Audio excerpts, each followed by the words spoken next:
3 на 3. Всем привет! Не знаю, как вы, но я не очень радуюсь, когда просыпаюсь так рано. Но именно сегодня, именно в этот день я должен был проснуться и прийти сюда. Потому что я не мог пропустить это грандиозное событие. А это событие – это финал чемпионата Беларуси по баскетболу 3 на 3. Мне вдвойне приятно, что все мы здесь собрались на арене под названием «Полова». Для тех, кто не знает белорусский язык, «полова» означает «половина». И вдвойне символично, что арена с таким названием принимает игры по баскетболу 3 на 3. О становлении этой молодой дисциплины мы все вместе узнаем из этого ролика. Прошу внимания на экран.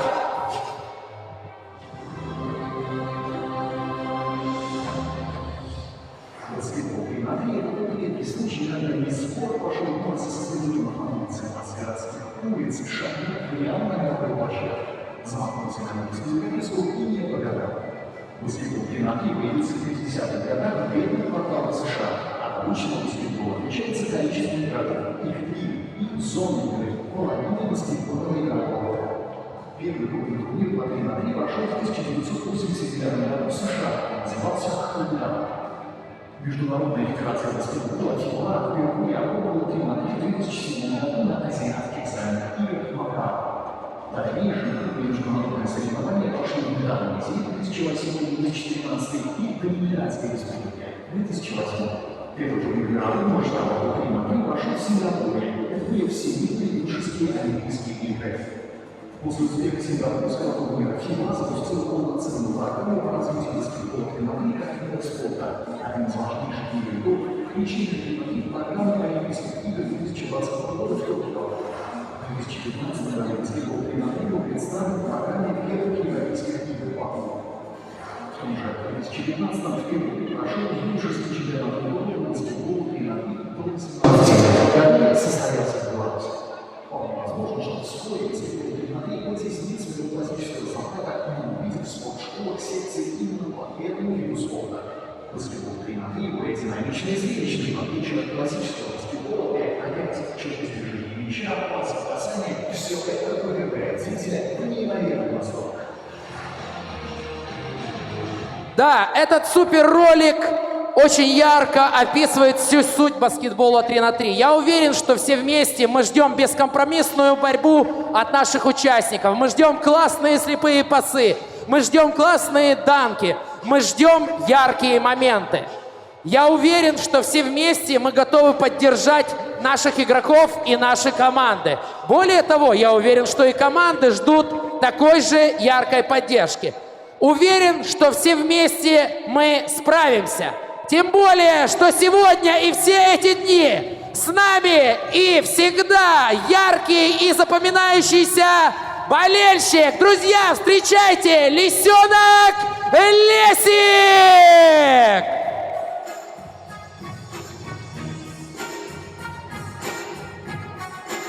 Лисенок Лесик – это наш талисман. Талисман вторых европейских игр в Минске. Все эти дни он будет с нами поддерживать игроков, поддерживать команды, немножко разыгрывать болельщиков и будет просить их поддерживать команды. Лесик, ты готов? Да, красавец! Я уверен, что вы будете ориентироваться на Лесика в поддержке своих любимцев и своих команд.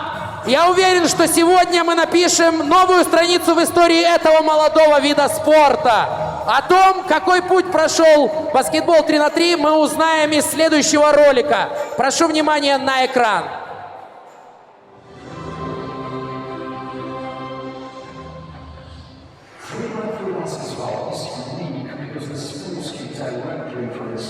To world sports stadiums, not vice versa, and will soon make its debut at the Olympic Games. 3x3 basketball appeared in the 1950s in poor American neighborhoods. The main differences from traditional basketball are the number of players, there are only 3 of them, and the size of the playing area, which is half that of a regular basketball court. The first major 3x3 tournament was held in 1989 in the United States and was called Hooperdom. The International Basketball Federation, FIBA, decided to test 3x3 for the first time at their 2007 Asian Winter Games in Macau. Further test events were held in the Dominican Republic in 2008, as well as in Indonesia in 2008 and 2013. 3x3 made its first appearance on the international stage at 2010 Youth Olympic Games in Singapore. After the success of the Youth Olympic Games, Доброе утро, говорит и показывает Минск. Прямо здесь и сейчас мы ведем прямую трансляцию чемпионата Республики Беларусь по баскетболу 3х3. 8 команд. Девушки очаровательные, красивые. Сегодня примут бой на площадке в самом центре нашей столицы. Наблюдать за чемпионатом и его ходом будем вместе с вами. Комментатор Павел Быков уже в эфире. Друзья, пишите комментарии, участвуйте в эфире, смотрите нас, переживайте за девчат. Ну и, конечно же, желаем всем удачи. Сегодня 8 команд. К сожалению, не все уедут отсюда желанным трофеем. Но те, кто это сделают, конечно же, будут достойны самых высоких похвал. Немного позже познакомим вас с игроками. Ну а сейчас, пока вы можете видеть наши трансляции, никуда мы не делись от тематики европейских игр. Радует, конечно, Минск принимает. Ну и тут как тут талисман игр. Финал, и я просил бы очень скоро увидим разогрев девчонок. которые начнут нашу игровую программу. Ну а пока пишите, если будут какие-то вопросы, пожелания, все пишите, все расскажу, покажу, отвечу на все ваши вопросы в нашем эфире. Часть нашей игры, поэтому мы всегда рады. Начало первой встречи запланировано на 11 утра по минскому времени. Хочу рассказать о том, в чем прелесть. Первыми сыграет команда Galaxy из города Бреста и команда Гродно. Я думаю, откуда эта команда мы все уже знаем. Из одноименного красивого города на западе нашей страны. И один запасной. Кто знает, сколько длится игра в баскетболе 3х3? Нет, не 15 минут. Нет. Вы видите ведущего, начинается интерактив с публикой. 10 минут, что в 4... Пока не до конца заполнены наши трибуны, но я уверен, что сегодня в процессе этого замечательного субботнего дня многие еще почтят присутствием на эти матчи. Вот не наши болельщики и болельщицы.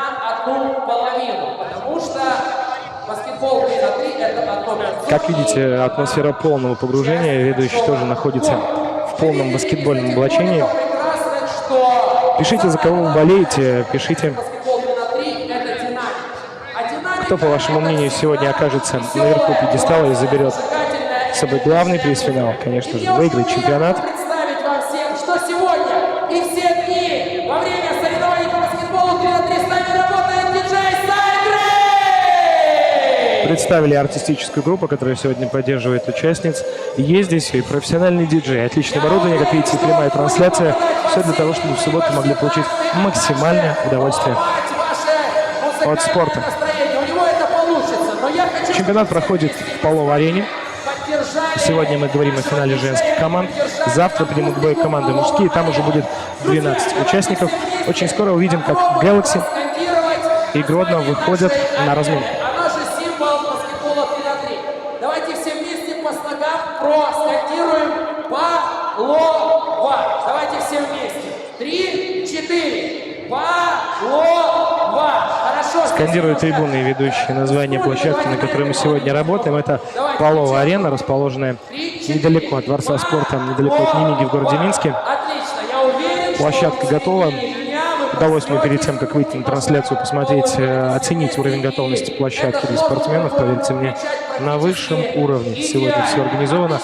Видно, что Минск спортивный город и Беларусь спортивная страна, готовая принять европейские игры, вторые европейские игры. Безусловно, все-таки даже не континентального масштаба я бы назвал это событие масштаба всемирного.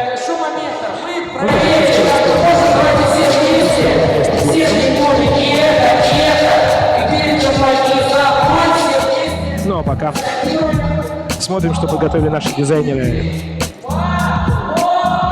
к сегодняшнему финалу.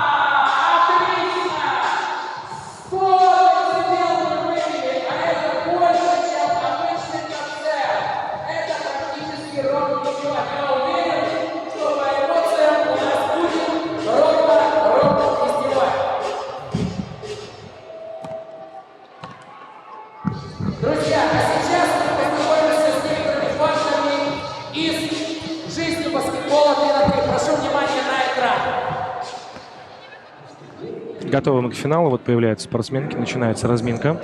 Куда же без нее, надо размяться. демонстрируют девушки изумительную технику броска. Уверен, сегодня будет интересная встреча. Я напомню, что сегодня ни много ни мало 8 команд со всех уголков нашей страны принимают участие в финале.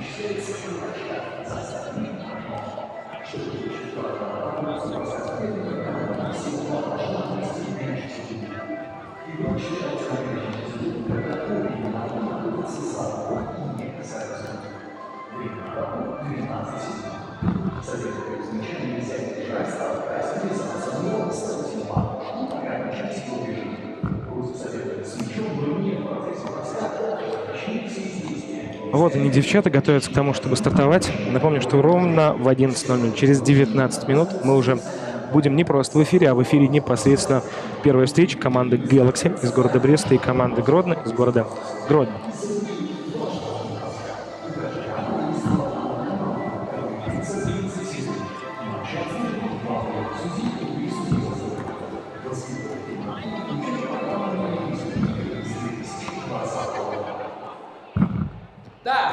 Давайте, пока мы не стартовали, расскажем о том, какие города сегодня представлены на нашем турнире. Сегодня команда Galaxy, город Брест, команда Максимум из города Могилева, команда Team Чибисов, город Витебск, команда И-18 Минск, команда Гродно, как вы догадываетесь, из города Гродно, команда Девчата, вот так вот, из города Минск, команда Кандидат из города Минска и команда СОЖ-1 из города Гомеля с юга нашей страны.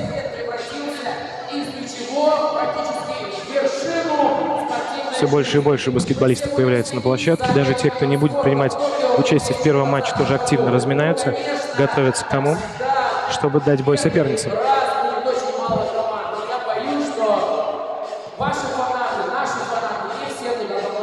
любом случае, прелесть этого вида спорта в том, что здесь действительно нет места для спорта. Пополняются медленно, наверное, пополняется трибуна, появляется все больше и больше болельщиков баскетбола.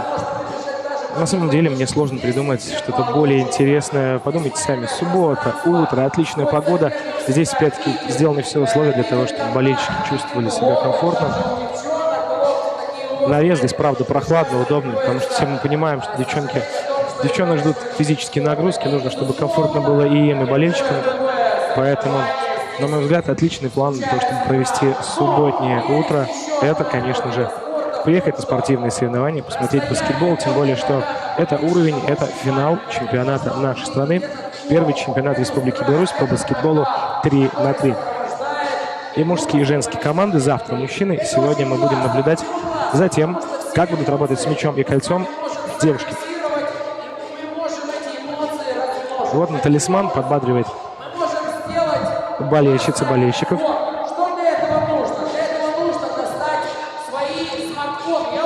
Мотивирует девчонок ведущий, не дает им скучать, но девушки активно разминаются, отрабатывают и дальние броски из-за линии, ну и, конечно, работают под кольцом.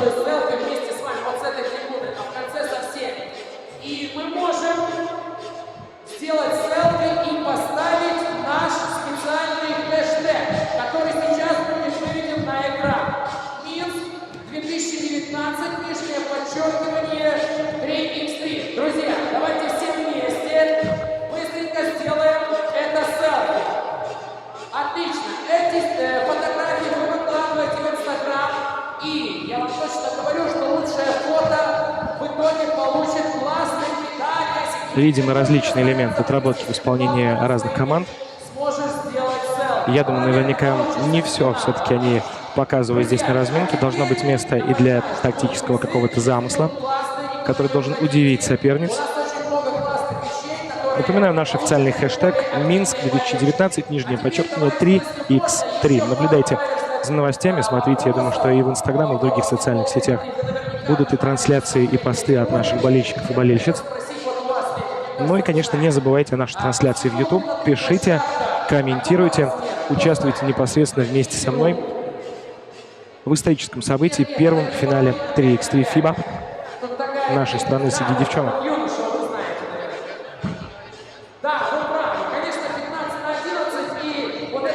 В черном девушки из Бреста. Видели мы их. Действительно, 15 на 11 оптимальный формат для того, чтобы полностью захватить вот этот лот. Еще такой вот интересный вопрос.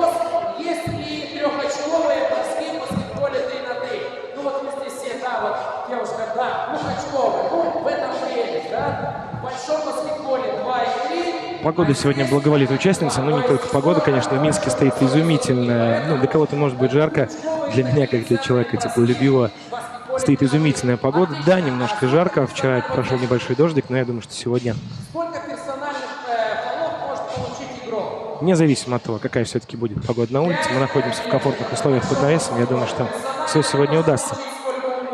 Нарастает интенсив в разминке девчонок, понятное дело, они готовятся к старту матча, до которого осталось, напомню, ни много ни мало, 15 минут. Вот они, девчата из Бреста.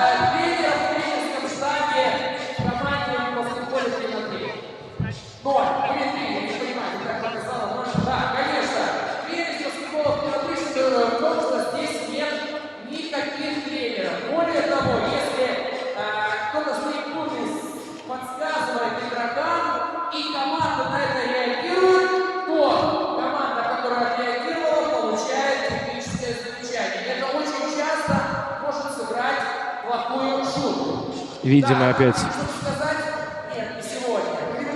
разминку.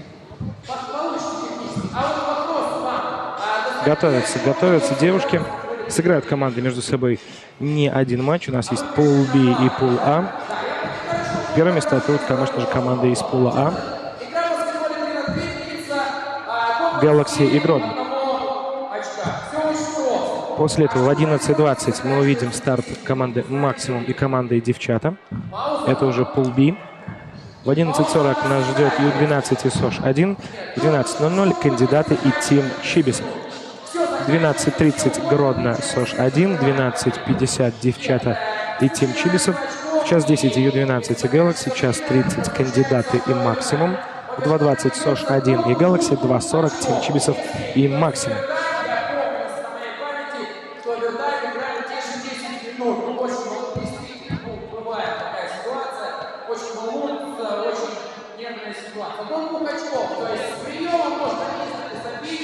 Показывают нам лидеров команд. Вот они разделили. Спасибо нашему режиссеру. Вот Анастасия Куратник из Бреста и Мария Крыжановская из Гродно.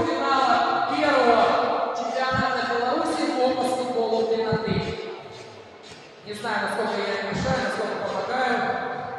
Да, посмотрела на меня Владимировна, согласен.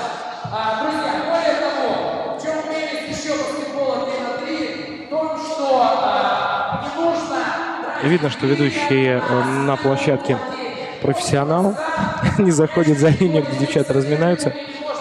Не попадает за дугу, но поддерживает. Ну и девчонкам это не мешает. Как видим, отрабатывают различные приемы. Посмотрим.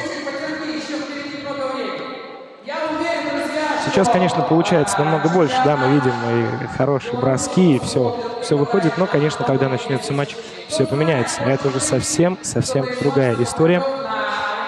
Это будет уже сложнее. Ну уж точно, если не Токио может пропустить один раз, то через 4 года будет вторая олимпиада по баскетболу 3 на 3, и там значительно больше шансов у вас попасть. У нас сегодня будет очень много классных конкурсов, будет много классных активностей, будет много всего интересного, что, я уверен, не просто развлечет вас, но и подарит незабываемые эмоции. Все-таки европейские игры в Беларуси — это, можно сказать, праздник планетарного масштаба. Лучшие европейские команды по различным видам спорта приехали в Минск для того, чтобы показать, кто сильнее, кто быстрее, кто точнее и кто баскетбольно... Ждем старта. До стартового свистка остается около 10 минут. Поэтому отправляйте ссылку на трансляцию друзьям, всем, кому не безразличен баскетбол в нашей стране, всем, кто его любит, лелеет, верит в него, как каждый из нас. Ну, шестерка — это мы с вами знаем, да? А кто нормально, вот парень пришел на плавание, как ему объяснить, что такое шестерка?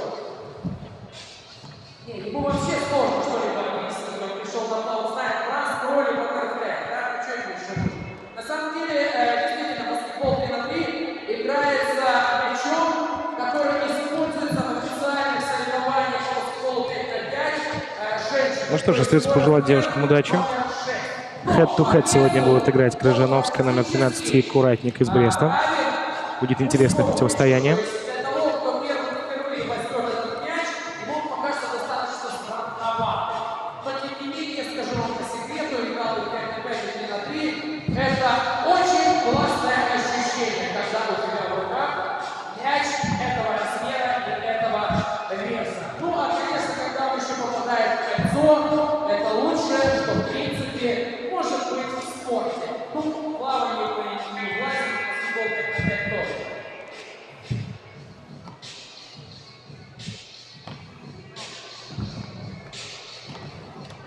Для тех, кто привык следить, если сел кому-то на ручку, устал, бедолага, да? Молодец.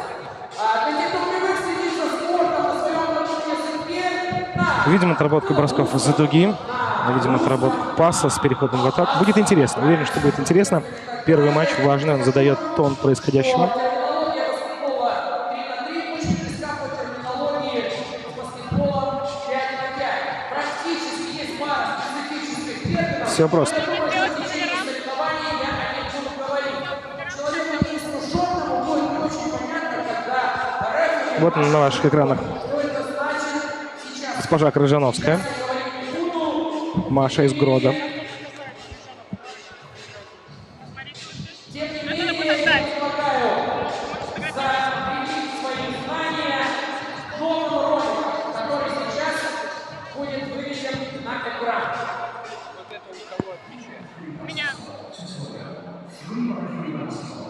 The official court is 6 meters wide by 11 meters in length with one basket. Each team consists of 4 players, 3 players on the court and 1 substitute.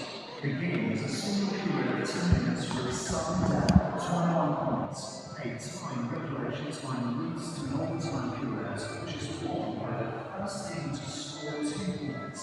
Every successful shot behind the goal is worth 2 points, while every successful shot inside the arc is worth 1 point. The teams move forward behind the arc and quickly not to take a shot. The players continue to be behind the arc when neither of their feet are inside, nor are they standing on the arc, and teams attempt to take a shot within 12 seconds. When players are not in possession of the ball, their opponents are not allowed to hold, push, charge, trick, impede, or slow down their movement. The same is applied when a player is in possession of the ball, but not in the act of shooting, and the opponent reverse the lost control. The result in the passing foul.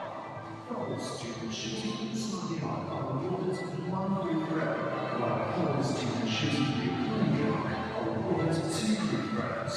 Each team is allowed 1 30-second timeout. The game is officiated by 2 referees and 3 table officials. It was announced that free-by-free basketball has been added to the program of the 2020 Olympic Games. Ну что ж, мы готовы. Все готовы, все ждут. На простом языке. Друзья, а теперь я очень хочу, чтобы мы все вместе стали тем началом, которое Послушаем господина ведущего. начнет Ну что ж, давайте пока 3 на 3. познакомимся с составами команд. Видели Видели вы уже девчонок на разминке. Девушки из Бреста. Анастасия Куратник играет под номером 11. Сегодня играет на head-to-head с Марией Крыжановской, номер 13 из города Гродно. Анастасия Головчинер, 85 номер из Бреста. Мария Рафалович, 10 номер. И Полина Карпук, номер 4. Это девчата из Бреста, которые примут первый матч. 9, 8, 7, Команда Galaxy, 6, 5, 4, которые сыграют с командой из Гродно. Команда Гродно, номер 12 Мария Крыжановская, номер 9 Ольга Кополова. Валентина Машипут, номер 21 и десятка это Ангелина Амбражевич. Мы готовы к старту. Как видите, можно начинать обратный отсчет. Видим его на интерактивном экране. Вот они, трибуны. Есть пока свободные места, но они, поверьте мне, заполняются очень, очень активно. Когда мы приехали изначально сюда, для того, чтобы подготовиться к трансляции, очень и очень немного было болельщиков, но прибывают. Конечно, это приятно. Да, радует, что не только вам, уважаемые зрители, интересно и судьба баскетбола нашей страны. Первый чемпионат. Девушки сегодня, завтра. Мужчины 8 команд девчат. Завтра 12 команд у мужчин.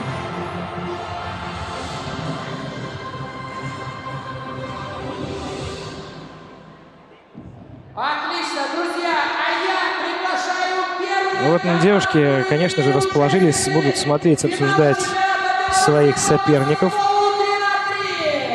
Начинает основную сетку соревнований команды Гродно и Galaxy.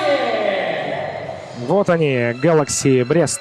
Появляются девушки на площадке. Вот они все. Приветствуем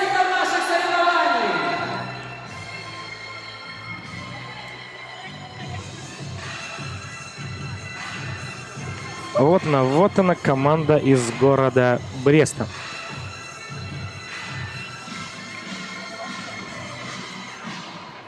А вот и появляются их соперницы. Гродно.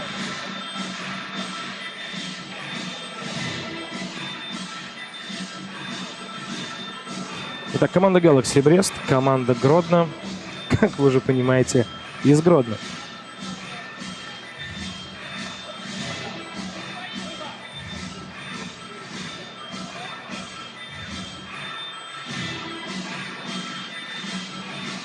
Друзья, объявляется Вот на ваших экранах разминочка.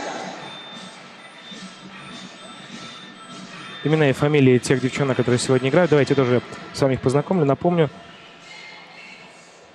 в черном играет Брест. Бело-красные сегодня девушки из города Гродно. Друзья, всегда двухминутная разминочка для команды. Но чтобы Разминочка. И готовимся к старту. До старта осталось 3 минуты. друг друга, а вот где-то спрятался и тренер, чтобы подсказать какой-то секретик, увиденный во вчерашнем анализе, сегодняшнем озарении и так далее. Обратите внимание, как спокойно ведут себя соперники. Напомню, что игра идет 10 минут чистого времени или до 21 набранного очка командами. Galaxy и Гродно. Как видим, будем давать и статистику по фолам. Это важно. Это торжественное и очень подбрасывание монетки. Для чего оно делается? Я думаю, что вы без меня, те, кто смотрит нашу трансляцию, видите, что девчата из Гродно повыше. Давайте не забывать, что в баскетболе рост, конечно, важная составляющая, куда без него, но мастерство никто не отменял. Все мы с вами помним великолепных баскетболистов невысокого роста. Здесь и Эрл Бойкинс из США, здесь и Бокс Макси, который был всего 160 сантиметров, что не мешало ему блистать в 80, начиная с 80-х до 2000-х за Шарлотт Хорнес, за Голден Стейт, за Торонто. Сегодня посмотрим, получится ли, родится ли еще одна белорусская звезда среди девушек невысокого роста. Показывает нам крупным планом спортсменок. Мы готовы. Подбрасываем монетку. Подбадривают друг друга девушки. Команда Гродно. Ольга Копылова, Мария Крыжановская, Валентина Мушакун и Анжелина Амбразевич. Итак, Galaxy против Гродно. Анастасия Колоджинер, Анастасия Куратник и Полина Карпук. О, Леся, а ты за кого теперь? Не совсем, конечно. Леся. Поддерживает Лиз девчонок. Нет. Молодец. Леся, конечно, первый наставление. Поддержал одну команду, поддержал другую. Можем стартовать. Нашей маленькой рыжей. Что ж, поехали. Супер, начинаем. Уважаемые любители белорусского баскетбола, началось. Желаем всем удачи.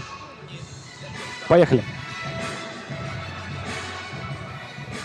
Брест атакует. Пас направо. И вот он, первый бросок. Нет, к сожалению, даже не касается мяч кольца. И в атаке уже девчонки из Гродно. На подборе первый Брест. Пас на Куратник. Куратник отдает направо. Хороший бросок. И есть первые. Вот они. На 20 секунде первые очки. Galaxy ведут 2 очка. На подборе первый Гродно. Хороший бросок. 2-1. Начали мы с двухочкового. Теперь по одному добираем. Анастасия Куратник на ваших экранах с мячом. Делает сольный проход. Теряет мяч. Немножко неудачная передача. Гродно отрабатывает. Девятка Оля Копылова. Хороший бросок. Нет, на подборе первый Брест. Хорошо, на подборе девчонки из Бреста. Не надо так делать. Первый фол. Вот он здесь. Ольга Копылова его допустила.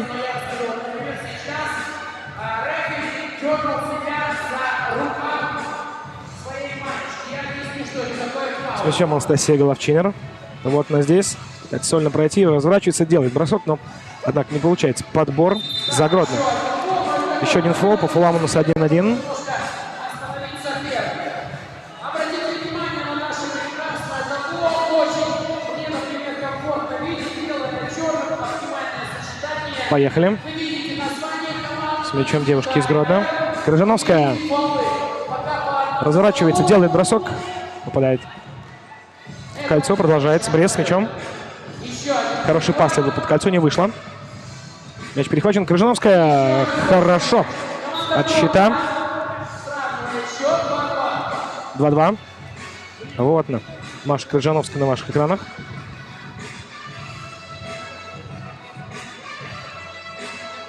С мячом Брест. Мария Рафалович. Поехали, девчат, поехали. О, здесь встречают плотно номер 85 Анастасию Головчинер. Не надо фолить. 2-1 по фолам. В Гродно уже 2 фола. Вот повтор первого двухочкового. Отличный бросок. Смотрим дальше. Крыжановская развернулась.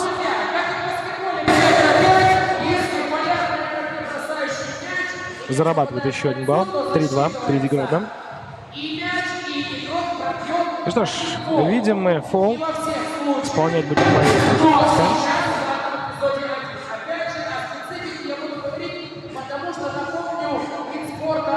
Не вышло. Однако на подборе все так же остались. Дважды уже подбор остался за гродненской командой. Не вышло. Опять-таки третий подбор за номером 21.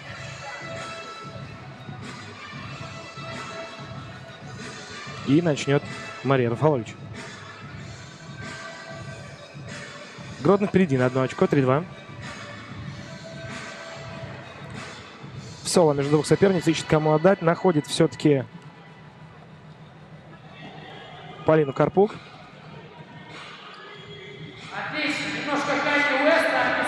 Вторым темпом развивается атака.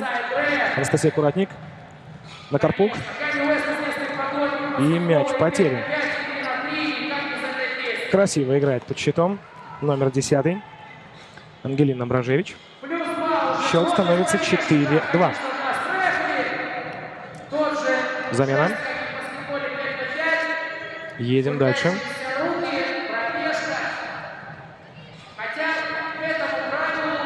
Еще 70, больше чуть-чуть, чем 7,5 минут продлится эта встреча. Вот здесь хороший был проход у Крыжановской. Завершился он ударом, однако не точным. Непонятный безответственный пас в исполнении Рафалович. И вот Крыжановская снова выводит свою команду вперед. Гродно лидирует 5-2.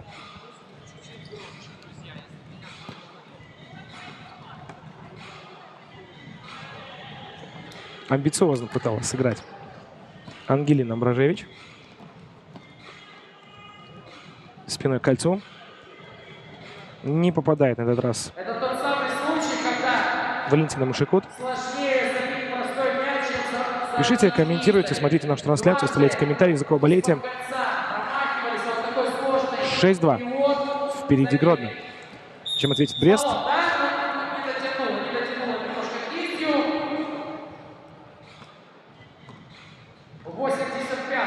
Очередная пауза в игре. Фол. На этот раз брещанки. Анастасия Головчинера.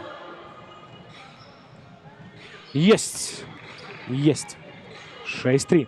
Играем дальше. Ух ты! Какой бросок в исполнении Ангелины Амбражевича. Красиво. 8-3. Еще один фол.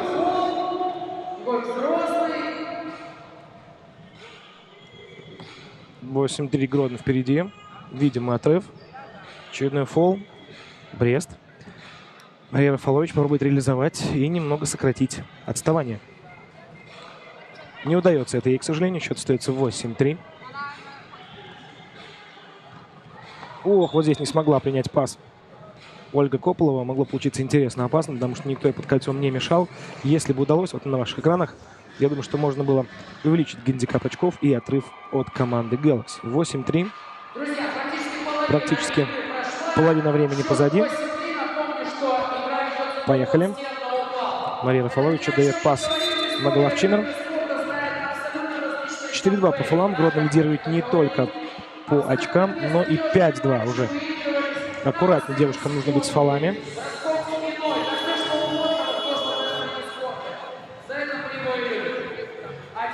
Анастасия Головчинер будет исполнять. 8-3. Сейчас только вернем в нормальное положение сетку. Итак, удачи, Настя. Счет 8-3. Надо делать 8-4. Что и делает Настя. Отлично технически исполнено. И тут же попытка броска из-за линии на 2 очка. Валентина Машикут. Снова Головчинер с мячом. Отдает пас. Бросок из-за линии немножко не получилось. Мне кажется, не совсем была готова Мария Рафалович. Не лучшая была позиция. 5-2 по фолам. Гродно впереди. 8-4 у нас сейчас. Меняемся. Замена. Мария Крыжиновская начинает игру. Дает пас налево. Получает обратно. И явная домашняя заготовка, к сожалению, не увенчалась успешным броском. Плотно опекают гродничанки девчонок из Бреста. 8-4.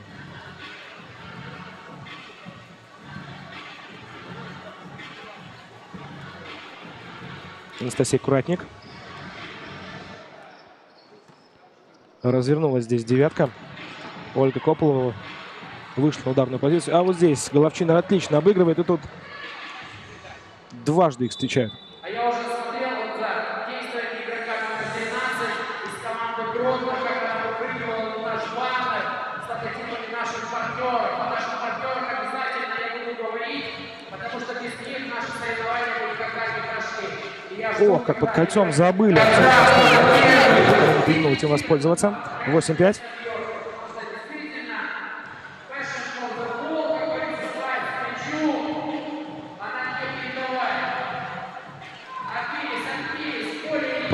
Продолжается атака. Ну, здесь забыли Валентину Машикут под кольцом. Тяжело будет ее поставить. И 9-5. Гродно выигрывает. Хороший бросок из-за линии. К сожалению, не увенчался он успехом.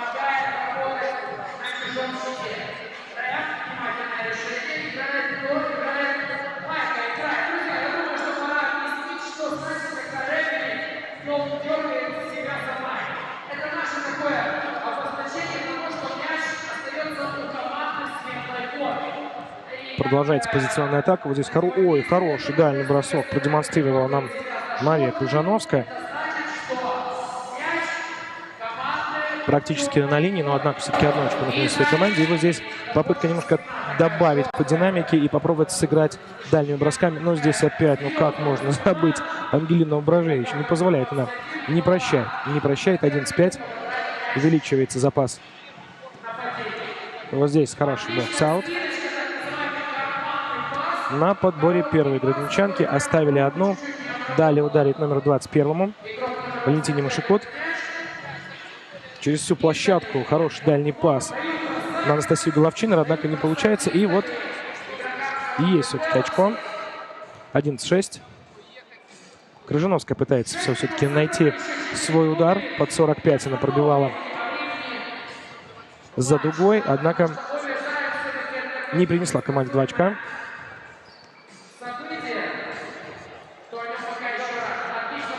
Брест. Ой, хороший бросок, однако попадает только в кольцо. Ну вот здесь опять забыли Ангелину Ображевич. Если это была Валентина Машикут. Борется она под кольцом. Здесь так. Тяжело обороняться брещанкам. Более рослые представительницы города Гродно. Если вы смотрите нашу трансляцию, не стесняйтесь, пишите. Будем отмечать на вопросы, будем вместе болеть и переживать за наших девчонок. И вот сейчас мы увидим штрафное в исполнении Валентины Машикут. Есть фол, исполнен, отлично. 13-6 уже. Пытаются наверстать дальними ударами. Эйрбол в исполнении десятки Марии Рафалович. 13-6.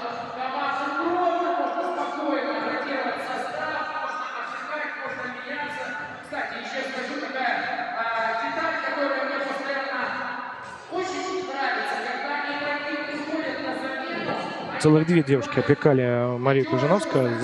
Выкрали у нее мяч. Вот здесь хороший такой блок в исполнении Марии. Забрали у меня мяч, я вам верну. Не получилось. Здесь хороший дальний бросок. Попытка в исполнении Марии Рафалович. Ну, на самом деле, да, тяжело бороться под кольцом с более рослыми баскетболистками из Гродно, поэтому ищут счастье дальними ударами, не стесняются. Но, однако, пока такая тактика не приносит успеха. С другой стороны, что еще противопоставить гродненчанкам, девчонкам из Galaxy? Вопрос открытый. Если у вас есть на этот счет свое мнение, то напишите нам в комментариях к нашей трансляции. С удовольствием отметим. Счет 13-6, фолы 4-5. Гродно лидирует по всем параметрам. Крыжановская под 45 бросок. Не вышла. Из-за линии далеко. Ну и на подборе здесь оказывается опять-таки дважды. Оказывается первая на подборе Ольга Кополова. И все-таки она исполняет, приносит своей команде очко. Пас через полплощадки. Из-за линии, из-за дуги не получилось. Не получается. Переживает, нервничают брещанки. Мария Крыжановская. Хороший пас. И реализует Валентина Мышекут. Этот удар 15-6. 2 минуты нам еще играть. Ищут счастье дальними ударами девчонки из Бреста, но пока не получается. Ищут, да вот только не находится оно. Умело обыгрывает Валентина Мышекут под кольцом. Четверку брестскую Полину Карпук. Хороший сольный проход.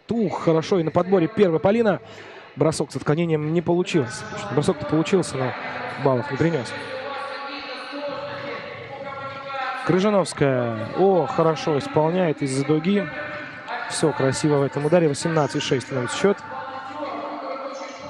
На подборе первые девушки из Гродно.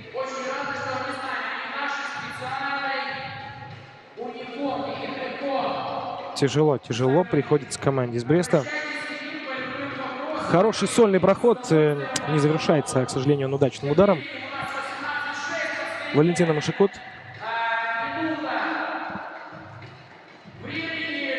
19-6. Тяжело смотрится Брест.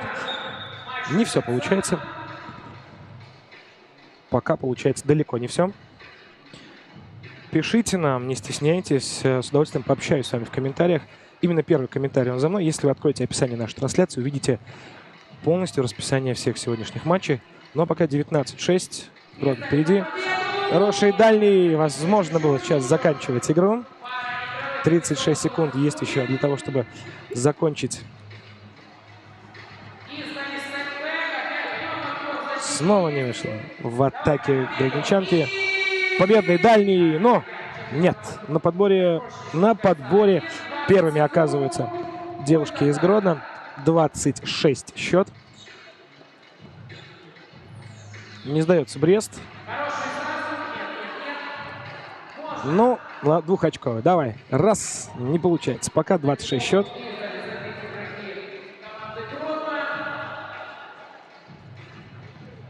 Четыре и 9 секунды до окончания первой половины. Давайте, девчата, Брест поднажмем. Хороший сольный проход. Блокируют Головчинер Анастасию, но Настя все-таки умудряется ударить. И вот здесь хороший дальний. Слушайте, вы видите? Вот так вот. Практически с финальным свистком осуществили бросок. 26. Гродно одерживает. 26. Гродно неплохо заявляет о себе. Первые 10 минут позади. Вот так они сложились. Девушки из Гродно лидируют уверенно. 20 против 6.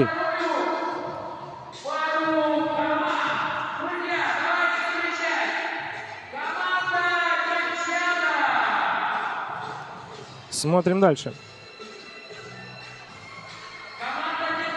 Команда девчата. Вот они появляются, девчата перед нами.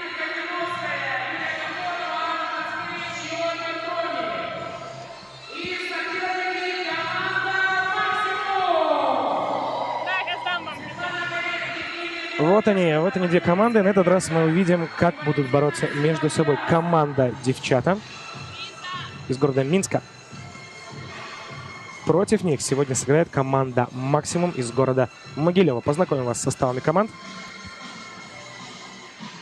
За команду «Максимум» будет играть Светлана Горелик, Евгения Беловешкина, Валерия Сидоренко и Валентина Сивопляс. За команду «Девчата» город Минск Екатерина Кальвинковская, первый игрок, Юлия Гапонова, Анна Хацкевич и Ольга Громик. Ну что ж, кто выиграет, «Девчата» или «Максимум»?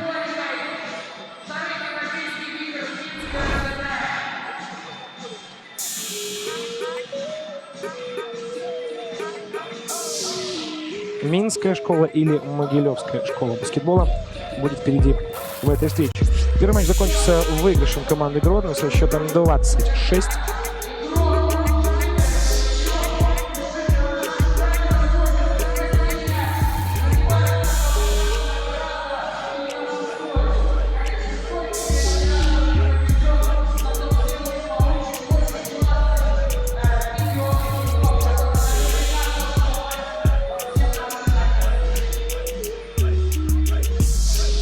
Юрий Волк пишет нам обязательно в Вайбер. Юрий, с удовольствием, только вот знать бы ваш номер, и с удовольствием вам напишу.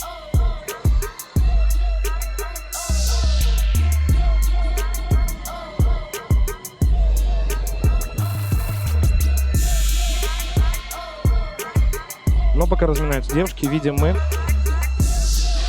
повторы игры, которая уже завершилась, в которой Гродно одержал уверенную победу. 26. Именно с таким счетом закончилась игра.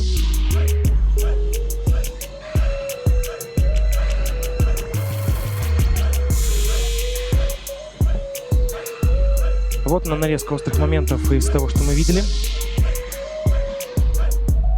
Абсолютно верно, у команды «Девчата» были замены.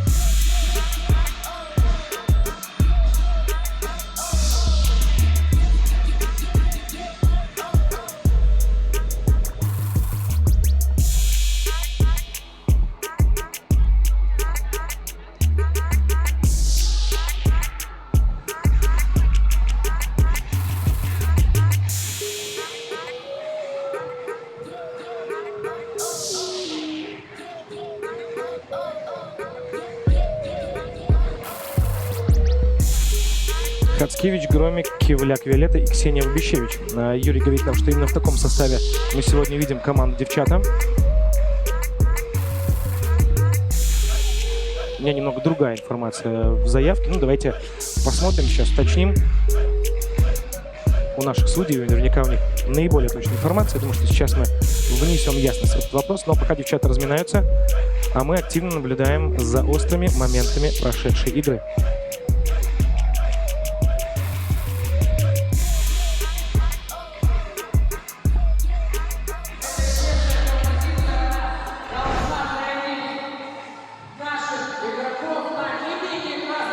Знаете, я сейчас вот, вы тоже видите, как получается у девчонок работать с мячом во время разминки. Все попадает, все залетает. Но как только начинается матч, конечно же, здесь и момент противоборства уже не так свободно дает поработать с мячом. Момент некой нервозности, возможно, тоже имеет место быть.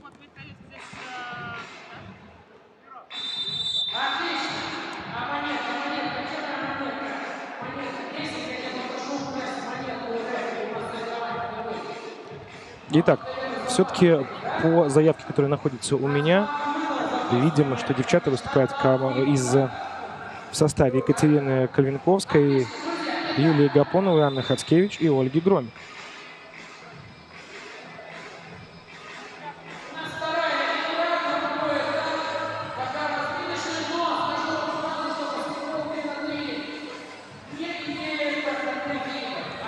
Готовы мы к старту очередного матча. Первый чемпионат Республики Беларусь по баскетболу 3×3 прямо сейчас в Паллова-арене в Минске.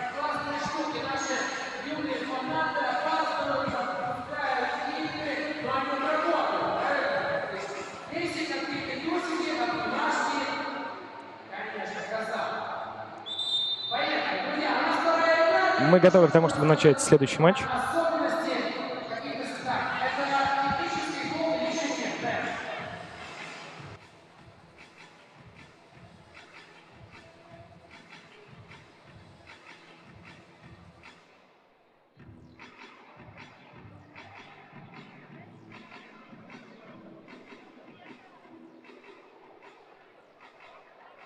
Начинает команда «Максимум».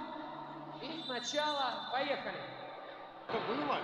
Очередной матч. Поехали. Девчата играют против команды «Максимум».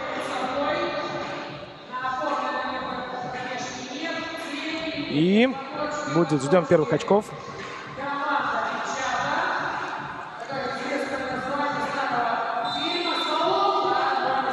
Вот так вот.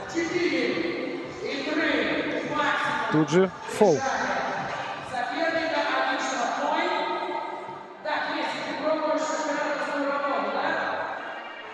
Не получилось реализовать шанс заработать очко. Дальний бросок. Не вышло. Из-за дуги тоже нет. Ну вот то, о чем мы говорим, что на репетициях и тренировках все получается.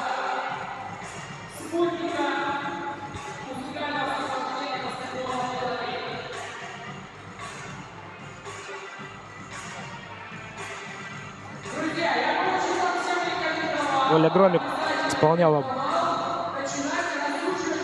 попытку удара с штрафного, не вышло. Не получилось, пока все еще 0 и Сухари на табло. И вот уже 2 минуты мы играем, все еще без очков. Юрий, спасибо большое, доверяю вам как никому. Думаю, что вам как специалисту можно довериться. Ольга Громик, 12 номер. Надеемся, болеем за нее. Видели мы. Девчата выходят вперед.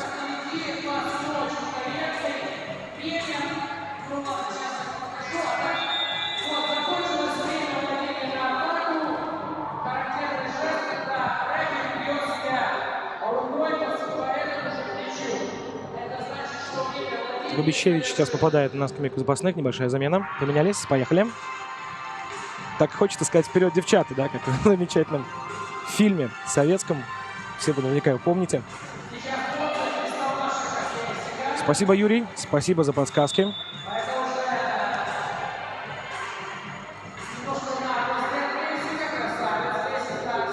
Один 0 девчата ведут.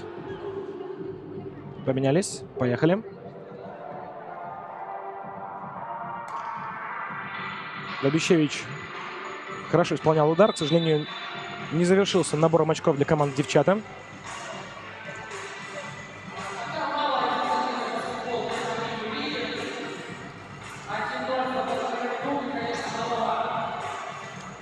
Команда «Максимум» очков пока не набирает, пока девчата лидируют. Ольга Громик на ваших экранах. Оступила здесь ее коллега по команде. И мяч потерян.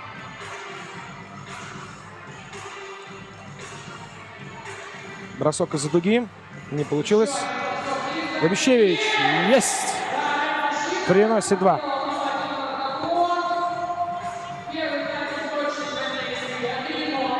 Приносит Губищевич еще 2 очка своей команде. Счет становится 3-0.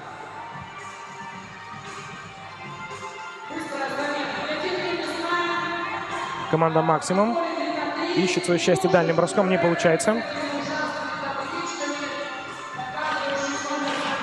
На подборе первые девушки из команды девчат. Странно звучит. 3-0, пока 3-0. Не набирает пока очков команда «Максимум». Представитель из Дюшор 5 Могилева. Пока не получается. Но девчата уверенно смотрятся и в обороне, хорошо атакуют. Чувствуется сыгранность команды. Вот тут же Громик отдает под кольцо. Как можно Олю забыть в такой позиции? Бросок из-за дуги. И красиво еще 2, если я не ошибаюсь. Абсолютно верно, 5-0. Команда «Максимум» пока не набрала очков в этом матче.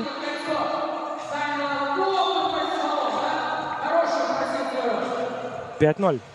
Позади 3 минуты этой игры. Губищевич, попытка набрать очки. Смотрим.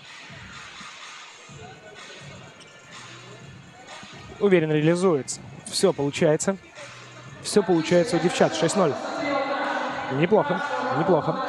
Команда «Максимум» дальними ударами пытается, как и Брест в прошлой игре, вы помните, добиться. Вот здесь аэрбол. Абсолютно ничего не касается мяч в воздухе. И вот Оля Громик исполняет прекрасные 2 очка. Зарабатывает для своей команды уже в 8. Мы видим на подборе первые минчанки. Еще один. Ничего себе, 10-0. Ребят, попахивает разгромом. на голову сильнее девчата. Все у них получается, все у них двигается. Приятно смотреть глазу.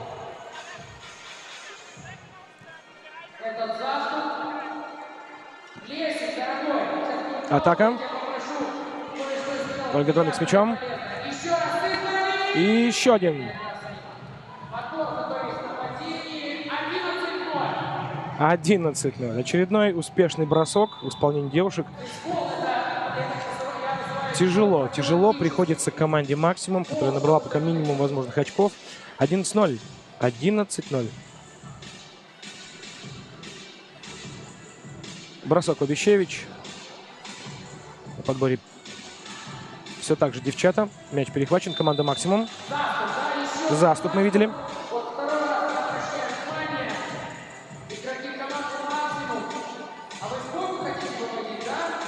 Ну что ж, 11-0. Смотрим за тем, как уверенно девчата обыгрывают команду «Максимум». Хорошо комбинируют. Отличная, слаженная команда. Глаз радуется наблюдать за этой игрой. Очередной бросок из-за дуги.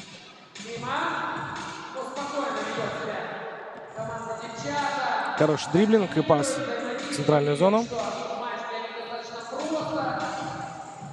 11-0. Впереди команда девчата. Ничего пока не получается у команды «Максимум». А на девчат приятно смотреть. Я думаю, это одни из лидеров потенциально по игре. Пока из того, что мы видели, что можно судить. Да, конечно, неплохо смотрелись все градинчанки в игре. Но сыгранность девчат мне импонирует. И вот, наконец-то, набранные первые очки. 11-1.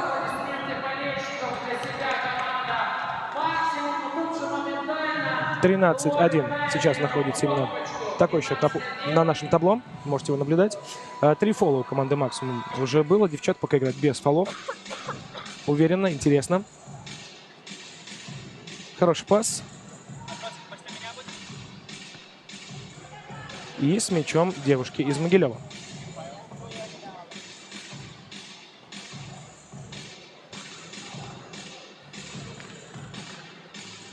Обещевич. Здесь сразу втроем работают. Вот так вот. И, к сожалению, все равно фол. Все равно фол. Втроем не могут удержать команда «Максимум». У девчат не получается. Что ты будешь делать? Не получается.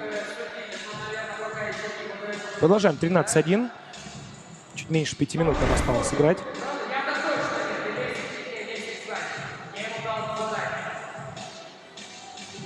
Все у девчат получается. Ольга Громик. Все у нее клеится. Отличный дриблинг. Хорошая работа с мячом. Радуется глаз.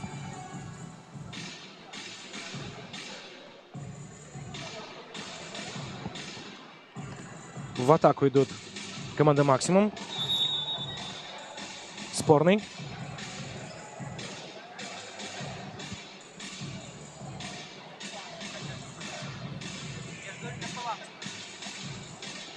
Четыре фола уже допустила команда «Максимум». Хороший дальний бросок. Безрезультатно, к сожалению. 4 минуты и 25 секунд еще продлится эта встреча. Уверенно, очень уверенно играют девчата. Не вздумайте обвинить меня в фамильярности. Это название команды для тех, кто только что, возможно, к нам подключился. Девчата очень уверенно идут по дистанции. 13-2. Такой счет не дают пока. Больше хороший бросок. И еще 2 очка. Вопросов нет. 15. 15-2. Эйрбол.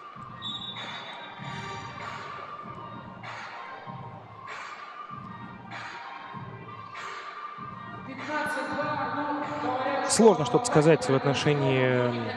Да, это игра, да, конечно, кто-то более мастеровит. Еще один замечательный бросок. 17-2. Не клеится в атаке девчат из Могилева. 17-2, конечно же, это уже фол. Очередной фол. Даже ценой фола. Только так удается остановить девчат. все клеится, все получается. Залетает все просто. Ну, наверняка это показатель не только удачи, но и мастерства. Девчата, команда мастеровитая. 19-2. И заканчиваем. Да. 21-2. Девчатам понадобилось менее 7 минут, чтобы закрыть вопрос о победителе в этом матче. Абсолютно матч прошел под диктовку этой команды. 21-2. Именно такой счет мы видим. Благодарим девчат за красивую игру. Будет интересно посмотреть за ними и дальше. Это интересно, это красиво, это белорусский баскетбол. Знаете, пока из того, что увидели, я думаю, что согласятся те, кто нас смотрит, импонирует игра девчат, чувствуют, что команда сыграна, слажена. И при всем уважении к девчонкам из Могилева, понятное дело, что ребята тоже профессионалы, но 21-2 – это серьезная заявка на то, чтобы сегодня именно команда девчата оказалась победителем. Не будем говорить заранее, чтобы не сглазить. Есть еще у нас команды, которые не выходили на этот корт, которые себя еще покажут. Но девчата, конечно, пока... Поверьте мне, я думаю, что эффективно и эффектно смотрится их игра на экране ваших гаджетов, устройств, телевизоров, компьютеров или мобильных телефонов и планшетов. Но здесь на площадке смотрится намного эффектнее, и энергетика здесь от них невероятна, правда. Они проходили мимо меня, настолько сыгранные девчонки, настолько заряжены на победу. Понимаете, это чувствуется, наэлектризованность. И их заряд, он чувствуется здесь.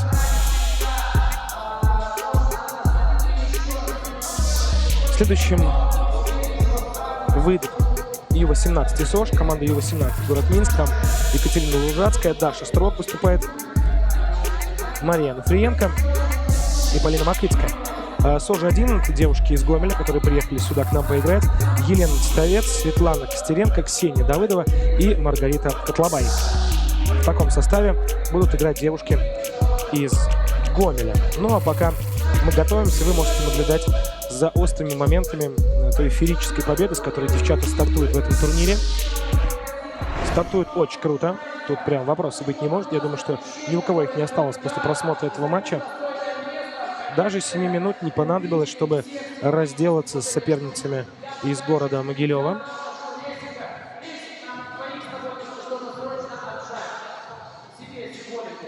Смотрим дальше. Девчата пока однозначно из того, что мы видели, что я видел, это number one.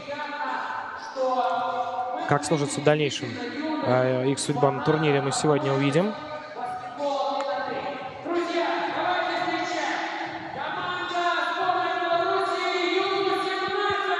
Итак, встречайте, сборная Беларуси Ю-18, наши девчонки. Екатерина Лужацкая появляется вот на наших экранах. Дарья Строк. Вот она, Даша. Мария Нафриенко. Полина Макритская. Вот они, наши девчонки. Сборная до 18 лет нашей страны. Надежда и опора нашего баскетбола. И команда СОЖ-1.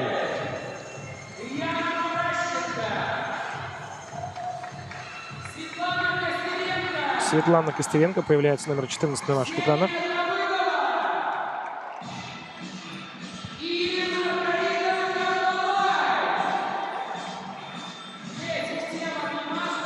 Яна Паращенко. У нас замена в команде СОЖ. Под номером 13 будет играть Яна Паращенко.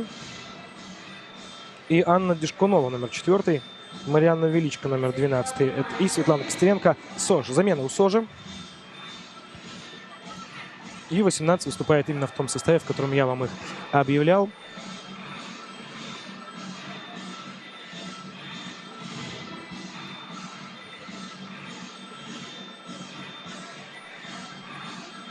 Мы готовы к старту. Первый чемпионат Беларуси, финал, 8 команд. Увидели мы уже 4, увидим еще столько же. Ну а дальше посмотрим, как они пойдут по турниру. Напомню, что сегодня мы увидим не только игры в группах, но и полуфинал, и финал, и победитель первого чемпионата по баскетболу 3 на 3 Беларуси мы сегодня узнаем. Разминку команд, вот вы видите, как они разминаются, готовятся к этой встрече.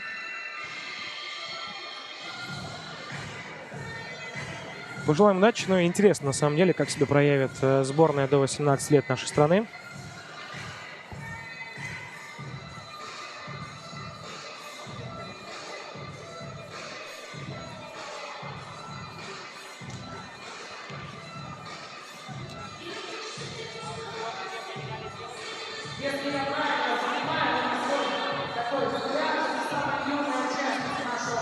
Продолжается разминка.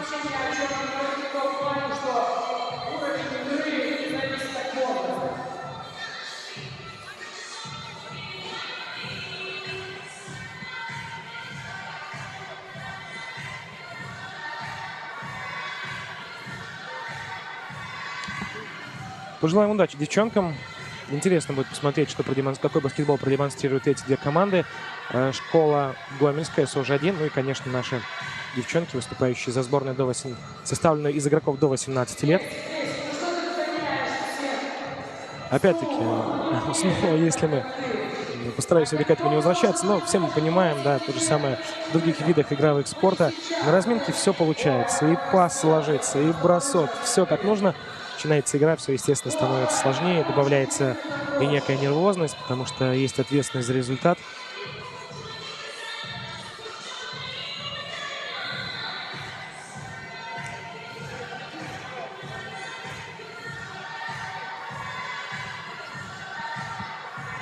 Очень скоро разминка закончится, и мы видим начало игры.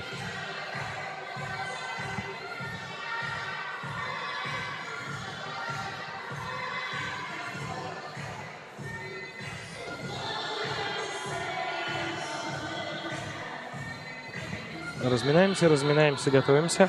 Любопытно, что да, находятся другие команды, не уходят куда-то в трибунное помещение, они находятся практически все на трибунах и стараются подобраться как можно поближе, чтобы видеть своих соперниц в лицо.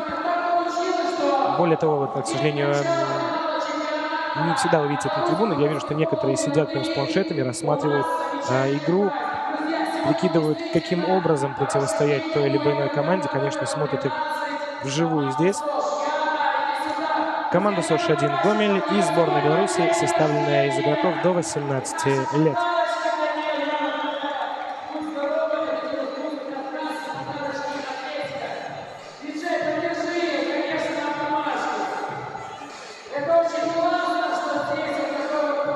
Появляется символ грядущих вторых европейских игр на площадке, подбадривает девчонок. Ну что ж, девчат, пожелаем вам хорошей игры. Я на этот раз говорю не о команде, а девчата, а тех, которые на поле. Вот так вот. Все готово к старту. Интересно будет понаблюдать, конечно же, и за национальной сборной, и за девчонками из Гомеля.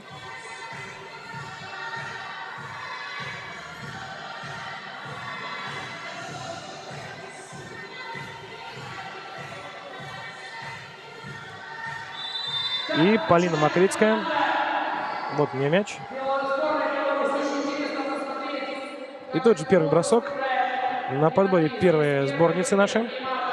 Еще раз. Второй подбор. Ну и все-таки после двух подборов, конечно же, и имеет место быть первые набранные очки. Сборная выходит вперед 1-0. Эйрбол. Дальний бросок в исполнении 14 номера из Гомеля Светланы Костеренко. Поехали.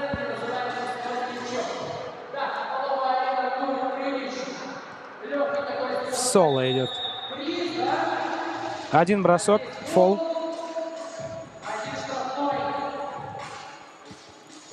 Будет штрафной. Бросок Полины Макритской.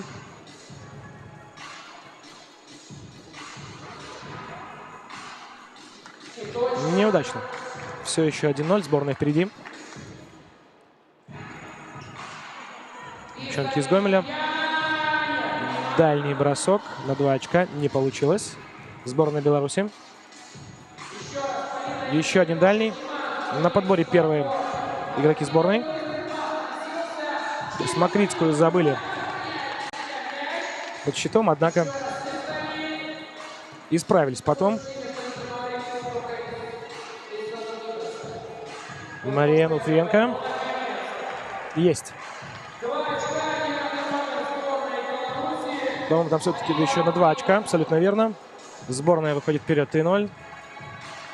Здесь на подборе десятка сборной Даша Строк. Еще один есть. 4-0. Снова Строк первая на подборе. Тут же пас на Полину. Рвется вперед. Полина Макритская. И вот он, хороший бросок. 4-2. Открывают счет набранным очкам девчата из команды СОШ-1. Вперед. Ох, какой сольный. И еще один фол. Штрафной. Исполнять его будет Мария Нафриенко.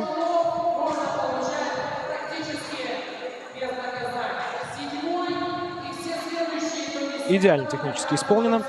Еще одно очко. 5-2. Сборная впереди. В атаке СОШ-1. Бросок с отклонением не получился. И с мячом сборная. Анафриенко рвется вперед.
Друзья, простите за паузу. У меня появился собеседник, чему я очень рад. Сегодня с вами в эфире Сергей Увещебич, человек, который играет за нашу сборную 3 на 3 и примет участие в ведущих европейских играх. Многие также знают его как баскетболиста клуба «Смоки Мист». Сергей, привет. Как дела? Расскажи, как ощущения? Как тебе? Всем привет. Ощущения классные. Очень красивая арена, сразу хочется заметить, потому что такого, наверное, удалось мне поездить на разных турнирах. Очень хорошего уровня, если честно. Мне очень нравится. Такое все синенькое. Вот. Что скажешь о нашей команде? Готовы наши ребята к тому, чтобы дать джазу здесь, в Минске? Все-таки родные стены должны показать, что вот он есть белорусский баскетбол. Как думаешь? Ну, мы готовы. Почему нет?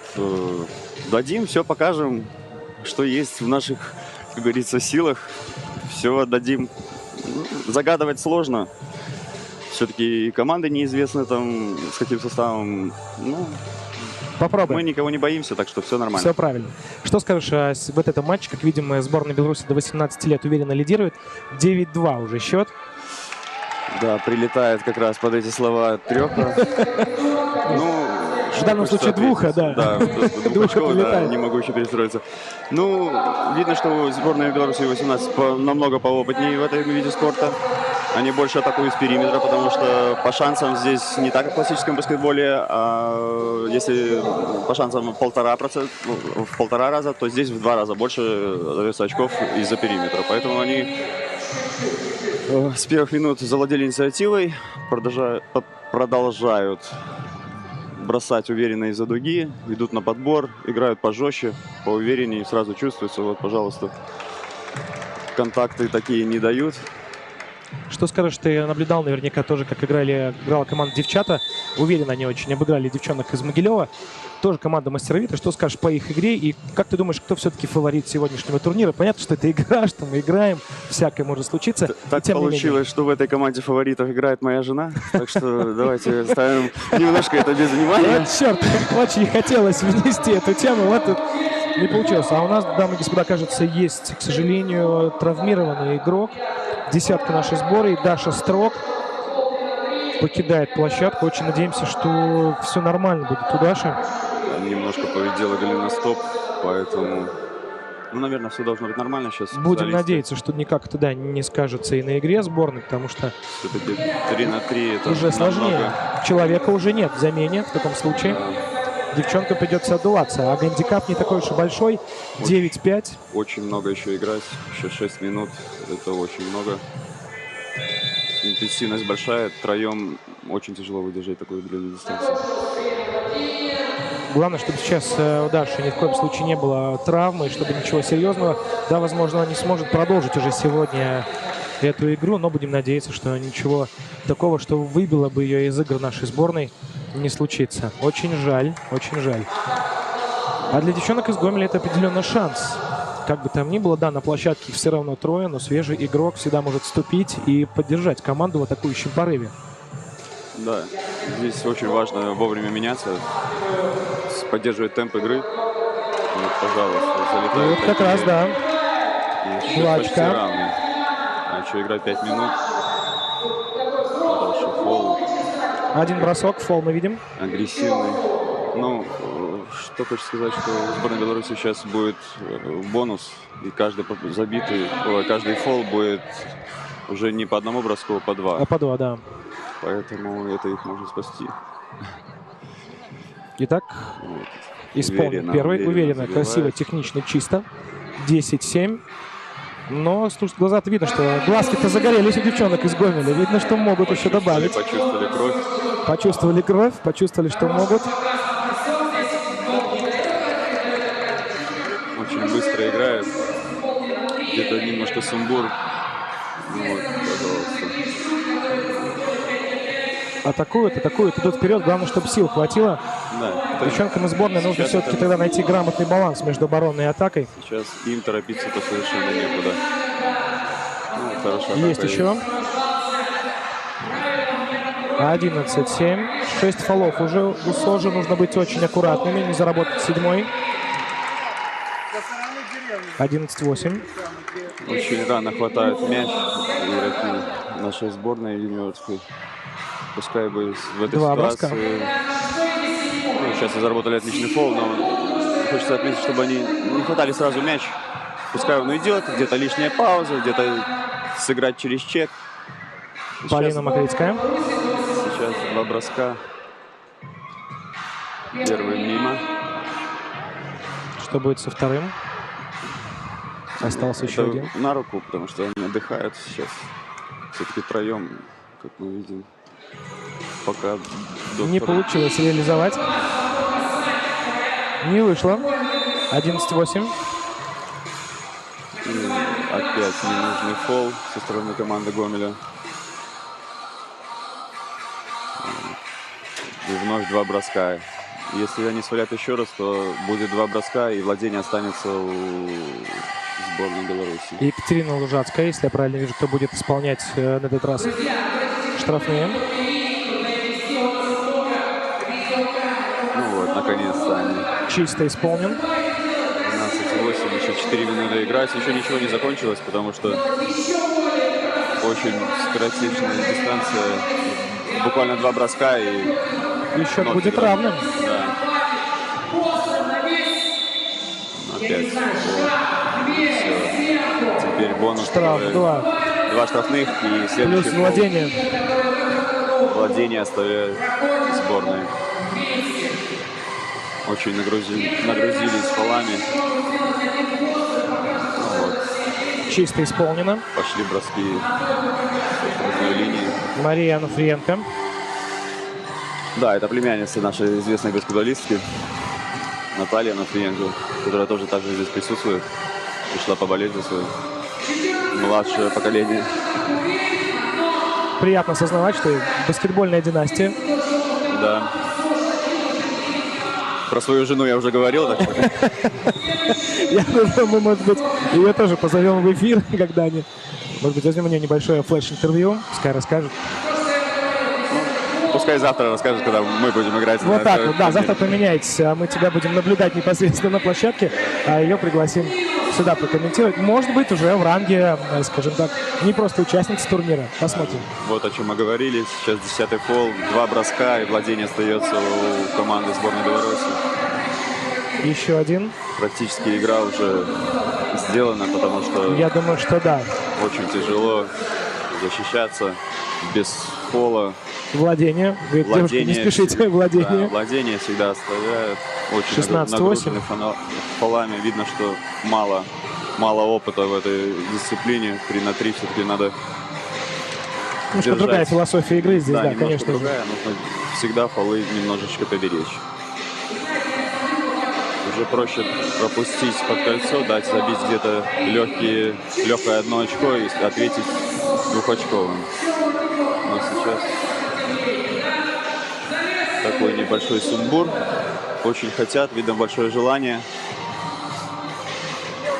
Да, мало замен делают. Ну вот. Тот случай, когда начинают идти вперед и допускают больше ошибок. Хочется догнать, чувствуют, что есть возможность. Но, конечно, сборная, как правильно уже заметил мой коллега, да, сборная по опытнее здесь. 17-й балл.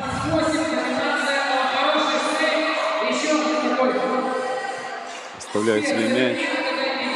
Сейчас я не вижу смысла каких-то фолов делать. Нужно играть близко, но стараться не допускать этих глупых фолов. Вот сейчас здорово. Спорный мяч. Спорный мяч в баскетболе 3 на 3 всегда остается в пользу защиты. Поэтому владеет команда Гомеля. Сейчас пробовать быстрые атаки. Вот все правильно. Дальние броски. Дальние броски. Вот он и залетел.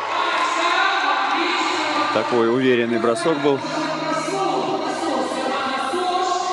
И вот молодцы.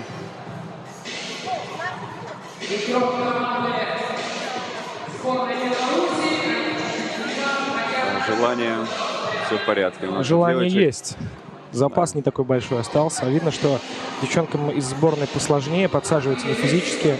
Да, упал темп у них, потому что все-таки 4-й игрок уже больше половины игры находится. Уже можно попробовать на удержание даже поиграть. Да. Есть небольшой запас. Ну, наверное, вот поспешный бросок, это сейчас медленно, не в их пользу. Им нужно идти под кольцо, пожалуйста. Да.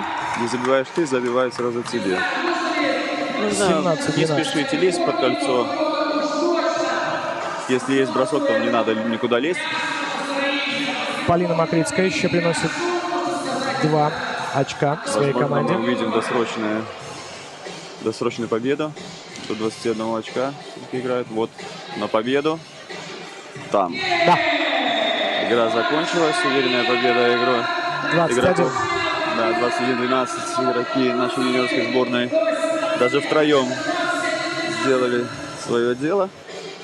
Но хочется отметить, что команда Гомеля такая напористая очень. Да, видно, что у девчонок есть желание бороться. Я думаю, что сегодня Гомель еще как минимум потреплет нервы тем, с кем будет он еще дальше играть, потому что ждет еще несколько игр эти команды. Баскетбол 3 на 3. Здесь очень важно начать хорошо и зацепиться, как говорится, за этот счет. Вот что не получилось у команды Гомеля, они сразу отпустили на 5-6 очков, а догонять это очень тяжело. Какие-то глупые фолы появились, поспешные броски. А когда ты играешь по счету, уверенно, легко. Ну, надо поздравить наших девочек с юниорской сборной. Сделали результат, выиграли победу. Ну, надеемся, что все хорошо будет с ногой. Видно, голеностоп подвернут. Да, судя по всему, проблемы с голеностопом у Дарьи. Будет интересно, как дальше сборная пойдет по турниру, потому что впереди у них еще есть игры. Следующей командой они сыграют с командой Galaxy. Ну а сейчас самое время. Вот вы видите повторы. Победа нашей сборной, собранной из игроков до 18 лет. Следующей игрой будет дебют двух команд, которые сегодня мы не видели. Это команда «Кандидаты» и «Чебисов Тим». Команда «Кандидаты» из города Минска, «Чебисов Тим» — это девчонки из города Витебска. Да, везде проходили региональные этапы, и победители сегодня присутствуют здесь, на финальном этапе чемпионата Беларуси. Давайте представим команду «Кандидаты». Так, команда «Кандидаты» — это Александра Шевченко, Карпук Екатерина, Сабира Агаева и Евгения Степанова. Это команда «Кандидаты». Это все-таки, что касается Александра Шевченко и Евгении Степановой, это игроки нашей чемпиона страны женских смоков. Насколько это Екатерина Карпук, это воспитанница Гродненской школы, Сабира Агаева — это представитель «Горизонта». А вот и их соперницы сегодня. Команда Тим Чибисов из Витебска. Полина Гусакова, Виктория Камаева, Мария Окунева и Екатерина Лебедева. Не очень высокого роста баскетболистки, но однако посмотрим. Да. По антропометрии команда кандидатов намного выглядит поинтереснее. Ну и давайте скажем честно, и по непосредственно, скажем, по титулам, да, и тому уровню игры, на котором находится команда кандидаты. В любом случае будет интересно, что противопоставят девчонки друг другу. Заметьте, вот именно в этот момент видим, что команды очень внимательно наблюдают за соперниками. Да, здесь все-таки нету таких, игры идут подряд в один день, ну иногда в 2-3, но дистанция скоротечная. В данном случае все пройдет за сегодняшний день, и поэтому нужно уже готовиться, забыть сразу же после финального свистка, забыть об игре и думать о следующей. Надо понаблюдать немножечко. Ну, кто как любит. Некоторые хотят изолироваться, уходят куда-то. Видимо, разминку на ваших экранах разминаются девушки.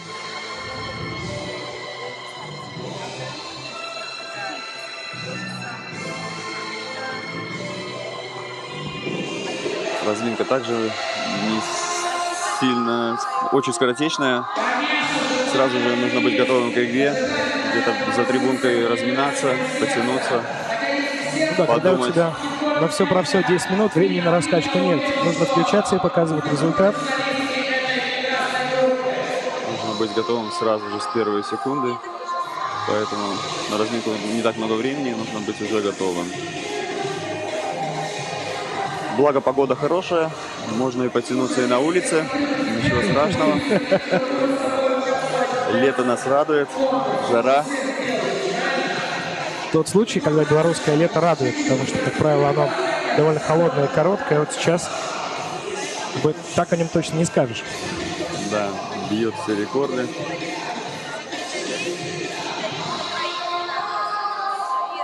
Итак, к несчастью, есть у нас уже первая травма. Абсолютно точно получили информацию, что у Даши Строк есть повреждения. Боюсь, что на этом турнир для нее сегодня закончен. И наша сборная до 18 лет, несмотря на очень интересную игру, которую девчонки показали в игре против своих соперниц, будет сложным дальше по дистанции. Да, будет очень сложно. Нужно грамотно на всю дистанцию силы разложить. Потому что втроем играть это очень сложно. Но есть тайм-ауты, есть какие-то маленькие хитрости, которые можно играть чаще через чек, где-то схитрить, пускай мяч постоянно уходит в аут, не брать его сразу, время идет, время не останавливается. Ну, скажем так, играть явно от обороны, да, ловить свой момент и просто сделать упор на реализацию, чтобы получалось реализовать те, возможно, небольшие шансы, которые предоставит им соперник. Ошибаться в любом случае будут как одни, так и другие. Да, пробовать заработать побольше фолов. Какие, Сергей, прогнозы будут ли на эту игру, на этот матч? Ну, я думаю, что у команды кандидатов не должно возникнуть каких-либо проблем. Но это баскетбол 3 на 3, тут всякое бывает. Все-таки по мастеровитию, намного мастеровитее команда. Повыше, подбор весь. И играют они в стритбол. Ну, в данном случае баскетбол 3 на 3. Почаще, и, думаю, выглядеть будет увереннее. Ну, вот уже первая потеря. Девочки, может, даже испугались столь грозного соперника. И просто выкинули мяч в аут. Ну да, очень Пользуется своим ростом, уверенно. Уверен, такая хорошая наигранная комбинация. Чувствуется, что команда сыграна очень и очень неплохо. Плотно опекают они соперниц. Закончилось время. Время. Смогли атаковать. Какой-то сумбур идет. Пока не могут собраться девчонки. Испугались, наверное, испугались, правильно пока. ты сказал, Сереж. Пока испугались. Немножечко испугались. Ничего, через такие турниры рождаются звезды. Надеемся, и у нас появятся в будущем Душины Булаты, Карас Ласманисы, которые будут мировую общественность потрясать каждый раз. Вот. За счет своего роста. Уверенно бросают, очень уверенно смотрятся команды кандидаты. Да. Как на тренировках? Прям Просто. Им это Да, пока очень, дается да, просто. легко. Я думаю, это у них проходная игра, которую они должны почувствовать корт, где-то кольцо друг друга, не потратить много сил, ну и уверенно проходить дальше по дистанции. И соперники разного уровня. Но это не значит, что не надо играть сразу. Просто так ничего не бывает. И все равно 21 очко надо набрать. Надо набрать. Желательно это сделать за 5 минут, чтобы осталось еще больше сил. Да, отдохнуть. Отдохнуть. Именно. Пожалуйста, свободная атака. Быстрый вывод, подбор. Тут же бросок. подбор. И бросила, и тут же подобрала. Ну, Намного физически выглядит сильнее, уверенней, наглее, Наглее, по-хорошему. Девочки вот столь грозного соперника боятся, очень боятся. По-моему, даже не бросили еще ни разу по кольцу за 2 минуты. да, не видел я еще ни разу пока броска в их исполнении. Вот, большая ошибка, что пытаются разобрать игроков по амплуа, как говорится. В баскетболе 3 на 3 нужно разбирать игроков. Тот, кто ближе к тебе стоит, ты бежишь сразу. Потому что на атаку дается только 12 секунд, и как бы нивелируется расстояние большое-маленький, потому что 5-6 секунд ты можешь отыграть с любым игроком. Если ты физически готов, даже большой с маленьким, или маленький с большим под кольцом, большой с маленьким на периметре. Опять вновь не получилось бросить у команды Чибиса. Нужно им немножечко раскованнее действовать. Уже ничего не должно давлеть на них. Нужно уверенно вот проходить. Бросок, конечно. Сейчас закончится время на атаку. Не смотрят девочки. Совсем не смотрят за владением.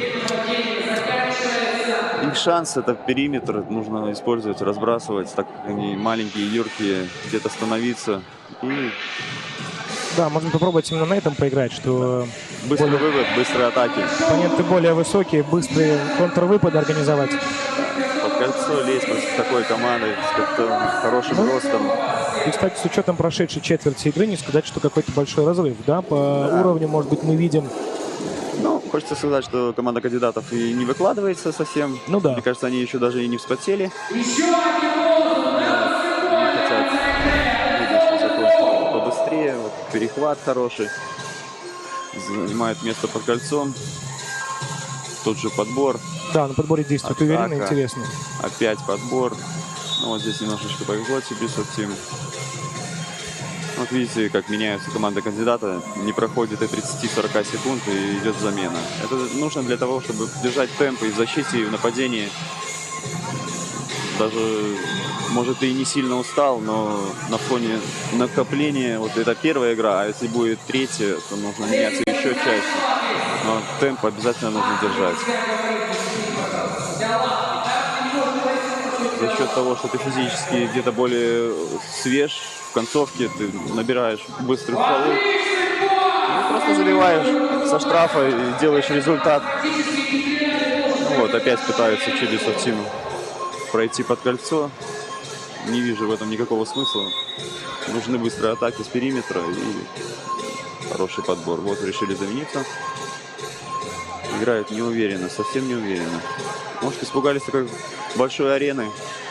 Может быть. Ну, знаешь, недостаток опыта, он тоже сказывается, Да. когда И арена — это вот как играют на турнирах мастерсы, нужно поиграть. челленджеры. Это очень... На турнирах нужно поиграть, только так накапливается, набирается опыт. Видно, что команда еще юная. Может быть, где-то психологически не совсем настроились вовремя на игру. Да, не готовы к старту матча, совсем не готовы. Я думаю, что что-то они придумают в концовке. Ну вот сразу же за Ну, недостатка нельзя опыта. оставлять, конечно, такого игрока вот так вот свободно, давать такую свободу действий под кольцом. Хочется сказать, что Александр Шевченко 190 сантиметров роста, поэтому ей нетрудно совсем забивать из-под кольца. Если дают, вот, пожалуйста, с фолом, ничего Ну, страшного. Чибисов Тим все-таки взяли свое первое очко, 7-1, пока так. Да. Вот. Вот здесь Даже несмотря, что это в баскетболе 5 на 5, наверное, это глупая атака, но в баскетболе 3 на 3 это очень неплохо. Когда ты идешь, набрасываешь так называемый флоутер на кольцо, и вся команда идет на подбор. Опять. Пожалуйста, поспешная атака, но она приносит результат. Не разбирает игроков в защите, получает сразу же двушку в ответ. Прошло 4 минуты. Вот поуверенней. Ну, здесь тоже дали просто проатаковать, открыли абсолютно свободный проход. Ну, тут не разобрались с первым пасом. Такой себе фол. Ненужный, на мой взгляд, абсолютно. Совершенно ненужный фол, который, ну, в принципе, у команд это первый фол на двоих, так что ничего страшного не случилось. 9-3 у нас пока. Сабира Агаева хорошо нашла. Видно, уже играют. Хороший пас на Карпук. Ворвались. Насколько Евгения Степанова сильнее физически в защите. Хороший перехват, хорошая передача под кольцо. Счет 11-3. Сейчас под фол заработали. Интересно, что придумает команда кандидаты. Как они будут разыгрывать. Забитый, если он будет забитый. Да, вот, пожалуйста, 11-4. стоит игрок сразу же на периметре, в углу. Очень много команд так делают. Быстрый вывод и быстрая атака. И 2 человека остаются на подборе. Это очень хорошая атака. Видно, поиграли уже где-то. Видно, что комбинация наиграна. Да, да. Очень много команд так делает. Очень сложно в угол бежать. Это нужно делать тому, кто бросает по кольцу со штрафной, но так как не всегда можешь сориентироваться, в каком углу стоит, где, кто. Очень часто проходит легкий бросок из-за периметра. Пользуется своим преимуществом под кольцом команды кандидаты. Выигрывают весь подбор абсолютно. Свободная атака. Почему-то решили не бросать с периметра команда Чибисов Тим. И вновь потеряли мяч. Перехват и тут же атака, да. Вновь атака, замешкались. Еще передача. Ой.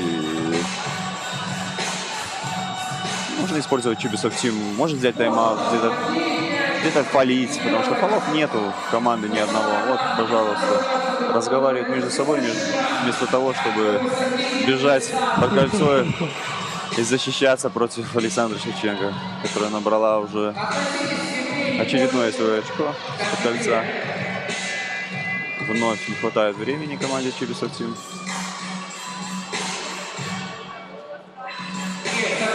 Не плотно, не близко играет. Разбирают игроков очень долго. Проходит 2 секунды. А за 2 секунды в баскетболе 3 на 3 можно и получить, и перехватить, и вновь под кольцо. Евгения Степанова, по-моему, забрала все, что захотела. Да. Ну, я ставил за то, что не ставят. Выиграют за 5 минут. Уже осталось только 25 секунд. Наверное, не успеют. Немножечко. Вы забьете сколько сможете, а Степанова сколько захочет. Да. Евгения Степанова очень уверенно играет в защите. И, пожалуйста, пользуется мисс-матч Александра Шевченко. Темп игры уже не падает, потому что не чувствую сопротивления со стороны Чибисов Тим. Кандидатки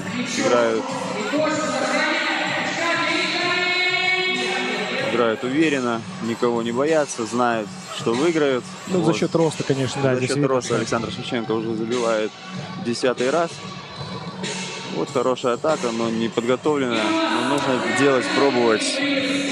Нужно бросать из-за периметра, бросать и бросать. Потому что, как я уже говорил, по шансам это 200%. Друзья, те, кто нас смотрит, пожалуйста, задавайте вопросы, пишите. Мы с Сергеем с удовольствием ответим. Тем более, что, на мой взгляд, сейчас на этой арене человека более сведущего в баскетболе 3 на 3, чем Сергей, не сыскать. Поэтому я думаю, что на очень многие моменты он ответит. Более того, может быть, у вас есть какие-то вопросы в отношении нашей команды, которые хотите задать Сергею, потому что ребята скоро будут биться на этой же арене на 3 европейских играх. Пожелаем им удачи. Мы еще завтра опробуем ее в чемпионате Беларуси. Да, завтра играем. Будем пробовать сыграть. Немножечко надо привыкнуть тоже к корту. Как-никак играем дома. Хочется опробовать это все первым. Так, 24. Мы близки к тому, чтобы за 8 минут завершить эту встречу. Ну, совсем неудачная атака. Все правильно делает команда кандидаты. Пробуют забить с периметра. Потому что если бы они забили с периметра, это было бы 2 очка и засчитали бы 22 очка. Если игра идет до 21, то после 20 можно забить двухочковый, и тебе в зачет общей команды пойдет 22 очка. Что в дальнейшем при закрутке команд, если у каждой равное количество очков будет, если ты хорошо выигрываешь, считается только забитые. Сколько ты пропускаешь, не считается в баскетболе 3 на 3 вообще. Только забитые, поэтому я бы сейчас не забивал из-под кольца. Все-таки пробовал бы еще 2 минуты забить из-за периметра. Тем более время было. Да, в дальнейшем это очень сильно пригодится.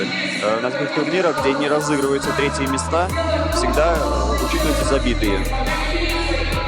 И все команды пробуют забивать 22 очко, закончить игру с периметра. Очень уверенно команда кандидатки выиграли эту игру. Мне будет интересно посмотреть, как кандидатка сыграет с девчатами. На мой взгляд, должна быть интересная сеча.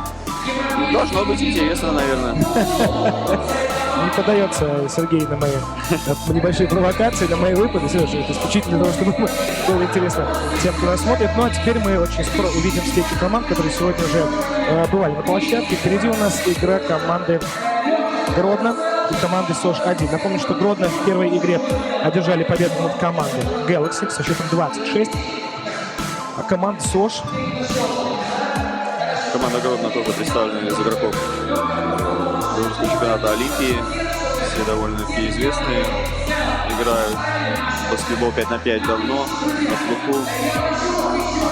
Тоже одни из фаворитов, я так считаю, турнира. Будет интересно на них посмотреть, что они представят. Сейчас пока может быть не самые яркие противостояния, но вот, например, команда девчата и кандидаты будет уже что-то похожее, близкое на медальные разборки. Надеюсь.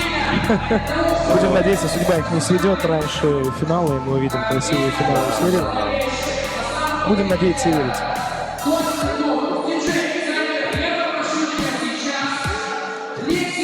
Да, хочется отметить арену, что находится все под шатром. Ветра почти нет. Трибуны расположены так, что не проходит ветер. Видно, что на трибуне поработали. Глаз радуется и уверен, что и спортсменам комфортно.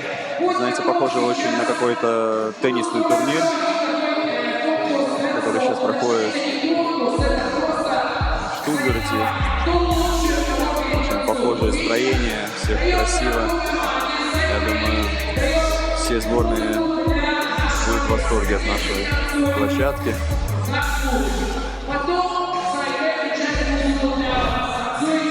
Тем более в таком живописном месте находится все. Я уже видел даже нашего ведущего, который сейчас за микрофоном ведет непосредственно с корта репортаж свой Instagram Pitch Street. Ему нравится очень. Уже где-то поплавал, побегал. Очень красивое место у нас расположение.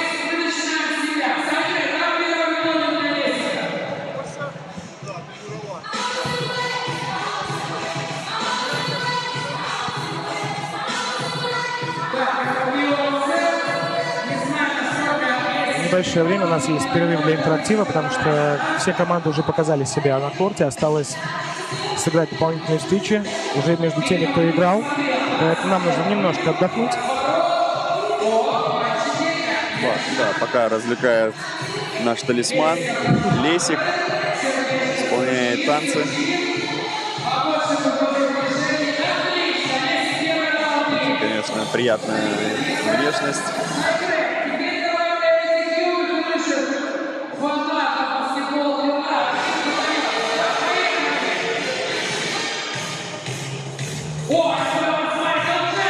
Небольшое развлечение для наших юных болельщиков. юные болельщики, это сыновья нашей прославленной Ирины Жилач. Пытаются побить в танцевальном батле нашего Лесика. Но их двое должны победить. Будем надеяться.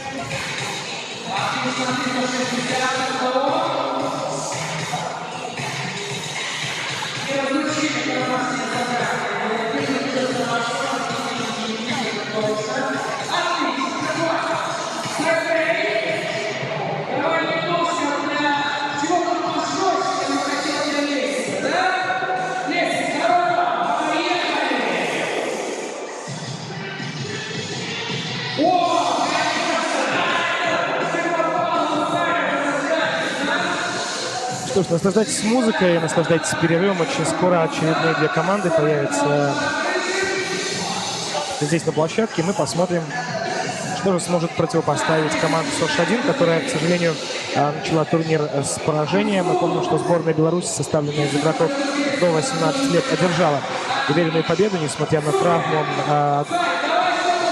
одного из игроков. Но будет интересно.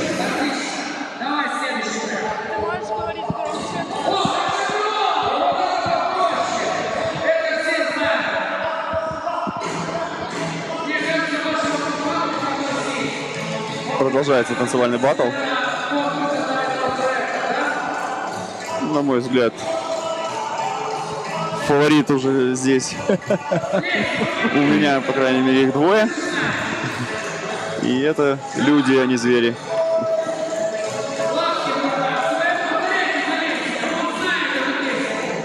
Сейчас уже они образовали трио.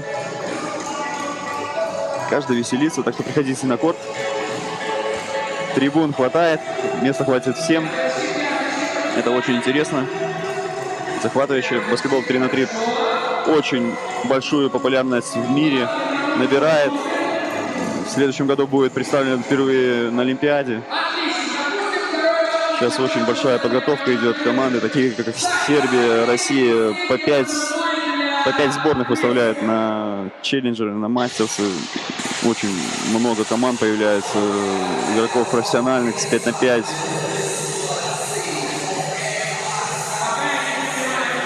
Скажи, Сергей, тебя мы на Олимпиаде увидим? Ну, на Олимпиаду, насколько я знаю, проходит только 8 команд, 8 сборных со всего мира. Первые три в мировом рейтинге России. Это, ну, сейчас недосягаемая сборная Сербии и сборная России. Они как получат вайлдкарды, так как занимают первые две позиции. За третье место в рейтинге, чтобы пройти отбор на Олимпиаду, очень много сборных борется, таких как Литва, Латвия и Словения. Но остальные будут проходить квалификации европейской. Вот сразу после европейских игр мы едем в Киев на европейскую квалификацию. Ну и все дальше зависит от результатов. Будем надеяться, ничего невозможного нету в этой жизни. Надо стараться, верить, работать, и все получится. Будем надеяться и верить, что нашим ребятам все-таки покорится эта вершина, и мы увидим их на Олимпийских играх. Тем более было бы исторично и красиво, что именно в первый раз, когда все-таки будет Олимпиада, да, баскетбол 3 на 3, мы увидим и нашу сборную. Но хочется верить, но пока давайте вернемся в реальность. Очень скоро у нас... Появился и третий сын Ирины Жилач. Видимо, не справляются вдвоем.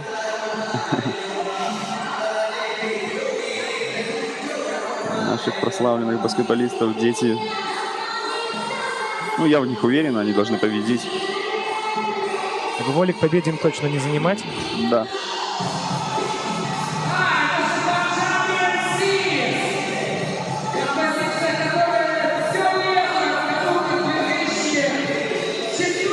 Небольшая передышка для команд, которые провели свои матчи буквально 10 минут назад.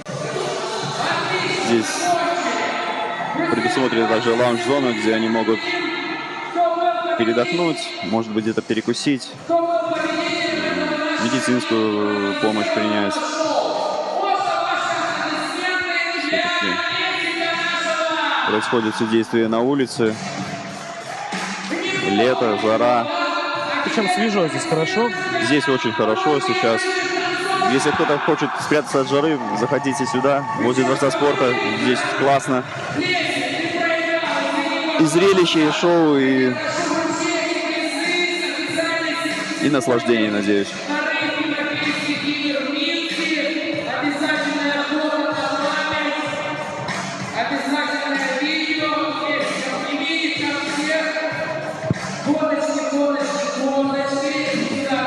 Лесик раздал подарки. Это же Беларусь, здесь всегда побеждает дружба. Здесь всегда побеждает дружба, но хотелось бы, чтобы побеждала всегда Беларусь. Но так как Лесик тоже из белорусских лесов, так что все правильно. Итак, ждем появления команд на корте.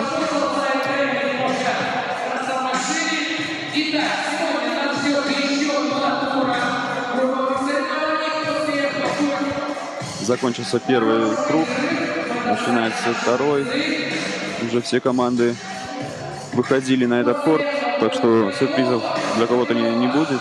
Да, нас ждет сегодня еще 2 тура групповых, после чего мы увидим полуфиналы, матч за 3-е место, битву за 3-е место и, конечно же, финал. Да, начнется самое интересное, потому что полуфиналы, финалы. Всем хочется стать чемпионом, первым чемпионом. Это первый чемпионат Беларуси. Да, вписать свое имя в историю. Да, это так и будет. История нашей страны, такого вида спорта, как 3 на 3.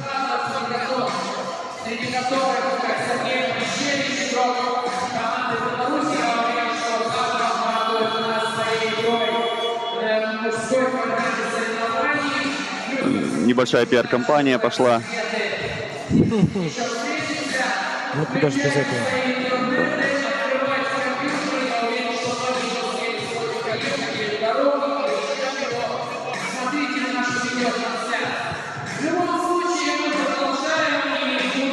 Вот Лесик пришел и к нам. Не С удовольствием пригласили бы его прокомментировать, но, к сожалению, у нас тут 2 микрофона. 2 микрофона, да и неизвестно, на каком языке он разговаривает. Наверное.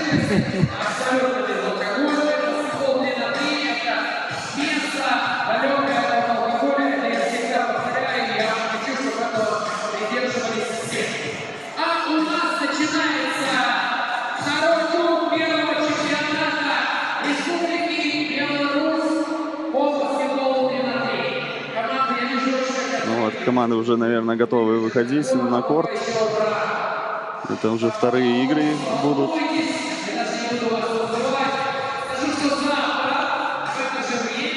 Мы увидим сейчас команду Гродно и команду СОЖ-1.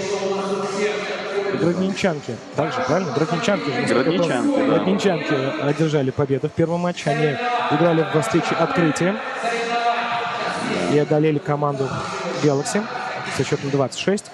Но команда СОЖ не совсем удачно стартовала. Они проиграли нашей сборной, составленной из игроков до 18 лет.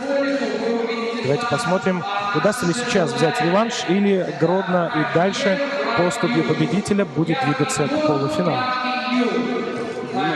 По сути, для команды Гродно сейчас нужно решить свои задачи, выиграть игру и спокойно проходить с первого места в полуфинал.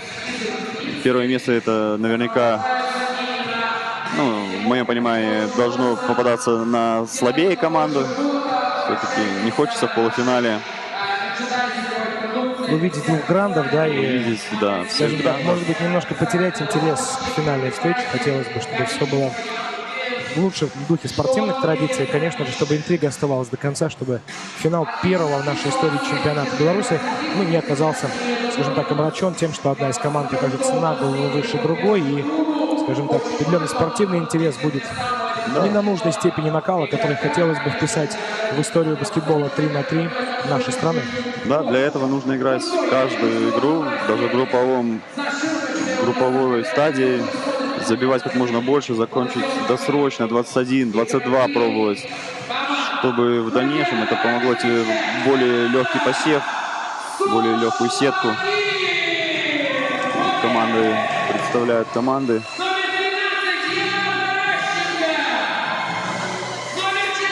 Представим команду СОЖа.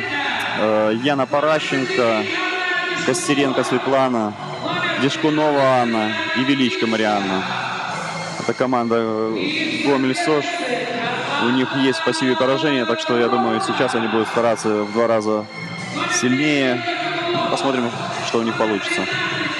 А вот и девушки из Гродно. Ольга Копылова номер 9, номер 13 Мария Крыжановская, 21 Валентина Машипут и Ангелина Бражевич номер 10. Да, все они играют за команду Олимпия Гродно. Чемпионат Беларуси, серебряный призер. Поопытней, как мы видим, и габариты получше. Должны пользоваться своим преимуществом под кольцом. Но команда Гомеля, что я видел, бросает из-за периметра уверенно. Если у них пойдет, то могут возникнуть проблемы. Мы представили судей. Помню, что судят 2 человека. Если более 3 на 3. Сейчас произойдет розыгрыш. Все по жребию. Мяч достается. Бросается монетка. И ты, кто угадал, выбирает либо мяч в начале, либо в овертайме. Потому что если ты выбираешь изначально мяч, если при равном счете в овертайме получает преимущество команда, которая начинала второй игру. Короткая разминка перед стартовым отрезком. 10 минут, либо до 21. Я думаю, что здесь, конечно, да, очень правильно сказал Сергей, абсолютно солидарен с тем, что девушки из Гродно будут решать свои турнирные задачи. Я думаю, они наверняка проанализировали, увидели, как играют девушки с юга нашей страны, из Гомеля, сделали свои выводы и построят игру таким образом, чтобы получить максимум очков при минимуме времени и минимуме своих усилий. Имеют хорошее преимущество под кольцом, за счет габаритов должны бросать, подбирать, добивать, меньше фолов, зарабатывать больше фолов на себе. Ну, и... Абсолютно верно. И Валентина Машипут мы видели в игре, отлично может сыграть в подборе и сработать под кольцом. Ну и, конечно, не будем забывать про Марию Крыжановскую. Хорошо она себя показала в первой игре. Посмотрим, как проявит себя Маша в этой встрече. Подбрасывается монетка. Команда СОЖ угадала. Не знаю, что они выбрали. Обычно выбирают мяч, потому что надеяться, что игра перейдет в овертайм, это... Очень тонкий лед. Тонкий, да, совсем. В овертайме, если вот равное количество очков, овертайм проводится до 2 очков. Неважно, ты забил это сразу же броском из-за периметра, либо по одному. Но очень скоротечно, очень интересно. В овертайме обычно происходят самые жаркие события. Так что хотелось бы увидеть и у нас. Ну, трудно представить себе больше накал нервов, чем да. овертайм. Один бросок решает как мгновенная смерть. Поэтому это делает этот вид спорта более зрелищным. Еще более зрелищным. Итак, Гродно и СОЖ-1. Это группа А. Да. У Гродно уже есть преимущество по очкам, набранным в первом матче. СОЖ пока первую встречу проиграли. Начинаем, девочки. Да, желаем всем удачи, без травм. Потому что турнир только начался. Ну вот, пожалуйста, сразу же идет бросок. В моем понимании они делают все правильно, потому что с такой мастеровой командой, которой ты выступаешь в габаритах, нужно бросать из-за периметра и надеяться. Бороться с кольцом сложно, с любым из игроков. Ничего страшного, нужно быстро выводить, открываться под мяч и делать свою работу. Бросок. Бросок — это не ошибка. Так что вот, пожалуйста, они ведут. И вот уже первые 2 очка набраны. Команда СОЖ впереди. Им сложно бороться, конечно. Валентина Машипут забивает в районе, делает счет равным. В районе штрафного забил уверенно бросок свой. Ну, под кольцо передачи не стоит делать игрокам СОЖа. Вот, пожалуйста, это все правильно. В последней секунде чуть-чуть передержали мяч, но это хорошая атака. Бросок. Сразу идет смена, видно, девочки поопытнее намного. Еще минуту отыграли. Я не думаю, что это на фоне усталости, но чтобы поддержать темп, нужно. Спорный мяч. Спорный мяч оставляет команда СОЖ, потому что они играли в защите. Идет очередная смена. 2 смены за минуту. Это нормально. Идет заслон. Поплотнее играют. Игроки из Гродно. Не смотрят девочки за временем. 12 секунд только отведено. Если в 5 на 5, 24 немножко секунды. Внимательнее, дамы, немножко внимательнее. Да. Нужно Потому что выполнять СОЖ, мне атаку. кажется, в данном случае действует абсолютно стратегически верно, потому что под кольцом бороться там абсолютно, на мой взгляд, не сказать, что бесполезно, но крайне проблематично. Совсем не бросают девочки из Гродно из-за периметра почему-то. Я понимаю, что преимущество под кольцом большое, но опять же, бросок из-за периметра дает в 2 раза больше очков, поэтому 2/3 атак должно идти именно из-за периметра. Все еще 2-2. Чуть меньше 2 минут у нас сыграно. Плотно играет Валентина, все правильно. Сбивает и с ритма броска. Сложнее потом забить. Хороший. В данном случае, как на тренировке отрабатывает Мария Крыжановская. Кат из-за периметра. Хорошая передача от опытной Ольги Крыпуловой. Хорошо защищается через нее. На мой взгляд, не нужно бросать через Ольгу. Девочкам из Гомеля нужно искать на поляне менее габаритных игроков. Производить атаки. Вот, здорово. И на подборе сразу же. Хотя они не уступают, но уступают в росте. Но за счет дальних отскоков могут и что-то подобрать и производить лишние атаки. Под кольцом у них шансов немного. Ну, Ограниченко отработанным маневром всегда ищет Мария Крыжановскую под щитом и успешно Хорошая удается. атака из-за периметра. Точная. Плюс 2. Мяч подумал, но все-таки провалился. 6-2. Хорошая атака. Вот. 6-4. Хороший бросок. 6-4. Неплотно защищаются игроки с команды Гомеля. Подбор за Ольгой Крыпуловой. Вновь под кольцо. Почему-то не пользуются фолами. Ну, благо мажут. Очень много мажет пока команда Гродно. Такой хороший темп взяли команды. Хватит ли их на всю игру? Перестрелку устраивать. 7-4. Гродно впереди. Тяжело все время бежать на подбор. Все время бороться, толкаться. Все-таки здесь допускается контакт немножечко пожестче, чем в баскетболе в классическом. Поэтому сил затрачиваешь еще больше. Где-то тебя придерживают, где-то ударит, где-то сбьют с ритма. 8-6. Не дают спуска своим соперницам, несмотря на то, что они более именитые. Почему-то команда Гродно играет в игру Гомеля и пытается сразу с вывода бросить по кольцу, хотя могут уверенно разыграть и забить спокойные очки. Но это тоже, может, возможно, мало берутся тайм-аутов. Надо пользоваться тайм-аутами. Во многих турнирах есть и телевизионные тайм-ауты, то есть их можно взять 2. Поэтому это еще, ну, это такие хитрости, которые приходят только, когда ты больше играешь в этот вид спорта.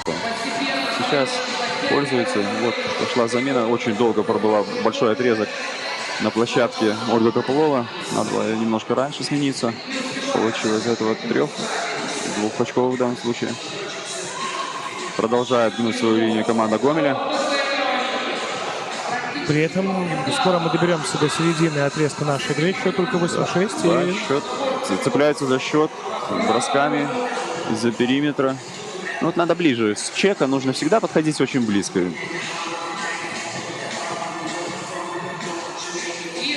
Очередная бросок из-за периметра. Аут. Ну, молодцы, что не сдаются. 10-6. Ничего еще страшного не случилось. Еще 6 минут играть. Фолов еще очень много. Проходят легко, проходят под кольцо. 2 с фолом. Неудачный фол. В баскетболе 3 на 3 нужно свалить так, чтобы уже не забил точно. Потому что ты тратишь и фол свой, и еще и забитый, еще и штрафной. Мария Крыжановская чисто исполняет. Уходит в отрыв немножечко. Не бегут пока еще игроки из Гродно. Видно, что они экономят силы. Может быть, это и правильно, потому что дистанция еще самое начало, вторая игра. Если они хотят дойти до финала, то таких игр будет 5. Все-таки... Да, и еще, им как раз еще играть с нашей национальной сборной, которая одержала победу над СОЖем. Все-таки это, будем говорить, что это юниорская сборная. Национальная, но юниорская. Но в этом виде спорта, как я уже говорил, за счет более контактный вид спорта, нивелируются свои габариты немножечко. Ты где-то можешь двумя руками подтолкнуть, где-то поддавить, где-то стать ближе, плотнее. И судьи на это не обращают внимания. Поэтому 18 лет это уже хороший возраст. Они будут представлять нашу страну на Кубках мира. Так что им нужно наигрываться с командами, может быть, и не опытными в баскетболе 3 на 3, но очень опытными в баскетболе 5 на 5, матерыми, которые уже давно играют в баскетбол, которые легко перестроятся, я уверен, и на игру на одну половину площадки. Надо наигрываться, конечно. Это пойдет только плюсы и стране, а идет рейтинг от всего, от всех выступлений, от всех турниров. Сейчас вот наша сборная Ю-23 поехали на второй этап Лиги наций в Москву. На первом, напомню, мальчики выступили удачно. 2 раза заняли серебряные медали. Уступали лишь безоговорочным лидерам россиянам. Девочки выступили менее успешно, но все-таки 1 раз залезли в призовую тройку. 2 раз по разнице забитых очков, которые я уже упоминал, потому что заняли 4-е место. В баскетболе 3 на 3 нужно забивать и в групповом этапе максимальное количество очков, чтобы в случае равенства по закрутке равное количество очков считается только забитые. Сколько ты пропускаешь, это никого на данном этапе не волнует, поэтому считается только забитые. Но у нас уже 15-9. Да, разладилась игра, видно, подустали толкаться. Все-таки менее габаритные люди. Толкаться под кольцом тяжело, очень много потратили сил. Уже не на броски, а на контактную борьбу. Вот так называемый airball проходит все из-за того, что сил немножечко не хватает, поспешный бросок. Ну, надо чаще меняться, есть тайм-аут, есть много таких нюансов. Надо использовать. Пропускают неплотно, не знали, что сделать, замениться или... Ой-ой-ой, получила мяч в лицо. Напомню, мяч тоже нестандартный, таким не играют в классическом баскетболе. Это специальные мячи 6-го размера, но по весу они как мяч 7-го размера. Они имеют ребра. Имеют ребра специальные для игры на улице. Довольно-таки приятные, но... Но не по лицу. Но не по лицу, конечно. Очень жесткие мячи. Намного тверже, чем классические мячи для игры 5 на 5.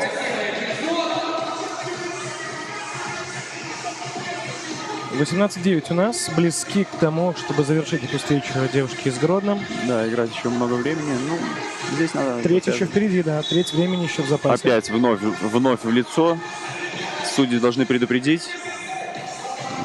Это все-таки не спортивный или технический фол. Напомню, что в баскетболе 3 на 3 технических фолов ты можешь получать сколько угодно, но не спортивный. Ты можешь получить 2 раза, и каждый неспортивный фол прибавляется 2 фола в твою копилку общекомандную. Плюс 2 идет. Не 1, а плюс 2.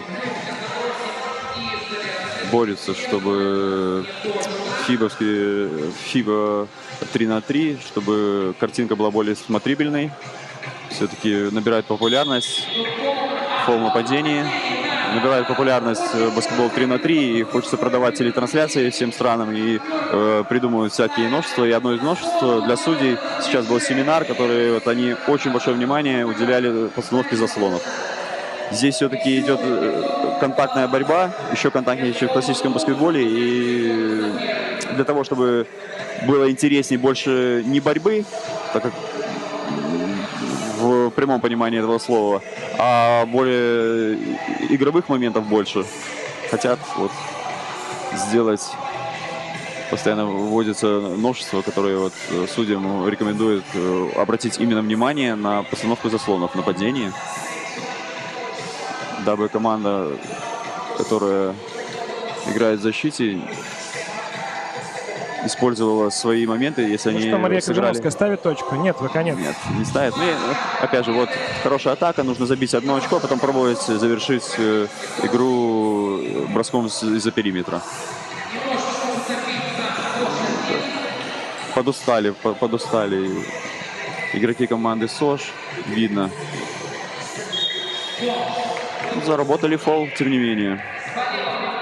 5 фолов уже допустили команды из Гродно. 4 фола у девушек из Гомеля. 5-4 по фолам. 19-9. Да, еще 2 минуты играть. Тяжело будет команде из Гомеля.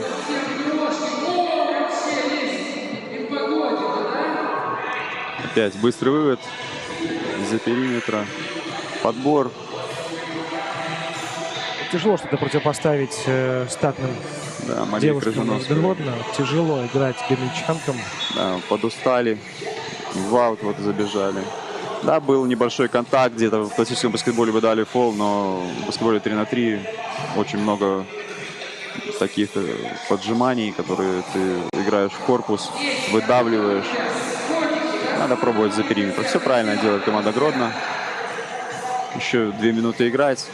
Нужно заработать свои 22.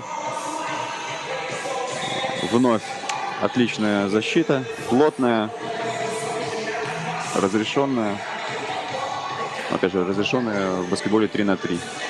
Я думаю, в классическом баскетболе это был бы 100% фол.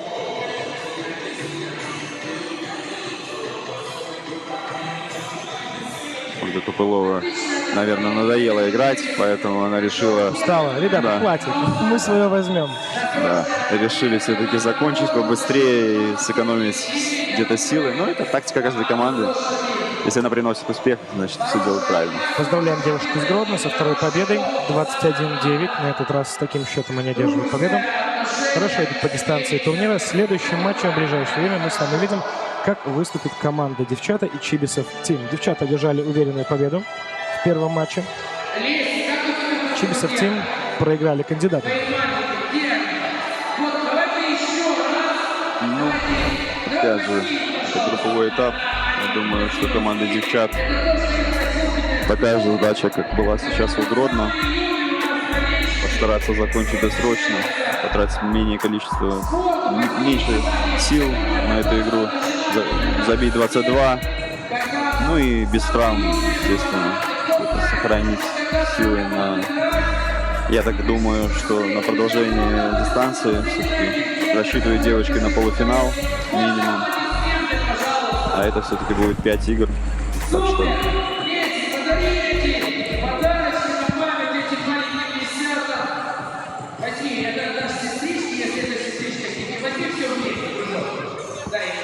Что ж, еще раз небольшой интерактив, пока девушки готовятся к тому, чтобы выйти на арену и принять свою вторую игру.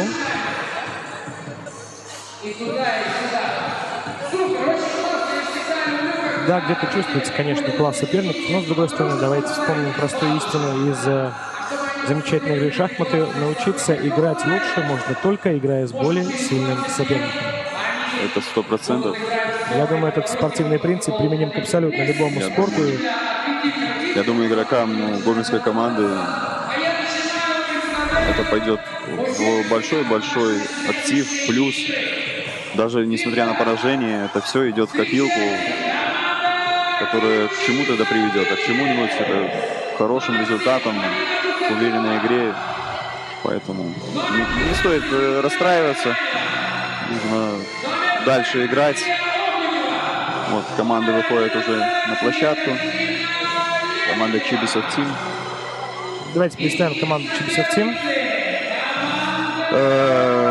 Да, команда Чибисов Тим. Это Полина Гусакова, Виктория Камаева, Мария Акунева и Екатерина Лебедева. Ну а теперь давайте вспомним про девчат. Я ждал. Ксения Вабищевич. Первая объявляет специальный Сереж. Да. Виолетта Кивляк, Анна Хацкевич и Ольга Громик.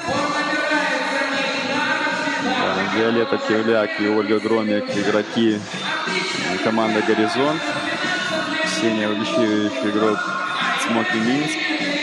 Анна Хацкевич играет за Гомельский СОЖ. У вас такой семейный подряд с цмоками, да? Да, ну, так получилось. Появляется судейская бригада. Судьи. Улыбаются девочки с хорошим настроением. Опять же видно разница в антропометрии. Габариты у команды девчат повыше. Ну и играют они в баскетбол 3 на 3 намного чаще. Мы их видим на половой арене.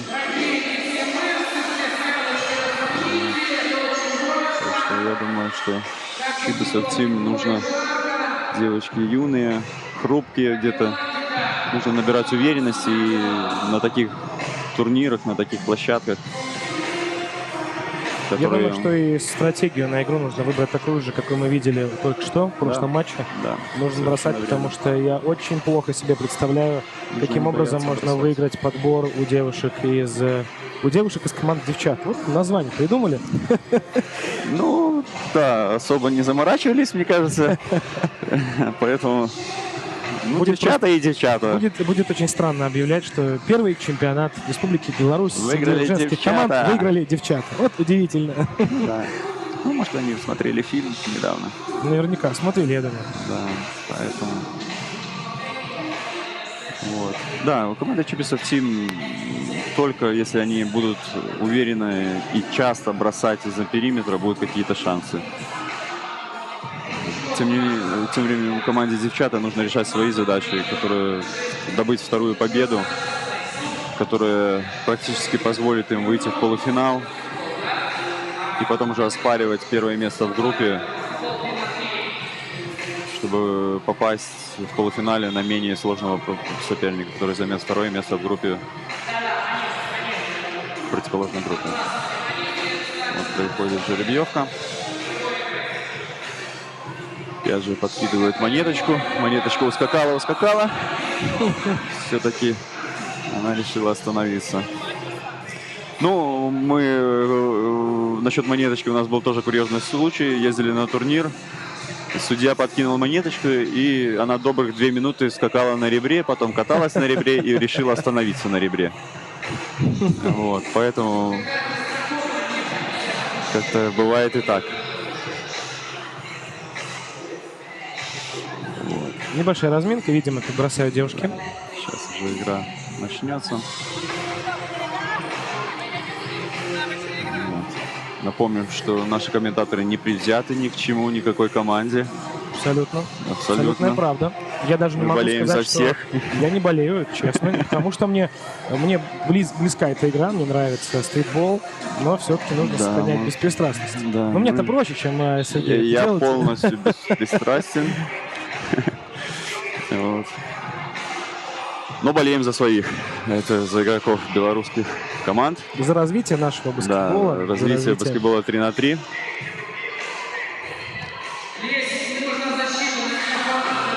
Вот. Девочки из команды Ю-18 сейчас, я так понимаю, накладывают ей тейп. Все-таки надеются выйти на игру. Своих не бросает в обиде. Впереди еще не один матч. И я думаю, что ее присутствие там должно сыграть свою положительную роль. С другой стороны, конечно, хотелось бы, чтобы во главу угла ставили не только спортивный результат, но и здоровье спортсмена. Да, здоровье для спортсмена это одно из самых важных. Во многом от этого зависит и успех, и даже это твоя работа. Ты должен следить за своим здоровьем. Начинают девочки. Ольга Громик на скамейке запасных. Виолетта Кивляк, Анна Хацкевич и Ксения Вабищевич начинают в защите.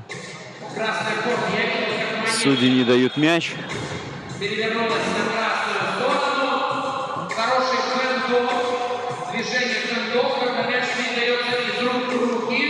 Идет первая атака, и сразу же идет забитый Молодцы, мяч. молодцы. И потеря. Шокировали девчат. Сами удивились. Команда Чибисов Тим. Тим Чибисов 1-0. 1-0. счет. Екатерина Лебедева забила средний. Хорошая защита от Ксении Лукичевич. Ну, здорово, что проводится такой турнир. Наконец-то. Да.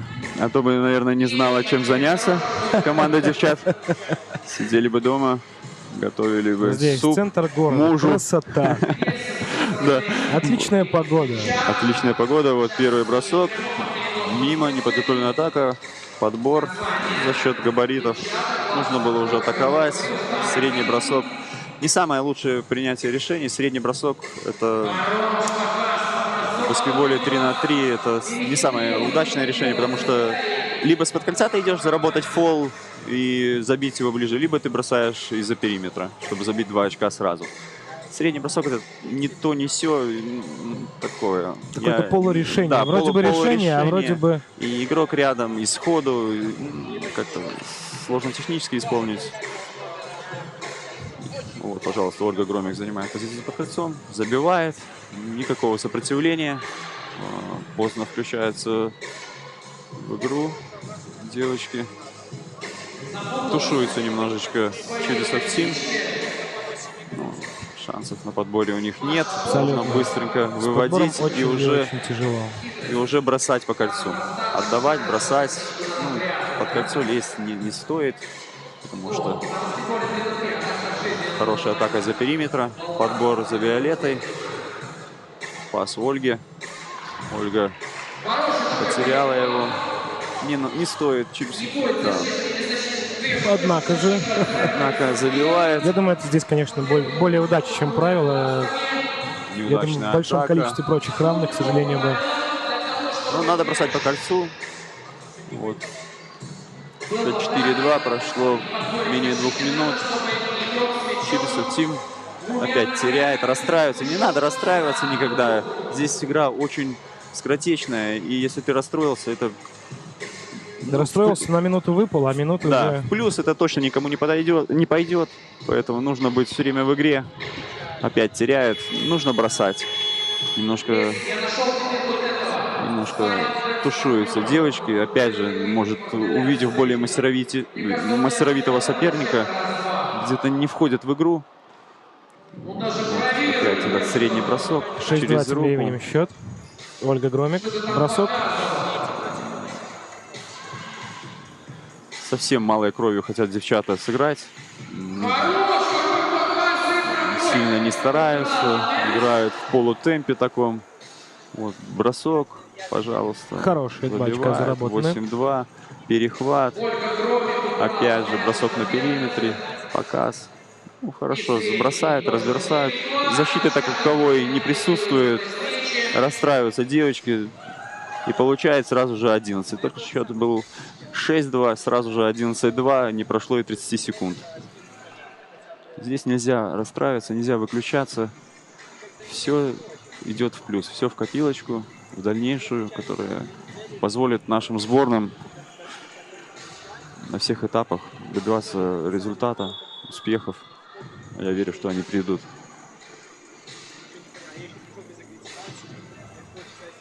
Очень классно. Прокатил мимо сейчас нашего столика статистики. 12-2 тем временем становится счет.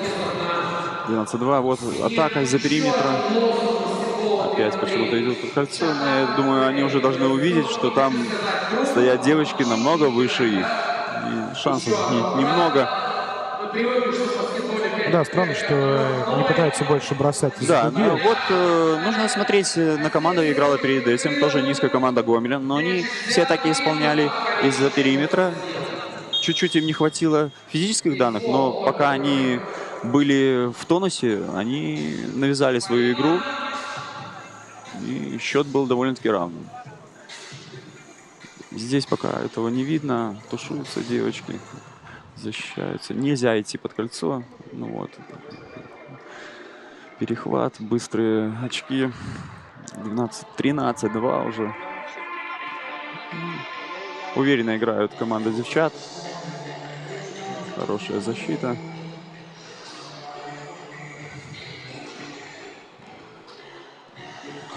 Легко проходит. Без Хороший сопротивления. сольный проход. Чибисов Тим ни одного фола. Надо пользоваться. Надо играть каждую игру. Несмотря на какой бы ни был соперник, нужно сделать все, чтобы победить в игре. Это очень быстро заканчиваются игры. 10 минут. Ты забил 3 раза, где-то пошло. Те расстроились. Вот ты победил самую сильную команду в мире. А так, показывать свои эмоции точно не нужно. Очень уверенно играют. Подбор весь их. Опять же. Подбор, бросок. 15-2.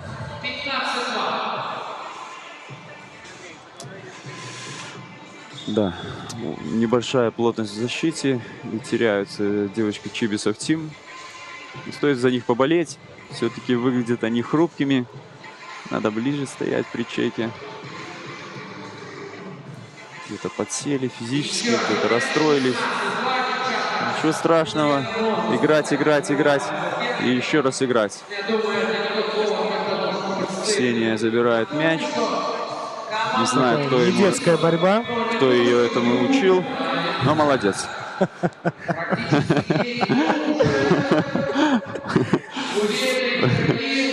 Если честно, как бы стараемся дома на баскетбольные темы не говорить.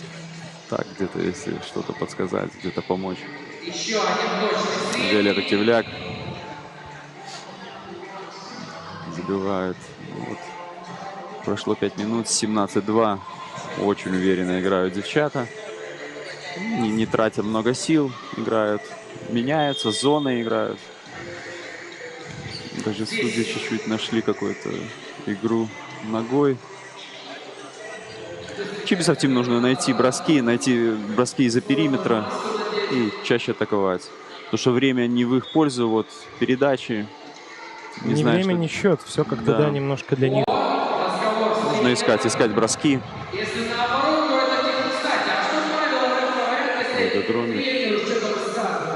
Не чувствует сопротивления под кольцом.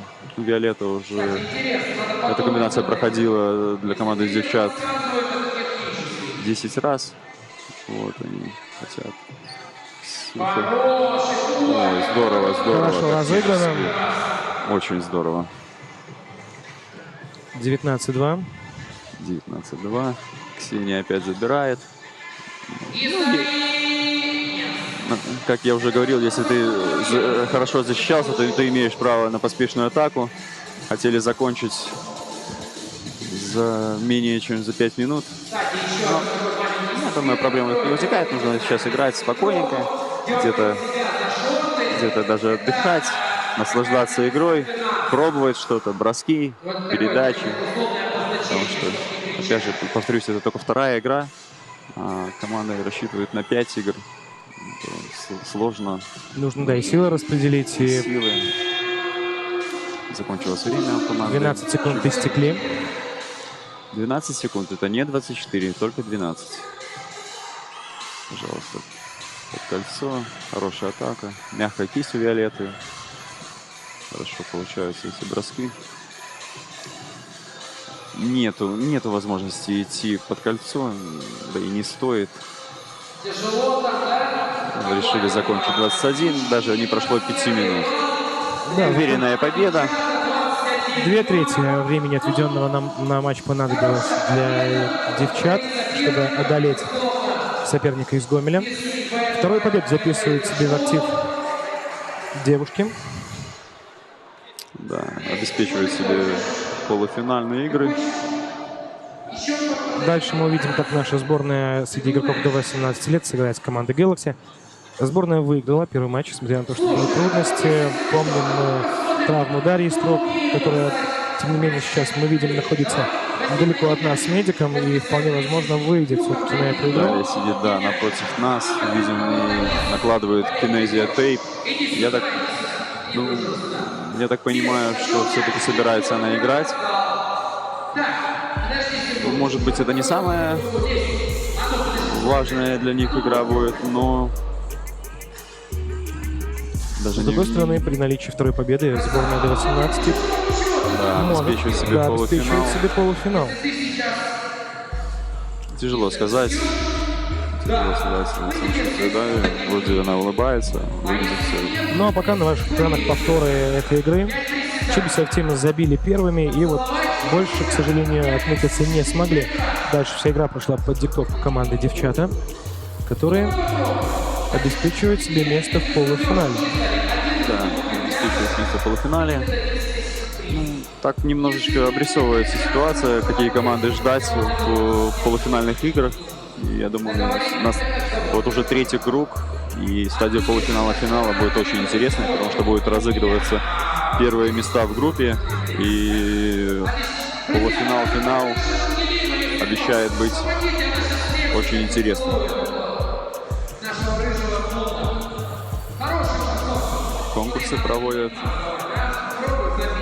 Работает наш ведущий, не дает включать нашим болельщикам в момент перерыва.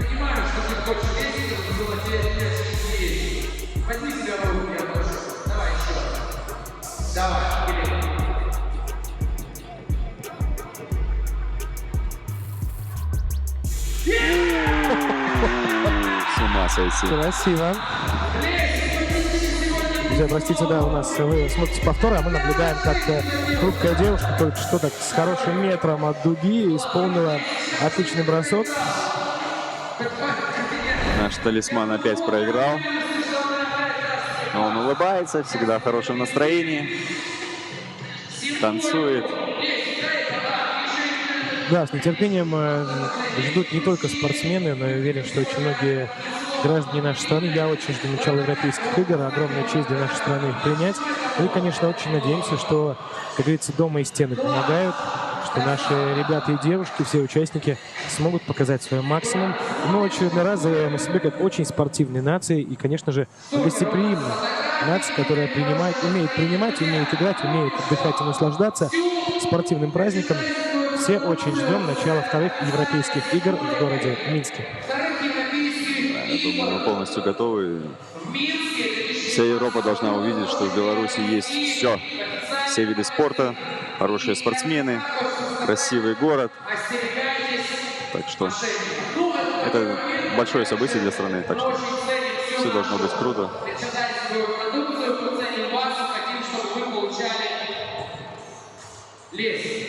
А ты хочешь, наверное, потом следующий конкурс будет, если ты забьешь на 5 раз, ты не будешь целовать. Ну ладно, хорошо. Возьми мяч, дай его, пожалуйста, где у нас специальная корзина для мяча. Есть. Да, история. Видите вы анонс следующего матча. Наша сборная, составленная из девушек до 18 лет, сыграет с командой Galaxy. Сборная одержала трудную волевую победу, заканчивая матч втроем. Ну а Galaxy в матче открытия этого турнира проиграли девушкам из города Гродно. Да, наши молодые сборницы сейчас выйдут пока что втроем, потому что Дарья накладывает, колдует доктор, делает все возможное. Все-таки травма голенного стопа, они самые распространенные у баскетболистов. Тяжело сказать о ее состоянии, что-либо. Ну, пожелаем здоровья.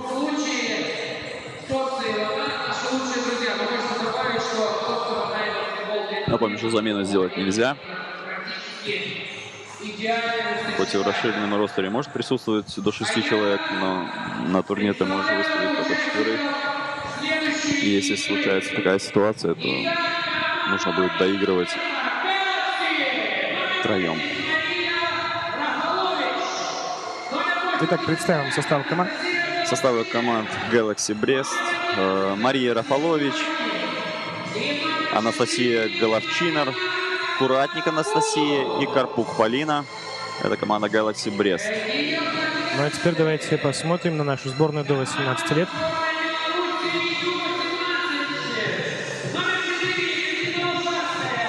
На ваших экранах Екатерина Лужацкая, номер 4.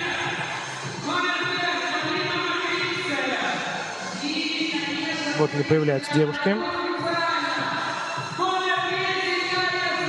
Мария Ануфриенко, номер 9. Полина Макритика, номер 5. И Дарья Сток, номер 10. Пока Дашу мы все-таки не видим на площадке, однако колдует над ней доктор. Возможно, все-таки она появится. Смотрим представление рефери. Ну, будет интересно посмотреть, как построит игру сборная, с учетом того, что их все еще трое. Да. Хоть это всего лишь 10 минут, но это для баскетбола 3 на 3 это очень-очень долгие и трудные 10 минут. Очень контактный вид спорта.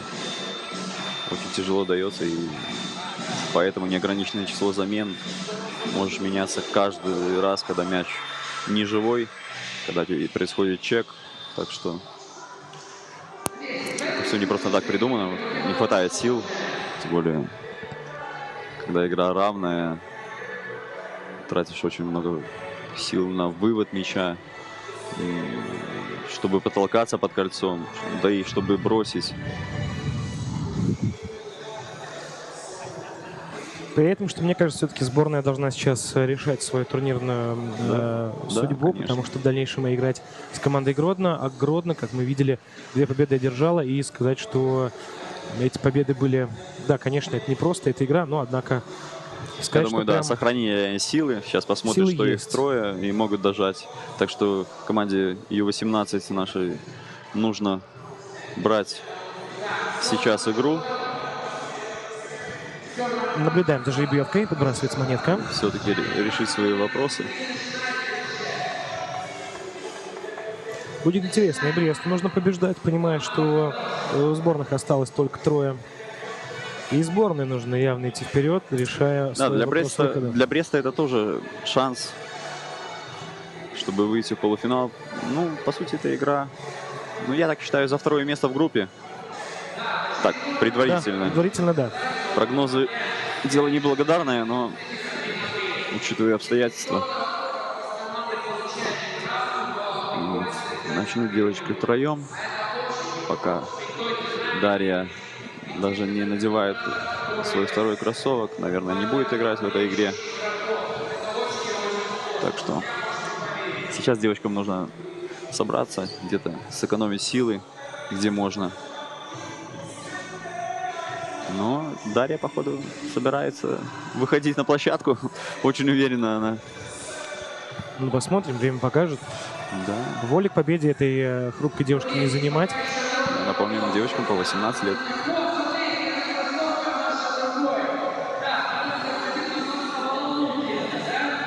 Мы готовы. Вот он, такой приятный момент братства сборной. Вот даже они подошли к Даше, которая на ваших экранах, к сожалению, пока находится вне игровой зоны. Все-таки команда — это команда. Вот она сборная, они готовы начать.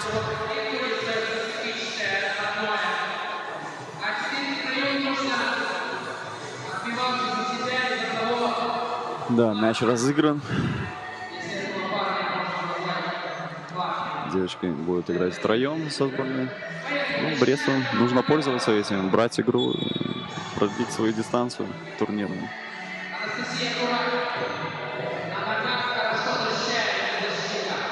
И тут же Анастасия делает хороший прорыв вперед. Подбор остается за сборной. Такая же ошибка. Все-таки мяч он тяжелый, и вот эти вот ребра по-другому отскакивает мяч от щита, поэтому нужно мягче его бросать, подкручивать. Немножечко специфический мяч для тех, кто мало им играл, очень тяжело. Казалось бы, такой элемент, как забить из-под кольца, но на самом деле непривычный снаряд, поэтому не стоит удивляться этим промахом. Другая геометрия отскока. Да, геометрия отскока ударяется дальше. Есть первые заработанные очки у нашей сборной. 1-0. Ну, пока И тут игра же более чем ошиблась. равная. Тут же ошиблась брестская команда. Хороший темп пока держат девочки. Ну, посмотрим, это только первая минута. Очень много проходов. Здорово, Хороший здорово сольный обыграла. проход. 2-0. Оу, заработала.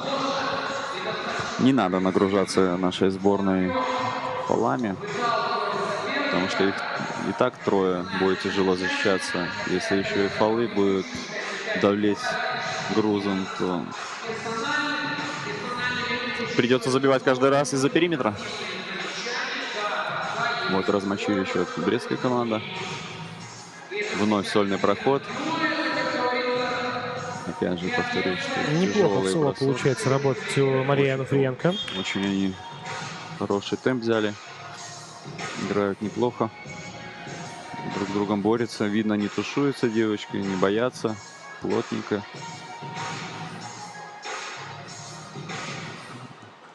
Опять же пытаются все решить через проход.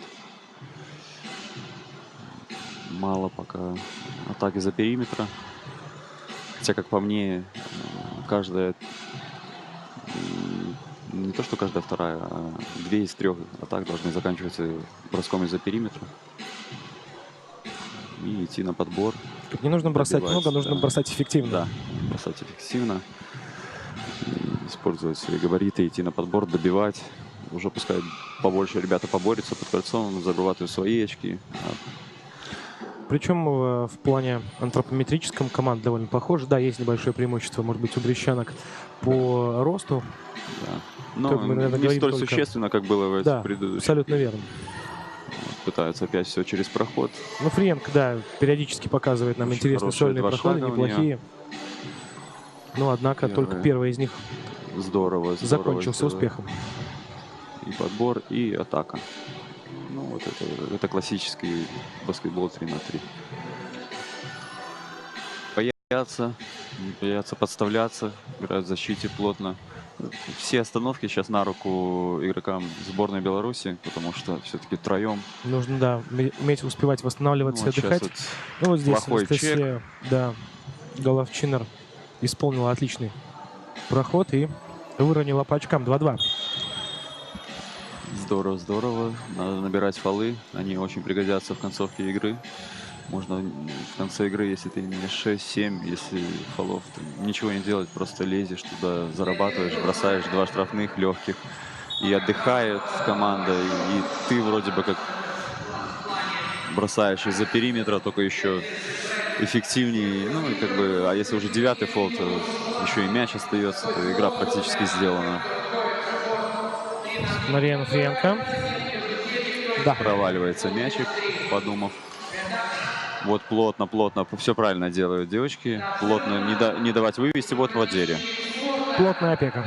Да, даже на выводе, чтобы вывести, нельзя трогать игрока, только вот есть дуга под кольцом, которая не даются фолы в нападении. В ней ты можешь стоять, тебя никто не может не прикоснуться к твоему мячу, не трогать тебя, войти в контакт в тело. Ты можешь там стоять спокойно, либо найти передачу, либо найти свободное место, куда ты хочешь вывести. Как только ты вышел из этой дуги, тебя могут также плотно защищаться, как на выводе. Напомню, чтобы произвести свою атаку, ты должен вывести мяч за 3-очковую линию. Ну, в данном случае это 2-очковая линия. Вот. Так что поэтому затрачиваешь силы и на это. Ну что ж, треть игры позади, счет по-прежнему 3-3. Вот эта игра интересная. Игра равная. Хорошая игра. Плотная опека. Никто не хочет. Перехваты идут. Остается мало времени на атаку. 5 секунд остается на атаку. Надо быстро придумать. Ну вот, бросай. Здорово. На подбор. Ничего страшного. Хороший фол. Можно немножечко передохнуть.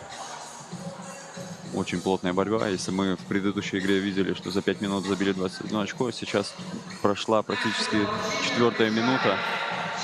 И счет 3-3. Вот, пожалуйста, 5-3. Хороший бросок в исполнении девушек из Бреста. Сразу же потеря. 5-3 Galaxy. Нет, судья оставляет мяч. Оставляет мяч команде сборной нашей юниорской. Опять Мария Анафриенко пробует пройти сольным проходом. У нее очень хорошие два шага. Головчин встречает. Но там можно использовать свое тело поплотнее. Хороший темп держит, несмотря на то, что втроем. Вот хорошая атака. Отлично еще. 5-5. 5-5. Мария Анафриенко зарабатывает очередные свои очки. Хорошо смотрится Мария вот в двух матчах турнира, которые мы видели. Да. Вносит свой очень сильный очень вклад. быстрые два шага. Ну вот, глупый фол. Забила. И еще и штрафной бросок. 6-5. Надо Штрафной сейчас бросок сразу для Galaxy. ответить броском из-за периметра. Подбор. И, пожалуйста. Чуть-чуть не прошло, но все делают девочки правильно.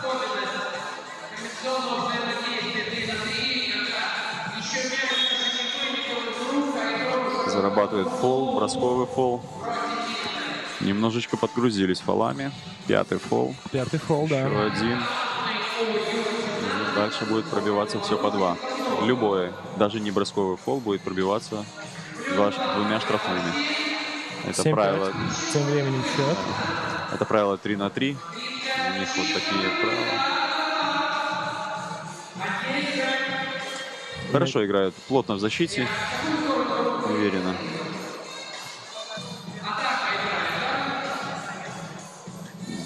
Судья говорит, что нужно сделать чек. Чек только по центру. Ух, хорошо задумали. Хороший бэкдор был. Но Если получилось бы интересно, да. Да. Перспективная Очень. атака была. видно, что наиграли эту комбинацию. Но Ну что ж, насколько я помню, вот прошло ровно 5 минут, пока так столь небольшого счета и такой небольшой разницы мы еще да, не видели. Да. Чувствую, что когда команды равные, нету такого. Играют агрессивно в защите. Вот, пожалуйста, еще 2 очка. Какой Ой, хороший одно очко. проход был. 6-7. Подравнивают. И перехват тут же. Молодец, молодец. Ничего страшного. Должны девочки подстраховать. И мяч оставляют в защите. Вот, перехват. В защите должна играть. Девочки сами не разобрались. Пытаются. Называют Мария Анафриенко комбинацию. Очень много сил тратит на проходы под кольцо, но это приводит к результату. Сейчас пробьет и может сравнять счет. Полина Макритская. Полина, удачи. 6-7. Не отпускаем интригу этой игры. Чистейше исполнено. 7-7. Пол игры прошло, еще это равный. Очень энергозатратный матч. Мы видим, удастся ли удержать такой темп до конца игры. Заработала фол, хороший. Это все на руку сборной Ю-18, потому что им нужно отдыхать. Нету 4-го игрока. Ну, точнее, она есть, но, к сожалению, из-за травмы голеностопа пока не могут принять. Кроме моральной поддержки, Да, кроме моральной поддержки. оказать ничего не может, к сожалению. Жаль, что в первой же игре Дарья Строк получила травму. Долго мы рассуждали, думали, что, возможно, она сможет показаться все-таки на площадке, но не вышло. Правильно, берут тайм-аут, отдыхают. Так и надо делать. Пускай посидят, передохнут.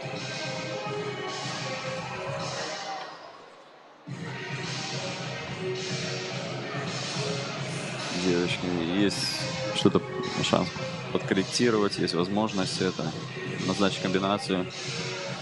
Потому что еще играть очень много. Прошло только чуть больше половины игры. Еще 4 минуты играть. А счет только 7-7. Счет равный. Вряд ли закончится эта досрочная игра. Потому что игра плотная, хорошая. Очень стараются. Неуступчивые девочки, несмотря на молодость. Поэтому эти водички попить, конечно, надо.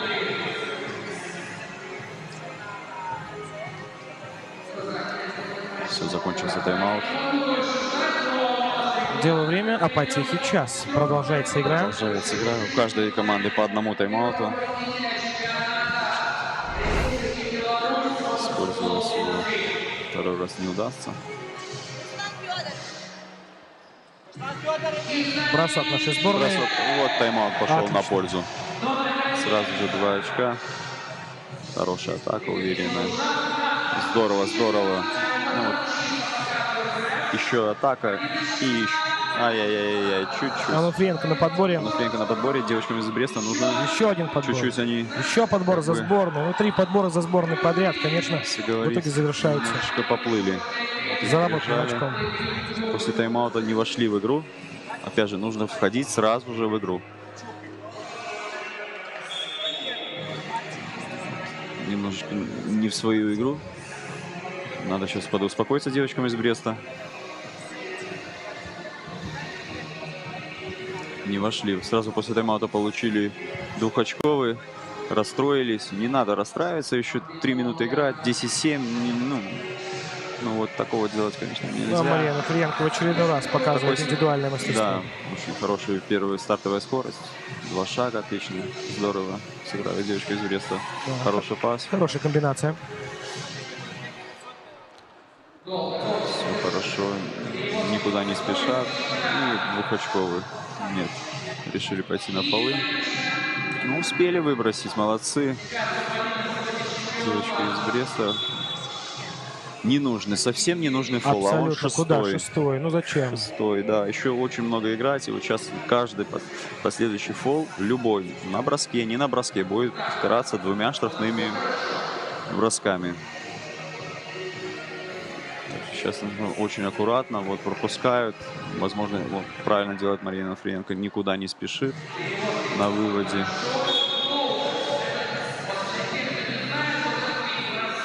Немного я не согласен с этим фолом. Судья стоял в метре, должен смотреть, что ничего там такого не было. Но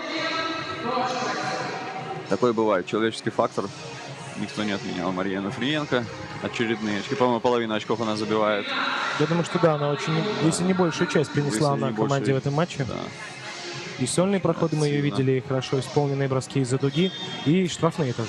Плывут девочки из Бреста, не вошли. На вторая половина игры складывается для них крайне неудачно. Сбили их наступательный порыв да. этим.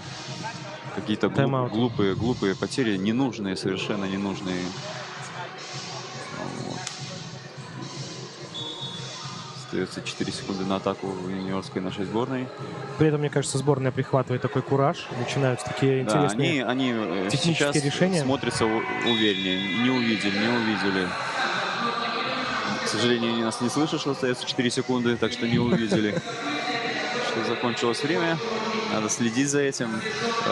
Когда мы играем, мы договариваемся, что 4-й игрок, который на скамейке, подсказывает очень много.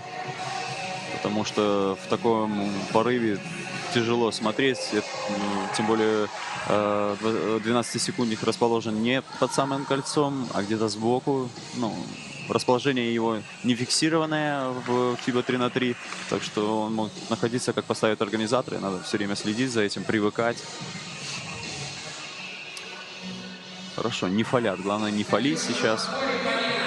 Полина Макритская. Отличный бросок. 15.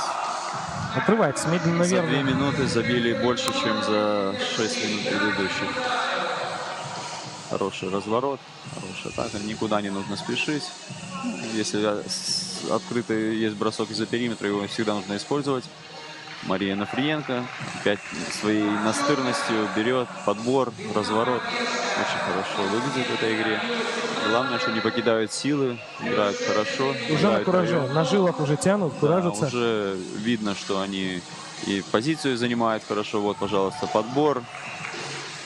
Да, к сожалению, вторая половина для команды Бреста. Вот так вот тайм-аут может сложилась. повлиять на игру. Тайм-аут решил в этой игре очень много. Не вошли в игру после тайм-аута. Один двухочковый бросок выбил с колеи. И так игра и закончилась.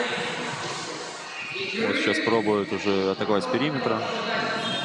Времени осталось 32 секунды. Мне кажется, задача невыполнимая практически забить, заработать 6 очков за 30 секунд. По шансам даже не выходит. Это по 2 атаки максимум у каждой команды. Сейчас спешить никто никуда не будет. Использует дальше, идет под кольцо. Ну вот, пожалуйста. Несмотря на то, что проиграли, вот это вот делать не надо. Ай-яй-яй. Надо Незачем, два незачем броска абсолютно. будет, но счет и время Да, 22 позволяют. так секунды. что расстроилась. Сама понимает, что не нужно этого делать. Ситуация на выводе мяча. Но стоит похвалить, хорошую игру показали и команда Бреста, и девочка из юниорской сборной. И давайте не забывать, что сборная играет втроем, без замен. Хорошо. Ну, сейчас вот немножко темп упал, никто никуда не спешит. Все, молодцы, тянет время. Атака на последней секунде. Все правильно, все здорово. И побороться на подбор, не фалить. И время заканчивается, можно уже не... Напомню, что сколько ты пропустил, не зависит. А вот бросить в конце надо, потому что... Вот. Можно поздравить юниорскую сборную с выходом в полуфинал.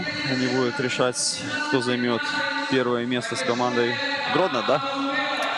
Абсолютно верно. Да, с командой Гродно. Ну а мы готовимся к следующему матчу. Девчата сыграют с Чибисов Тим. Нет, девчата Нет, уже извините, Чибисов не сыграли. с ним Кандидат, сыграли. не туда посмотрел. Кандидаты сыграют с командой Максимум. Максимум и кандидаты. Кандидаты должны решить свои проблемы с выходом в полуфинал, обыграв команду Максимум. А потом уже за первое место с девчатами поборется, чтобы попасть. Я даже не знаю, на кого кто хочет, кому как удобнее, но это тоже нужно смотреть, следить за этим.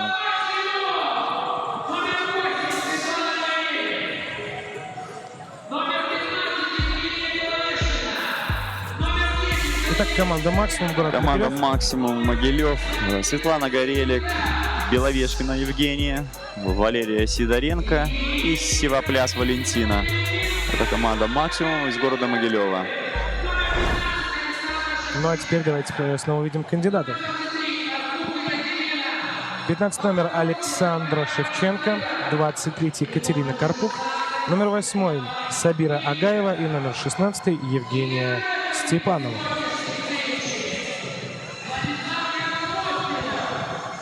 Напомню, в случае победы кандидаты решают вопрос выхода из группы и готовятся к полуфиналу. Это уже вот такой так называемый экватор, который нужно преодолеть уверенно. Ну и потом смотреть в полуфинале, как кого удобнее. Конечно, занимать первое место всегда лучше, но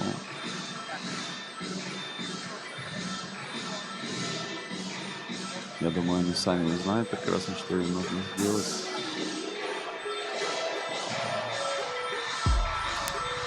Команда кандидатов, конечно, есть высокие игроки, которые уверенно должны, подвижные высокие игроки. Ну а пока мы показываем вам острые моменты прошедшей игры. Команда из Бреста, несмотря на то, что сборная играла у нас втроем без замен, не смогла сломить сопротивление, и удачная перегрузка формата игры в исполнении нашей сборной после тайм-аута принесла свои плоды. Да, отыграли троем, потратили, я уверен, что потратили очень много сил. Но сейчас есть время отдохнуть, подготовиться. Где-то врачи должны помочь. Ну, опять же, не стоит забывать о питании. Отдохнуть нужно, потому что соперник впереди у них очень непростой. Да, команда Гродненская опытнее, но ничего страшного. Я думаю, не будут не бояться никого. Уже всем доказали этими двумя победами, что вполне они конкурентоспособные даже с такими грандами белорусского баскетбола.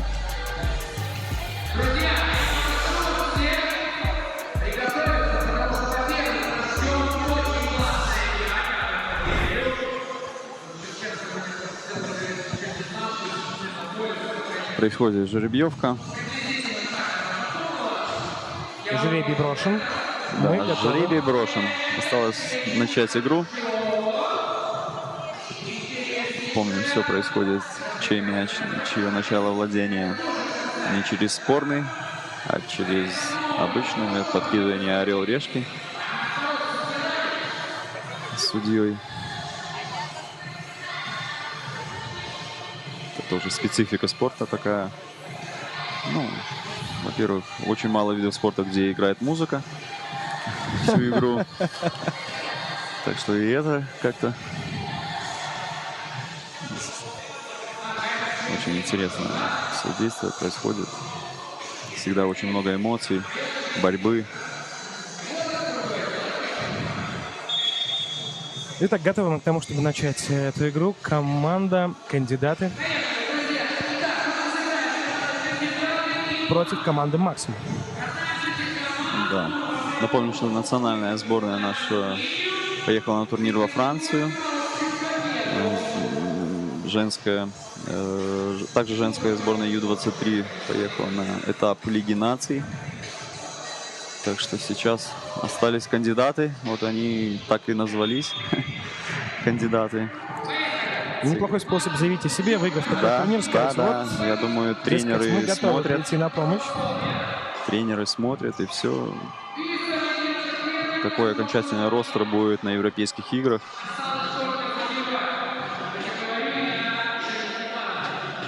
Потому что уже на примере сборной Ю-18 можно получить травму. Третий подбор подряд. За одну игру и за день до соревнований. Очень такой травмоопасный вид спорта. Так что нужно в обойме иметь достаточное количество квалифицированных игроков, которые тебе подходят под твою манеру игры. Очень важна сплоченность коллектива, физические данные. Поэтому У нас 1-1. всем желаем здоровья, но такая жизнь бывает разная. Здесь не получилось принять мяч у девчонок из «Максимум». Да, пока не сильно Агаева. получается игра у команды кандидатов. Хорошая передача Александра Шевченко. В небольшом контакте. Мимо. Побоялась. Все-таки у Александры роста и размаха рук хватает. Но все-таки заталкивает мяч команда «Максимум» из-под кольца. Двухочковый бросок, пожалуйста. Красиво. Катерина Карпук этим броском напоминает о себе тренером главной сборной. Да. Я думаю, тренеры все анализируют, все смотрят. Сабира Агаева. Направо опять на Карпук. Еще один чисто Еще исполненный один. двухочковый. Да, нельзя давать разбрасываться. Очень сложно потом догонять. Пытается решить через проход. Оставляет мяч в нападении судьи.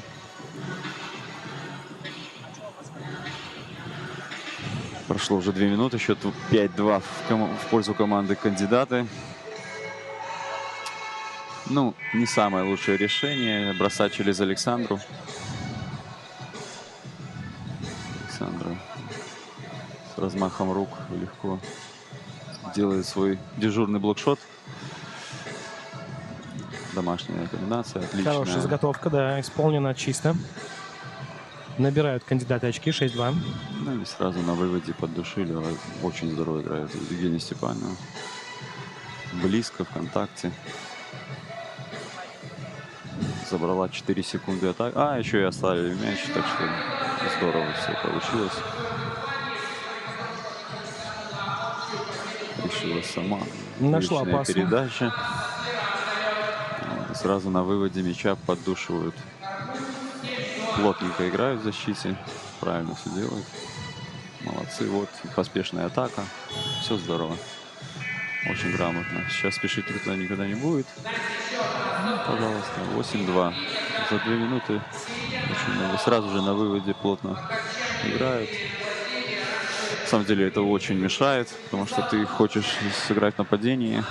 Что-то может даже подсказать партнерам, там, заслон или откройся, а тебя поддушивают.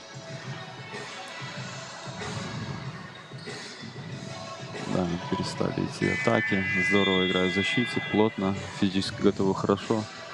Рядом с рукой. Атаки только через руку идут. Поэтому здорово смотрится команда кандидаты.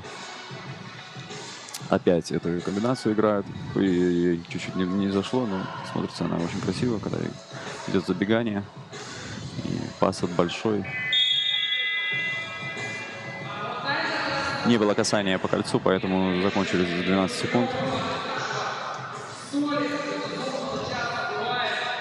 Продолжим. Треть игры позади, 8-2 счет. Кандидаты уверенно идут по дистанции. Здорово внизу отбирает мяч Сабирагаева. И сразу бросок из-за периметра. Аэрбол. Ничего страшного. Все правильно, все по месту, все по делу. Виновато заулыбалась Сабирагаева. Да, хоть и заулыбалась, но все правильно делает. Хорошая атака. Были люди на подборе. Все здорово. Думаю, еще, если ей позволить такую же атаку, она ее обязательно реализует. Вот, через Александру тяжело бросать. Уже сколько это? Да, мне кажется, не нужно с ее размахом Да, не рук, нужно. Да, я уже говорил. Очень вероятен блокшот. Очень, да, когда она поднимет руки, ты не увидишь, где там кольцо. Поэтому надо искать другие атаки. Вот. Штрафной. Штрафной бросает Карпук. Точно, 9-2. 9-2. Сразу же Плотника. Очень бросается в глаза, что они плотно играют в защите на выводе мяча, а девочки из Могилева не используют передачу при выводе. Ведь в зоне, которая не свистятся фолы в нападении, эта дуга под кольцом, ты не имеешь права атаковать игрока с мячом, и трогать мяч не имеешь права. Сразу судьи предупреждают техническим, а в следующий раз сразу же дают технический, и пробиваешь и оставляют тебе мяч. Хорошо разыграли, заработали фол, все. Видимо, очень наигранные, хорошие комбинации в исполнении Получается игра. кандидата. Получается игра у команды кандидаты. Хорошо находят передачами, не тратят много сил на ведение мяча. Быстро разбирают игроков. Даже вот такая вот атака, но она идет все равно через руку, из-под кольца. Это 1 очко, нет фола, очень здорово защищались.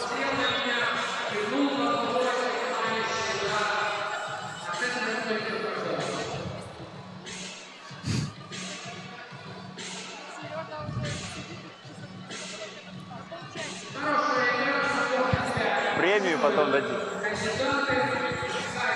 Смотрим дальше. 9-2. 9-2.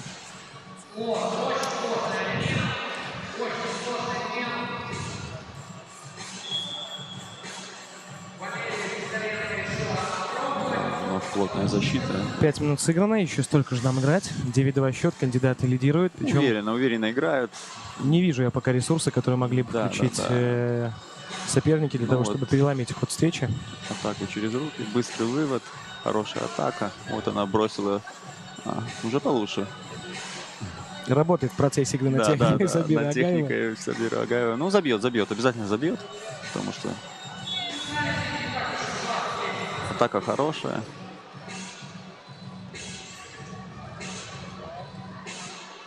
Уверенно. Сейчас.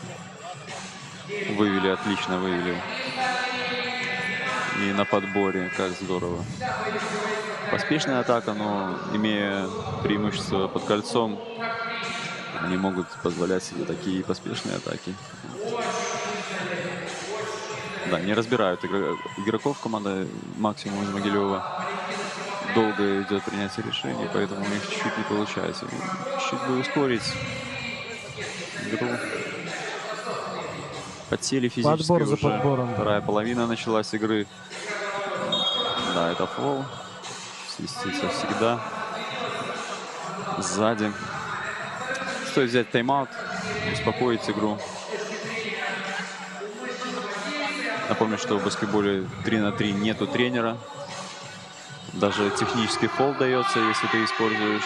Даже с трибун тебе тренер подсказывает за коучинг. Так что вот, еще одна двухочковая атака. 12-2. 12-2 и поспешная атака. Рядом игрок. Надо немножечко успокоиться. Ничего, еще 4 минуты играть. Может быть, за эти 4 минуты забить 2-3 хорошие атаки и почувствовать уверенность, и игра пойдет по-другому. Ну, здорово, хорошая передача Александра из-под кольца. Разобирает сразу игроков, сразу подстраховывает, и уже третий, наверное, блокшот от Александра Шевченко. Не стоит через нее производить атаки, нужно ее вытягивать и искать из-за периметра или более низкого игрока, через которого можно через руку бросить. Мяч у команды Максимум. Не следят за временем. Закончились 12 секунд, отведенные на атаку. Да, надо следить. Вот четвертый игрок, ему виднее, она должна подсказать, которая сидит на скамейке запасных. Должна крикнуть своим партнершам в данном случае. Вот. Евгения Степанова на 2 шагах легко уходит, правильно. Вот. Ищет свой бросок, пожалуйста. Есть все-таки Сабира Агеева, есть у нее набранные очки. Да. Все-таки она нашла свой бросок. Спокойно команда кандидатов использует свое преимущество под кольцом, в росте. Вот. Все получается. Все играют уверенно, раскованно, нету никакого давления уже. Уже игра практически сделана. 16-2, да. 16-2. Фолов нет. Играет 3 минуты. Уже можно в свое удовольствие. Главное, травмы не получить. И уже смотреть с прицелом на полуфинал, на другую группу. Они будут играть за первое место с командой девчат. Абсолютно верно. У нас впереди интереснейший матч. Отличный бросок. 19, ну все. 19-2. Нужно делать игру. Да, заканчивать ее красиво. Сейчас команде Максимум тоже получать удовольствие, где-то набираться опыта. Это хорошая атака. Несмотря на то, что эрбол прошел, но если так низко играли чек, не пошел, надо всегда атаковать, не бояться. Ну и все придет. Все-таки это первый чемпионат. 3 на 3. Есть. Все, закончилось. Закончили. 2:50 у нас осталось еще времени для того, чтобы досмотреть этот матч. Но нам не нужно, потому что 21:02 команда кандидата обыгрывает команду Максимум, получает свои очередные очки и непобежденный идет по турниру. Да, эта победа выходит в полуфинал. Сейчас в группе осталась одна игра с командой также непобежденные девчата. Будет очень интересно. Игра за первое и второе место. Очень интересно, кто же победит и кто на кого выйдет в полуфинальных разборках.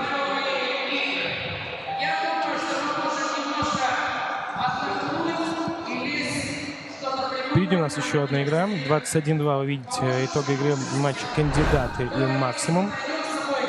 Пока так. Много еще впереди. Прошли мы экватор нашего турнира. Ждут нас еще и полуфинальный, конечно же, матчи за 3-е место и финал. Будет интересно. Я думаю, что многие из вас уже тоже определились с тем, за кого они болеют, или, по крайней мере, определились с возможными фаворитами этого турнира. Небольшой интерактив, ну а пока смотрим опасные моменты матча вот прошедшего. Комбинация, которая проходила у них ряд за...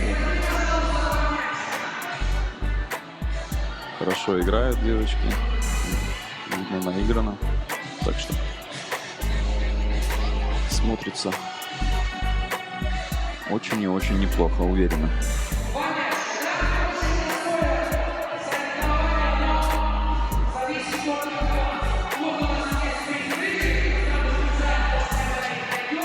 Вот и прошедший момент. Хороший матч показал команда кандидаты. Да, уверенная победа, 21-2, более чем уверенная.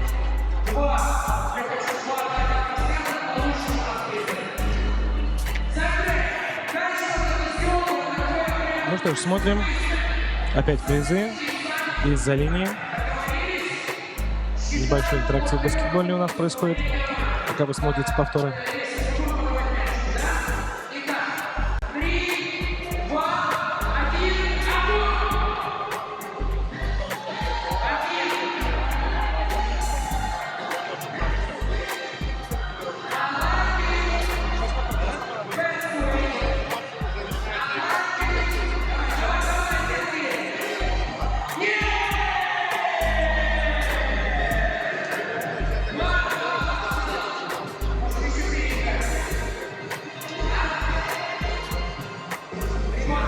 Итак, вот они повторы.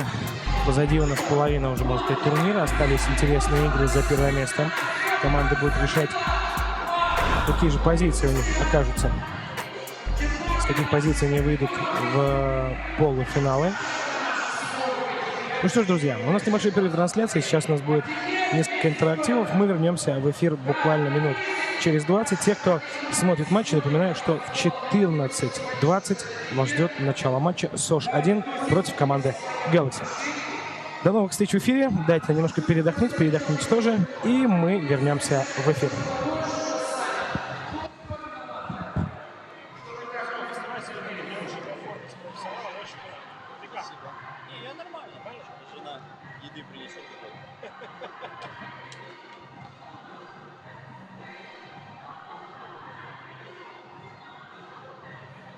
Тебя отметить в Инстаграме.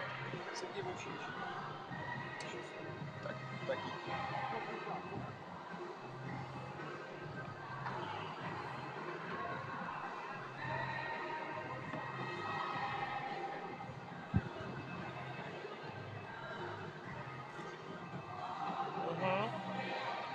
Сергей, нижнее подчеркивание, обещание. Сейчас идем.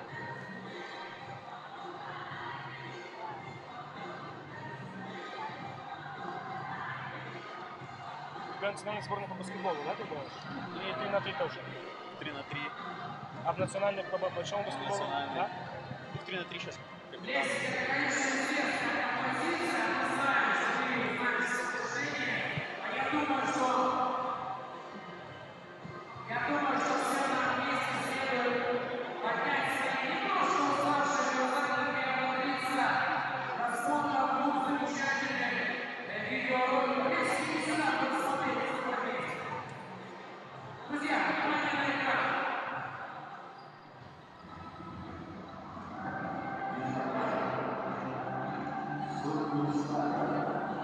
О, я прыгаю. Где ты здесь? А, второй, да? Нет? Так написал?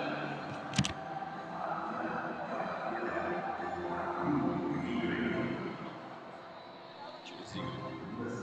Sorry. Через игры. Через игры? Угу.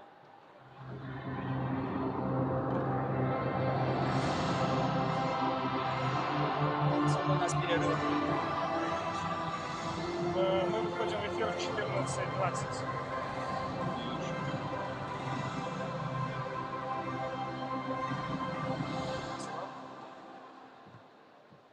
Друзья, ну просмотрели эти эмоциональные видео, у меня прям немножко слезинка прошла, потому что эти эмоции, которые сопровождают все Подойдут. Давай, в целом,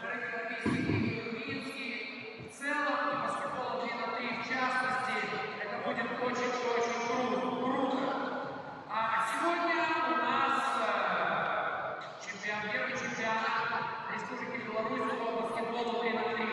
И я уверен, что нас ждут еще более классные и более динамичные игры. И вы наверняка обратите внимание, но и немножко кто-то не узнал, что наши яркие игры сопровождает наш яркий талисман Лисёнок Олесев! Вы видели, что Олесев подбегает ко всем, просит сфоткаться. Конечно, он очень любит обнимашки, как каждая птичка, как каждая кошечка. Маленькая Олесев любит обнимашки. Друзья, если он к вам подходит, не забывайте махать камеру, потому что Олесев привлекает внимание камеры.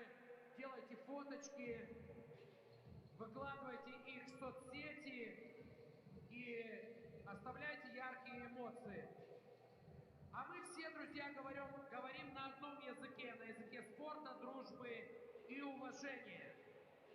А пока игроки отдыхают, я приглашаю на площадку очаровательных девчонок в баскетбольных маечках, которые зарядят вас всех и нас всех эмоциями. Встречайте чирлидеры из группы Ice Girls!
Друзья, встречайте короли синхронно и принцессы акробатики, черлидеры Ice Girls!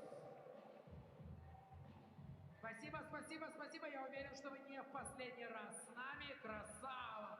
Боковое сальто — это всегда очень замечательно. Друзья, пока команды у нас начнут сейчас выходить, я хочу вам всем сказать, что вы видите, что настроение у всех улучшается, хотя я уверен, куда уже больше. Я приглашаю следующие команды к нам сюда на разминку, пока аккуратно, медленно и уверенно. А я хочу вам всем сказать, что все мы здесь собрались не просто так. Мы собрались, потому что, кто-то любит, кто-то любит, кто-то увлекается, кому-то просто нравится, а кому-то по кайфу драйв баскетбола 3 на 3. И я очень бы хотел, чтобы язык этого баскетбола был понятен нам всем. Я прошу вас всех обратить внимание на экран, и мы увидим несколько видеороликов, посвященных баскетболу.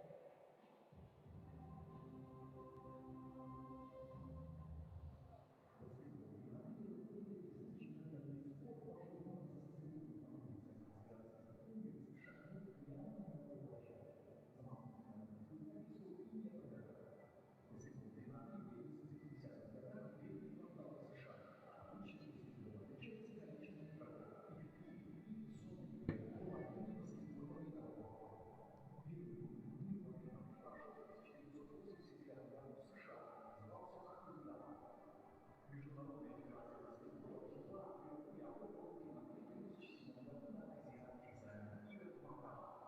В дальнейшем международные соревнования прошли в Индонезии 2008-2013 и Доминиканской республике 2008.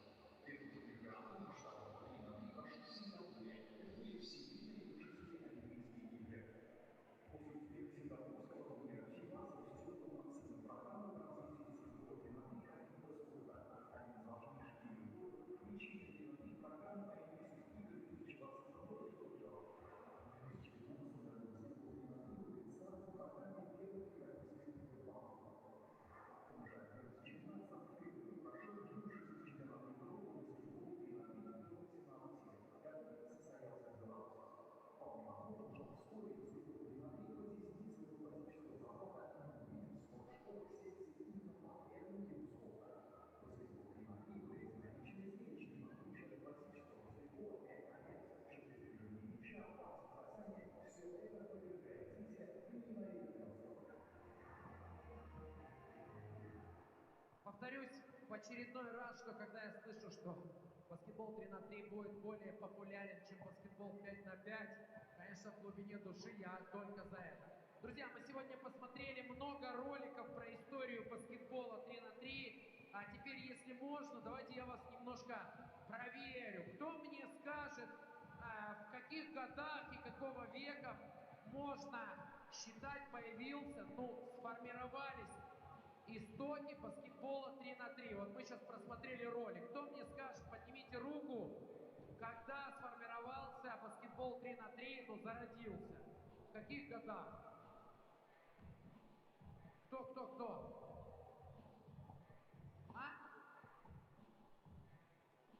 2007? Нет, это уже первые игры прошли, да?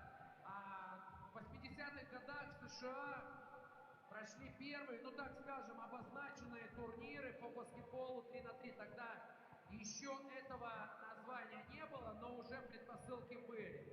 А когда эта игра появилась в Европе, говорят, что в Германии были проведены первые соревнования по этому виду спорта, но не официально. В каких годах? В 90-х годах 20 века. В Германии первые турниры появились, но тогда это назывался стритбол, общее такое название для игр для уличного баскетбола. А вот первый турнир в Минске прошел ровно 25 лет назад. И я пытаюсь найти глазами тех аксакалов, вот наверняка вы помните, 25 лет назад в Минске первые соревнования по баскетболу 3 на 3. Тогда на 20 счетах сыграли более 500 дворовых команд. 500 команд по 3, по 4 человека, это 2000. Это только игроков, это очень-очень круто.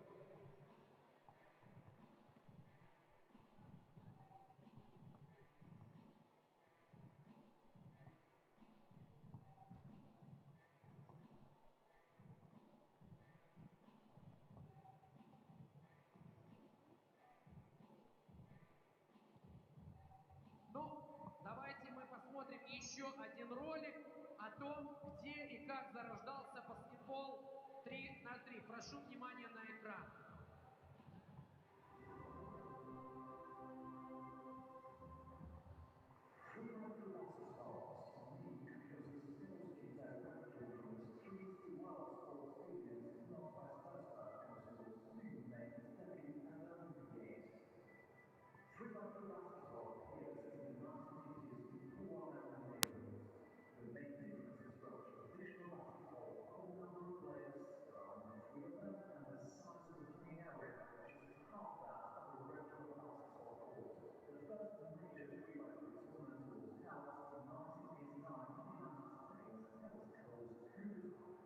The International Basketball Federation, FIBA, decided to test 3x3 for the first time at the 2007 Asian Youth Games in Macau. Further test events were held at the Singapore College in 2008, as well as in Indonesia, 2008 and 2013. 3x3 made its first appearance on the international stage at 2010 Youth Olympic Games in Singapore. After the success of the Youth Olympic Games, FIBA decided to develop a 3x3 basketball program, which led to its sports inclusion at the 2020 Summer Olympic Games in Tokyo. 3x3 basketball was one of the sports being tested at the first European Games in Baku in 2015. The first FIBA World Women's 3x3 Championship was held in Belarus in 2015. It is quite possible that 3x3 basketball will soon become more popular than regular 5x10 basketball, and that 3x3 will be a new sports field. 3x3 basketball is more dynamic and entertaining than regular 5x5 basketball.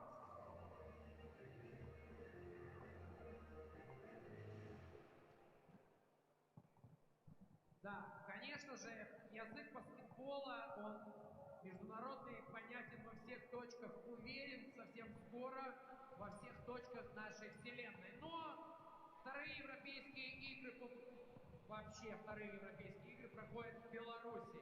И мне очень бы хотелось узнать, насколько гости из других стран готовы к общению на белорусском языке. Поднимите, пожалуйста, руки, кто у нас не из Беларуси. Есть здесь кто не из Беларуси?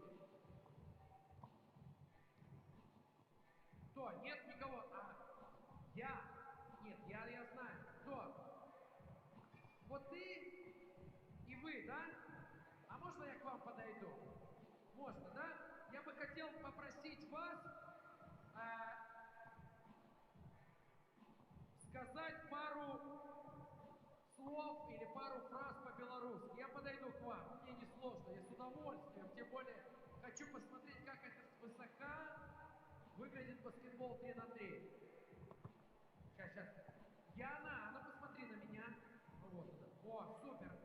Отсюда ты трижды красивее, чем с корта.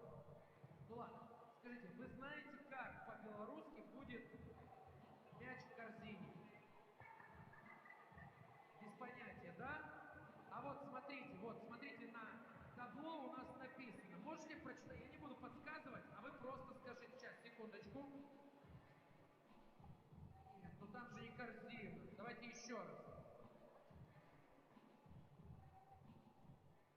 Если я правильно понимаю, то читается мяч у кошелцы.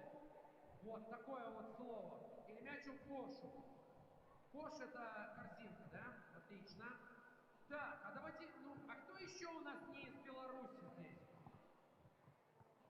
Ну давайте мы тогда на вас опробируем. И тем более ваш словарный запас на белорусском повысится. А вы не из Беларуси, да? Из Казахстана, с ума, вот это класс. Вот она география. Так, дружок, иди сюда ты. Иди, любой из вас. Нур-Султан это теперь высшая страна, да? Вот, смотрите, я географию свою повышаю не только в белорусском, но и в казахстанском. Итак, мне нужно, знаешь ли ты, как по-белорусски судья злится? Знаешь, судья вот там вот, где он? Перемеет, где-то он спрятался. Судья злится. Давай вот смотри на табло. Не знаешь, это будет судья злуется. Давай вместе, давай. Вот, почти идеально, почти идеально. Супер. Да, иди ты сюда теперь ко мне.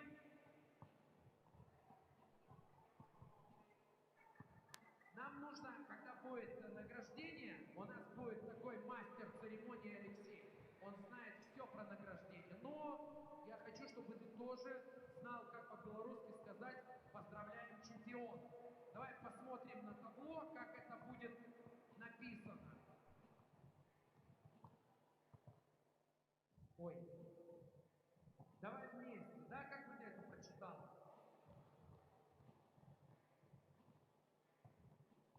Ты видишь? Давай вместе. Это будет «Віншуем чемпионов». Давай вместе. Давай ты. Давай еще раз. «Віншуем чемпионов». Вот так вот. Молоток. Красавец. Молодец. Супер. Отлично. Друзья, значит, у нас еще осталось много классных подарков. Я даже не знаю, конечно, хочу их с собой забрать, безусловно, для своей богатой баскетбольно-3х3-шной коллекции, но я с удовольствием вам их отдам. Поэтому, почему? Допустим, сейчас я посмотрю, что у меня есть классного. Вот есть. Очень простой конкурс. Где у нас? Кто хочет подарок? Вы хотите? Не хотите? Ну, не надо. Вот, эта трибуна, она мне нравится. Не стыдно. Стараться для подарков. Ну ты чё? Ну возьми себя в руки, Сабир. Сейчас. Хотите магнитик? Вы знаете, что сейчас будет? Можете поубивать друг друга. Не очень как бы и жалко, да? Тебе. А обнимашки? Не. Давай, котики, становитесь. Сейчас вам подарочек будет. Кто поймает? Давай, готовы? Я не знал, что из-за подарка вы можете тут устроить драку. Давай, ладно, на самом деле, почему нет? Своего рода тоже баскетбол 3 на 3. Лови. Давай, беги. Не нужно, да? Все, готово, да? Давай, ладно. Слушай, это не повязка на свадьбу. Это просто... Да. На, лови.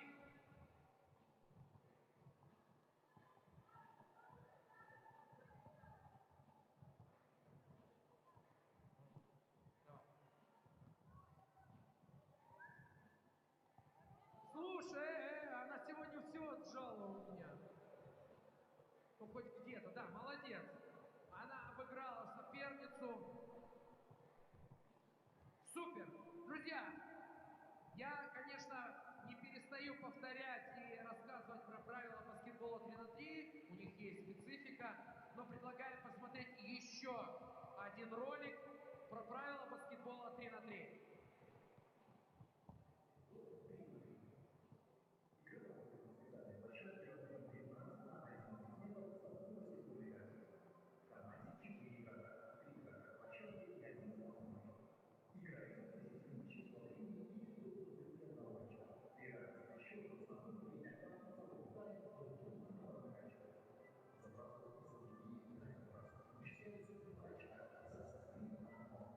Чтобы получить право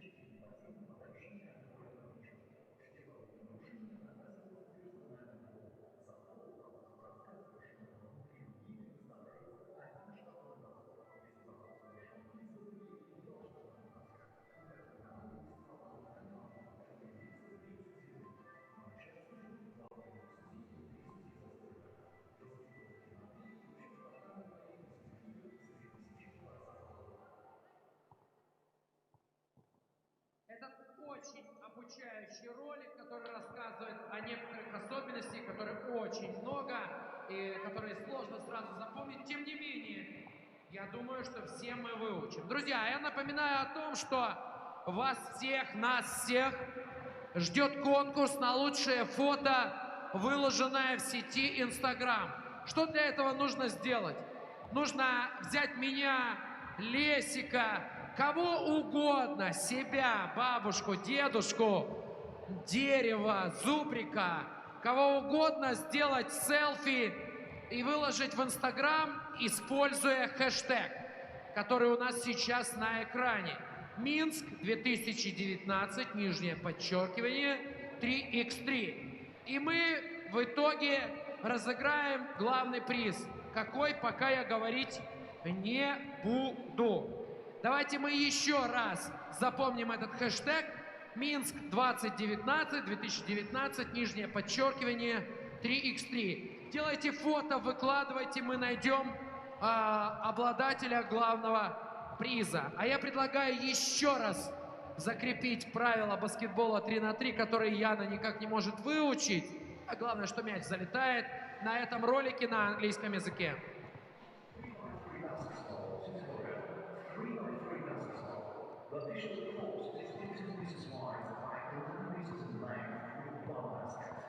Each team consists of 4 players, 3 players as a rules and 1 substitute. The game is a single period of 2 minutes with double death, 21 points, 8 time regulations on release to non-time periods, which is won by the first team to score 2 points. Every successful shot behind the arc is awarded 2 points, while every successful shot inside the arc is awarded 1 point. The teams move the ball behind the arc before moving on to take a shot. A player is considered to be behind the arc and neither of their feet are inside, nor are they standing on the arc, and teams must count their shots within 12 seconds. When a player is not in possession of the ball, their opponents are not allowed to pose, push, charge, trip, impede, or slow down their movements. The same applies when a player is in possession of the ball, or in the middle of the act of shooting, and the opponents reverse the loss of control of the ball. The results in the first half. Fouls to shooting inside the arc are awarded 1 free throw, while fouls to shooting behind the arc are awarded 2 free throws. Each team is allowed 1 30-second timeout. The game is officiated by 2 referees and 3 table officials.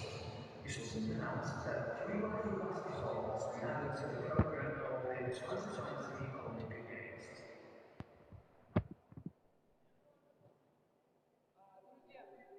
Ой, вы знаете, я уже привык так громко говорить, что могу, наверное, без микрофона. Хотя сейчас вас не так много, это нормально.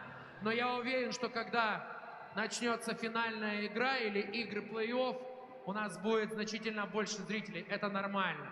Всегда так. В любом случае... Так, меня там Сабира, ты меня уже ненавидишь или нет еще? Еще пока нет. В любом случае, давайте мы еще разочек потренируемся. Приглашать команды. Я уверен, что это мы сделаем перед финальной игрой. Но давайте мы еще раз все вместе попробуем отсчитать финальные 10 Всем снова добрый день. Мы продолжаем нашу прямую трансляцию. Сегодня финал чемпионата Беларуси по баскетболу 3 на 3 среди женщин. Часть группового этапа уже позади. Несколько игр все еще осталось. Сегодня, напомню, с вами комментаторы Павел Быков и член сборной Республики Беларусь, знаменитый игрок баскетбольного клуба «Цмоки» Минск Сергей Лобищевич. Добрый день. Сереж, ну как твои ощущения после первой половины нашего дня? Что скажешь по командам? Ну, как, ощущения самые хорошие, классно все происходит, так, в движении, в ритме. Ну, явные фавориты 4 обрисовалось, которые будет очень интересно. Сейчас вот они как раз будут играть между собой. И в полуфинале кто на кого попадет. Ну, как бы, жду как бы борьбы такой хорошей. Я абсолютно разделяю твое мнение, потому что мы видели, правда, очень интересные игры. И самое интересное, что все еще накаляется и идет вперед. Ну что ж, поехали, как говорит наш ведущий. У нас впереди очередная игра группы А. СОЖ-1 против Galaxy. Да, это битва за респект, как говорится. Это да, это битва за респект. Потому что мне хочется хоть одну игру зацепить. будет стараться выкладываться. Galaxy до этого проиграли стартовую игру, с которой мы начинали нашу трансляцию. Проиграли они девушкам из Гродно со счетом 6-20. СОЖ проиграл национальной нашей сборной, которая состоит из игроков младше 18 лет. Проиграл 21-12. После этого СОЖ проиграл уже клубу из Гродно 21-9. Команда Galaxy проиграла нашей сборной 17-13. Ну что ж, пока у команд в активе нет набранных очков в этом турнире, посмотрим, что же будет сейчас. Да, должны постараться. Все-таки хочется уйти с победой в активе. Все игры — это большой опыт на такой арене. Я не думаю, что у них была возможность до этого выступать. Огромный опыт, потому что у нас представлено много регионов нашей страны. Спортсмены приехали из других городов, из областных, из Витебска, из Гомеля, из Бреста. Ну, давайте немножко позже об этом расскажем. А сейчас представляем наших Да, девушек. представляем девушек. Команда Galaxy Брест — это Мария Рафалович, это Анастасия Головчинер, Куратник Анастасия и Полина Карпук. И девушки из Гомеля, команда СОЖ-1. Яна Паращенко, номер 13. Светлана Костриенко, 14 номер. Анна Дешкунова, номер 4. И Марианна Величко, номер 12. Появились девушки здесь. Пока, к сожалению, напомню, команд нет набранных очков. Тем интереснее будет понаблюдать за этой битвой за испета, как тестил ее мой коллега. Да. Ну, я думаю, очень интересная будет игра. Несмотря на то, что они не смогли добыть победы в первых матчах, но сейчас как бы все или ничего. Это последняя игра для обеих команд на турнире. И я думаю, они хотят сделать так, чтобы и запомнились и зрителям, да и тренерам, возможно. И тренерам, конечно же, тоже, потому что мы понимаем, что в любом случае тренеры следят за этим турниром, ищут и молодые таланты, и новые таланты. И наверняка, что думаю, что у многих девушек, если они смогут себе заявить достойно на этом турнире, вполне себе возможно изменится их спортивная судьба. Конечно, сейчас баскетбол 3 на 3 набирает популярность. Вот уже чемпионат проводится. Я Олимпийские игры, опять-таки. Олимпийские игры в следующем году. Чемпионаты мира, Европы. Это все. Сейчас создается очень много профессиональных команд 3 на 3. Так что это такое развитие. Большой баскетбольный бум в развитии 3 на 3. Это всем нравится. Как бы. Приятно отметить, что наша страна не отстает. И Да. вот мы уже сейчас с Мы вами уже- на прямой трансляции первого чемпионата. Завтра старт возьмут мужчины. Будет 12 команд. У девушек только команд 8.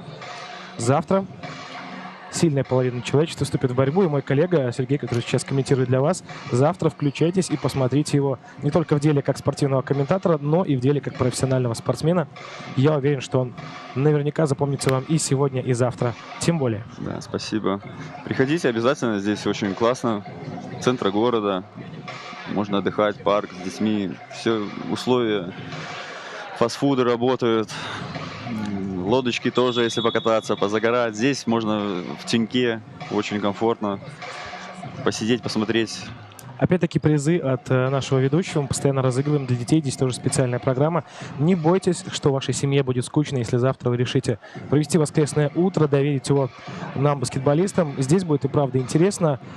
Установлено оборудование. Здесь очень аккуратно, здесь красиво. Здесь не жарко, что важно для многих белорусов, которые не привыкли к такой температуре. Да, в июне. и билеты бесплатные, как бы. Если Опять-таки. на европейских играх, я думаю, там что-то надо будет платить, то здесь можно посмотреть, где это все будет происходить своими глазами воочию за неделю до турнира. Так что приходите обязательно.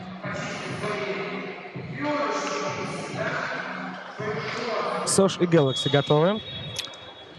Даем старт. Да. Сейчас кто кого перебросает. Кстати, наверное, именно так и будет. Кто кого перебросает. Девочки в защите не сильно пока еще напрягаются, но в нападении играют весело, задорно. Вот, пожалуйста. Первый бросок Гомеля. За ними же подбор. Да, неудачная атака. Немного безадресная передача, да. Но- Через чек будет играть команда Бреста. С чего-то начинаем. Посмотрим, чего они наиграют. Да, идут под кольцо. Легкие, Хороший сольный проход. но не так и легко и забить.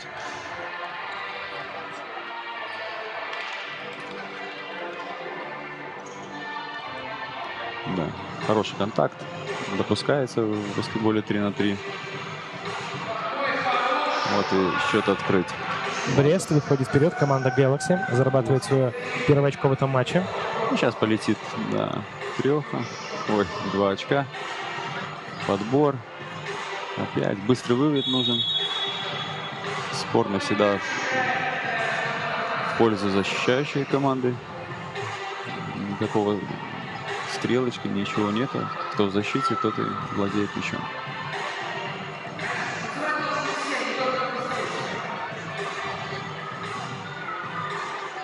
Вот опять броски. Хороший бросок. 1-1. Ну, такая живенькая игра. Вот уже 3-1. На это интересно смотреть, как стараются.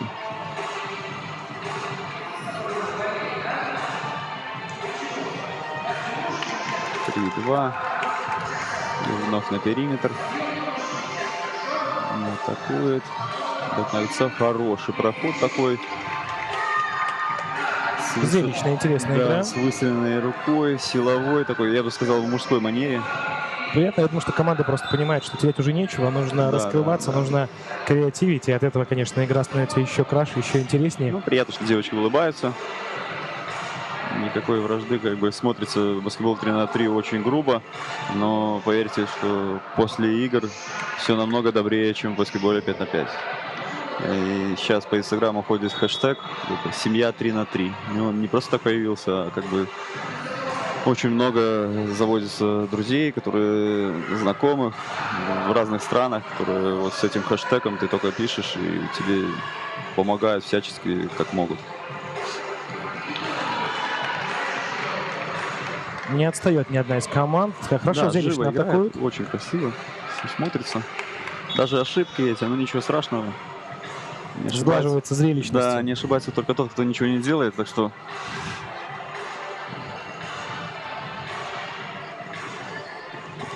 Хороший проход немножечко. Ну, вот и борьба, вот. Вот. Цепляться за каждый мяч. На полу. Ничего страшного.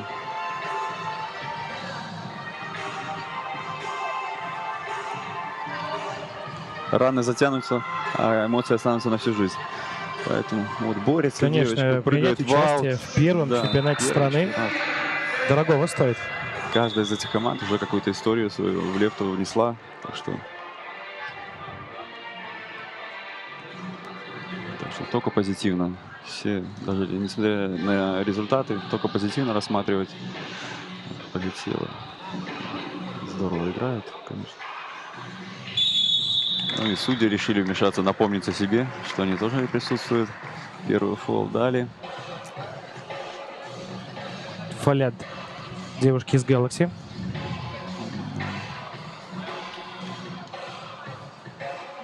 Первый фол, это только ничего страшного. Раньше времени выбежал.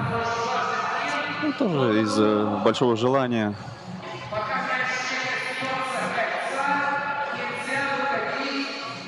Хороший проход и тоже с фолом забивает. Хорошее соло, да. Может, Анастасия Головчинер, видим.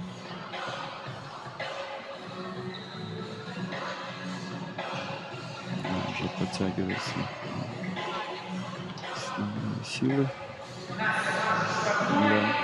Каждая игра сейчас будет очень-очень жаркой, я надеюсь, потому что здесь команда, вот хорошая 2 очка, на полу игрок, никто не останавливается, все играют. 4-5. Ой, попало. Интрига наша, все, интересно идет игра. Да, сейчас должны быть все матчи с интригой, и за первые места в группах, и за последние, и за почетные.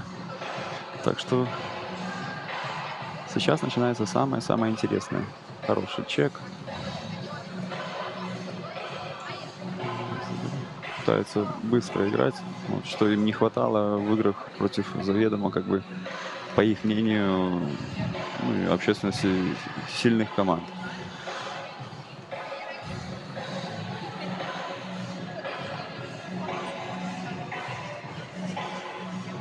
Продолжаем. В атаке Сош. Да, вот. Сош очень много бросает. Это, по моему мнению, это правильно. Фолить, конечно, Фол. второй фол. Не хватает немножко антропометрии в команде с Гомеля. Им бы какого-нибудь такого Смотрим повыше за игрока. Анастасией. Забивает этот раз. 6-4. Ну ничего, еще играть. Успешная атака. Тяжелая. Бросила эрбола. Ну, надо бросать. Да, конечно. Хотя через... Все равно, когда баскетбольная 5 на 5 сказывается на игроках, все хотят через лоу-пост сыграть, через кольцо. Нужно бросить, а потом уже бежать, добивать его.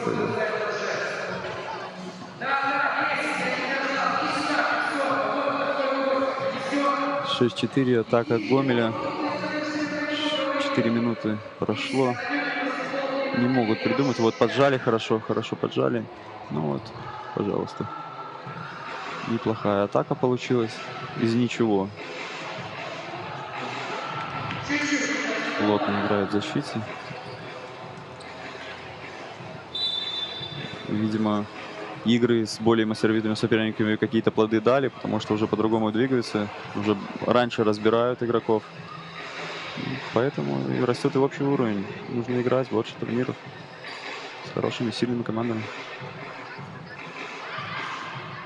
Да, плотно Брест играет, находит бросок команда. Не стесняются бросать. Да. Это... Не стесняются они с первой игры бросать, так что вот это вот жест судьи, это значит, что не вывел игрок полностью мяч за трехочковую, ну, за двухочковую в данном случае линию. Нужно пересечь двумя ногами. Одной ноги недостаточно. И вот это тоже на усмотрение судьи. Поэтому такое. Но в правилах написано, что нужно выйти двумя ногами за трехочковую линию, которая в этом виде спорта оценивается в 2 очка. Третий фол. Девочки еще не привыкли, показывают судье, что делать замену. Здесь не надо делать замену. Хлопнул по плечу и побежал. Посидел минутку и дальше вперед.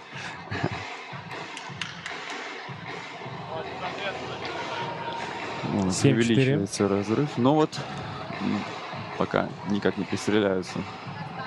Борьба и хорошая. Половина встречи позади.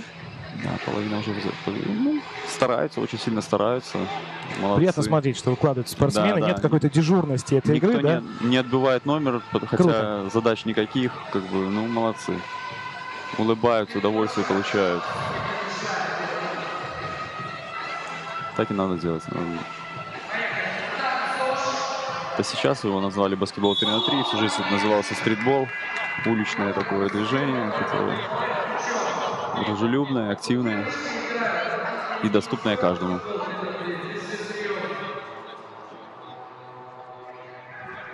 Теперь в Минске он стал еще более доступным. У нас есть Палова арена, на которой мы сейчас находимся. Отличное место. Да, мало Все для того, где чтобы можно было отдыхать. в Европе есть такие условия под таким огромным шатром в таком живописном центре города. Я думаю, все оценят это. И будет Инстаграм игр пестрить красивыми видами Минска с этого турнира. Хороший бросок. В исполнении Гелси. Отрывается.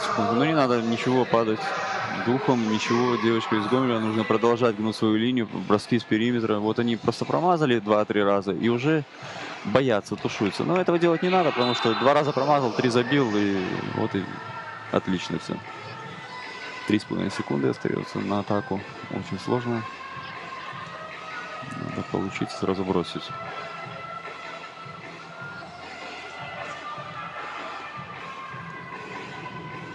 Сразу бросок Вот, смело. да. Отлично исполнено. Сразу не получилось. 11-4. Так незаметно. Команда с Бреста.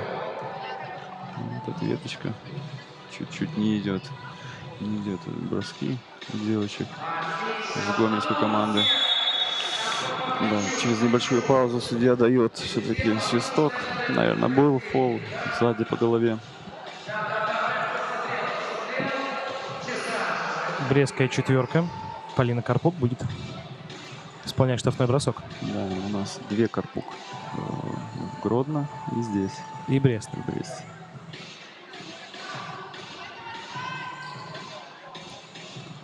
Да, немножко спешат уже, затушевались. Счет давлеет на них. Надо не обращать внимания на счет.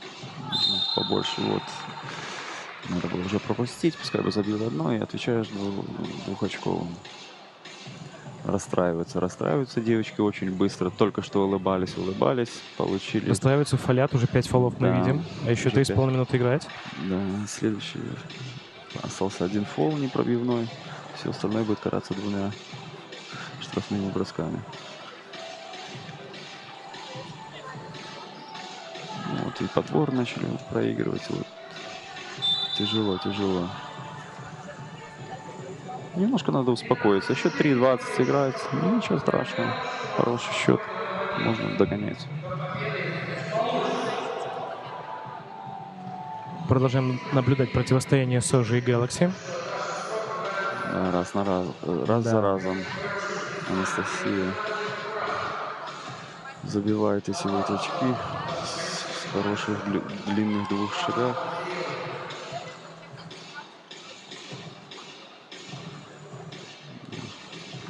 Пожалуйста, дальше туда. Не могут ее, ничего не могут сделать. Проход вправо, 2 шага, 6-й длинные. И 6 командных. Следующие любые фолы, бросковые, не бросковые, будут пробиваться. 2 штрафных. Очень сложно сейчас будет девочкам из Гомеля. И счет растет 15-4. Да, растет отрыв от соперника. Застопорился. Еще и глупые ошибки. Да, надо подуспокоиться немножечко.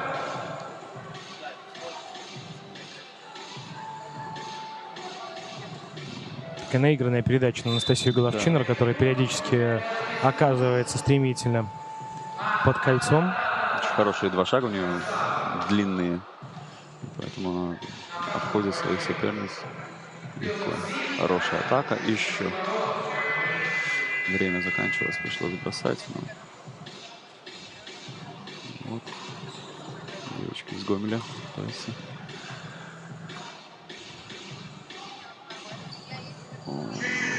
Вроде бросают, и всегда чуть-чуть чего-то не хватает. Вот, наверное... Немножечко суетятся. Какое-то рваное движение идет. 2:25 осталось играть. Видят они счет. Табло здесь очень большое. Видно все хорошо. Поэтому...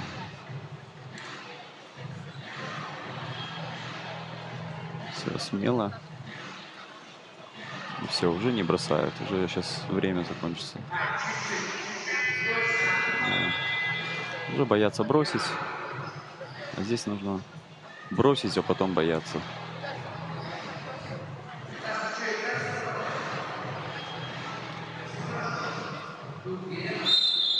Фол.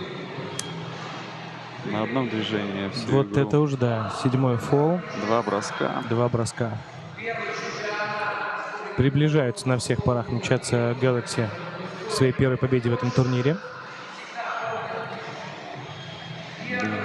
Пытаются закончить турнир красивой победой, с хорошим настроением, с огромным опытом.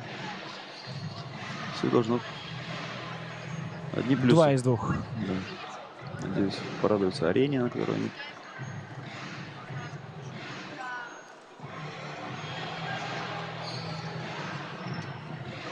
Немножко неразбериха. 2 игрока бежит в одну зону, поэтому столкнулись, грубо говоря, друг с дружкой. Не разобрались. Ну, сейчас Бресту спешить никуда не надо. Хотя вот, если идет игра.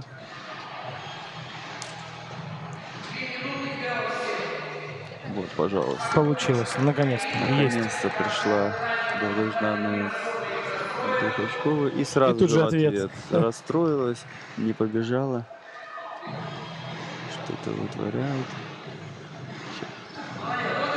Здорово, здорово. Хорошо разыгранная комбинация.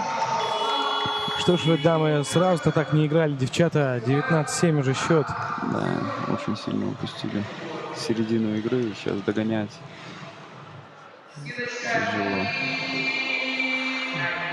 Были близки мы к тому, чтобы завершить эту встречу. Да, до 21 очка. Вот еще одна трешечка. 2 очковых, то есть пас под кольцо хороший проходит, очень хороший пас. И есть 20. Да, 20-7. Ну, Гомелю не стоит расстраиваться. Показали они со всеми, боролись. Немного не хватает. В эмоциональном плане как-то не хватает.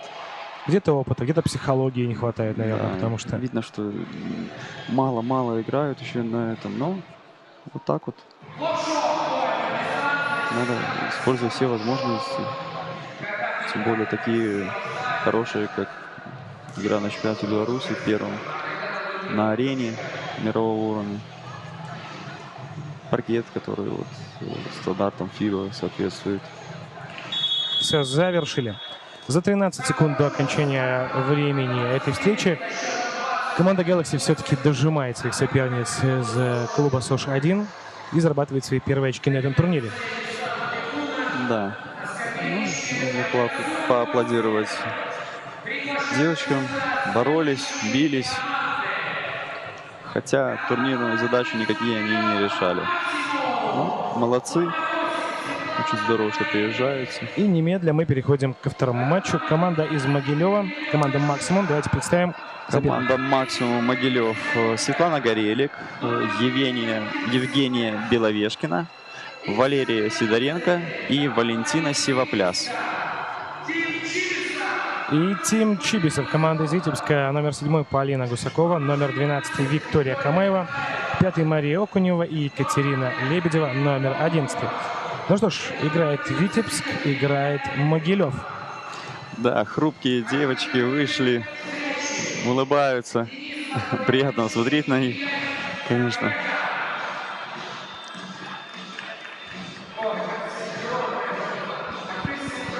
Продолжается та самая битва за респект.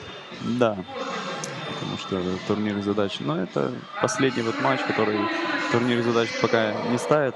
Все остальное уже начнется настоящий плей-офф за первые места в группах и распределение мест в полуфинале. Интересно будет посмотреть за парами полуфинала, и я уверен, что и матч за третье место тоже даст нам пищу для раздумий, глядя особенно на то, когда мы все-таки увидим, какие команды доберутся до этого матча за третье. Ну и финал, конечно же, финал. Это всегда особая атмосфера, особый настрой. Впервые в истории хочется забрать медали любого цвета. Чемпионат Беларуси. Первый войти в историю как команда, которая Каждый, кто завоевала смотрит медали. сейчас нас, да, наблюдает за историческим событием. Первый в нашей стране чемпионат по баскетболу 3×3. Сегодня у нас играют девушки, завтра на паркет выйдут мужчины. Да, сейчас жеребьевка произойдет, подкидывание монетки.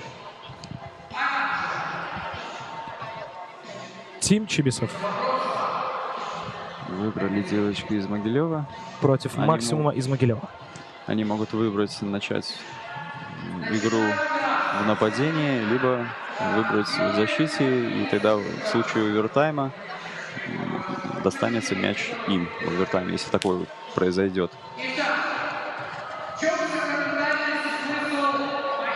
Напомню, что у команд нету побед. Но Да, к сожалению, пока ни одна команда очков не набрала по ходу турнира, но будем надеяться и верить, что вот сейчас сейчас одна команда какие-то очки точно не берет.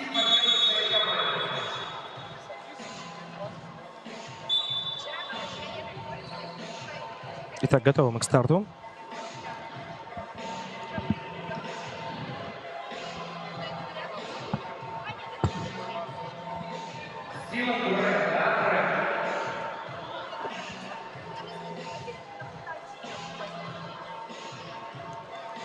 Да, начинают девочки из Могилева.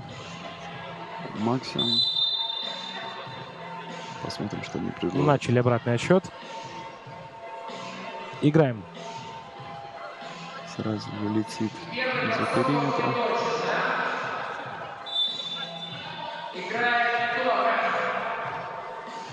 Судьи показывают, что мяч переходит к команде Чипсов.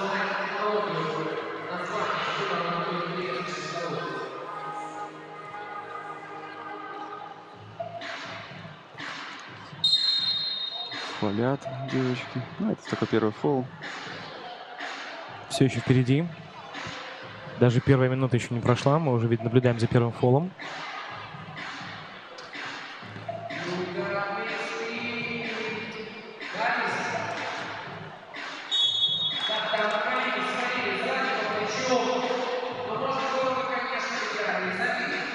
Первый фол и возможность открыть счет в нашем матче.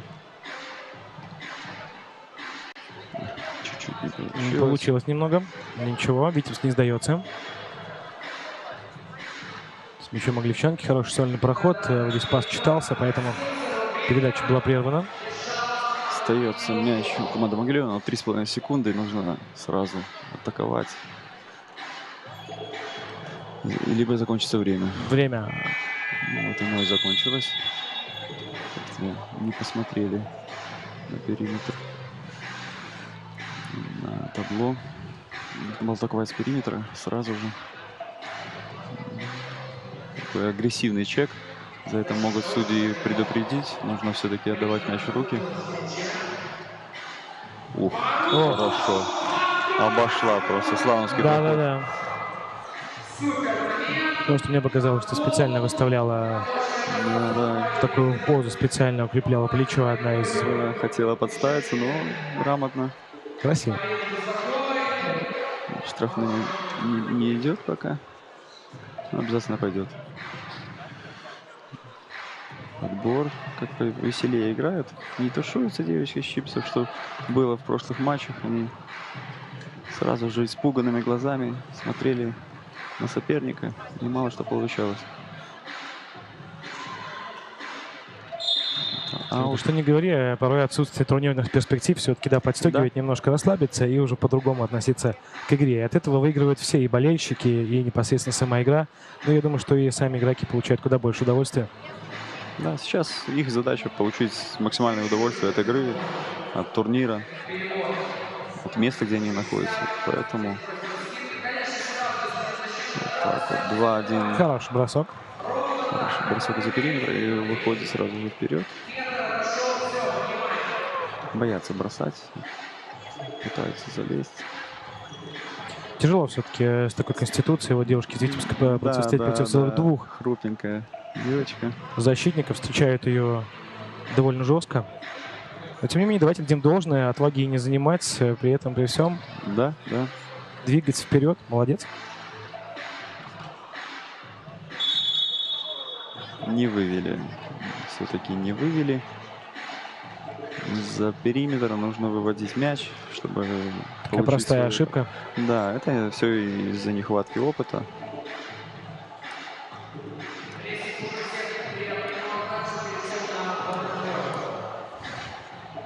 Судьи совещаются, что-то. Белые играют. Первое предупреждение дают.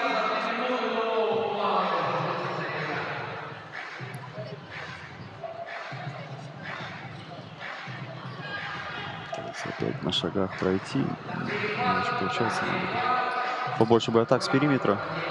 Заметьте, счет все так же 2-2, хотя мы уже отыграли треть практически матча этого. Да, борется неуступчиво. Как умеют, И тем так не и менее борются. нельзя сказать, что игра не зрелищна, правда? Да, Вроде как и да. немного забита на данный момент, но игра однозначно очень интересная, смотрится на одном дыхании. Поверьте, при всем при том, что да, технологии шагнули очень далеко, вы очень, если вы любите, правда, баскетбол, так как любим его мы, я очень жалею, что вы не смогли сегодня оказаться здесь. На самом деле это очень просто. В самом центре города находится площадка. Приходите завтра, посмотрите, мужчин будет наверняка такая же энергетика, будет тоже интересно. Матч смотрится очень и очень открыто, очень и очень эффектно. Да, видно, что желание есть, Главное, чтобы настроение не пропадало. И все будет хорошо. Броски придут. Тем более счет такой еще рабочий. Ну вот. Атака под кольцо. Быстрый вывод. Ну и нужно смело. Хорошо раскачала. Сейчас время. Здорово. Обратила внимание. На подборе поборолись и заработала фол. Все из-за активности. Может, где-то и не самые лучшие решения принимали, но Причем из-за четвертый фол желания. можно за счет фолов потом-то игру вытащить. И очень, Да, очень неплохо да, должно уже получиться. четвертый, Потому это- что 4 фола мы уже видим. 7 минут играть, 4 фола. Это прилично.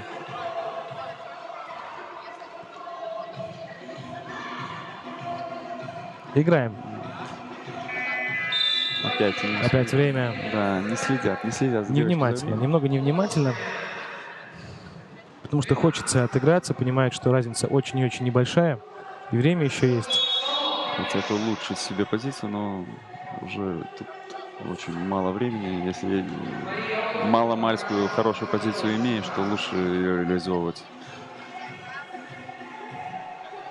Первый фол у команды Чиксов Тим. Как обокрали. Обокрали. Хорошо, здорово. Лишняя передача. Надо, конечно, немножечко поспокойнее решать эпизоды.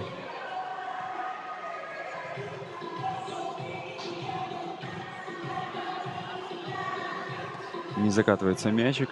Было рядом, но все-таки нет.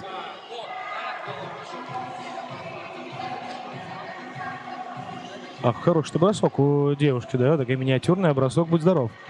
Бросок есть. Тяжело его использовать против столь высоких соперниц. Ну вот. Уже боится. Надо не бояться, надо бросать. Вот, здорово, здорово. Ай-яй-яй, чуть-чуть не повезло. Вот, правильно делают. На подборе у них явное преимущество, так что нужно бросать. Они уже 3 раза подобрали, 4. Ну, отбились как-то.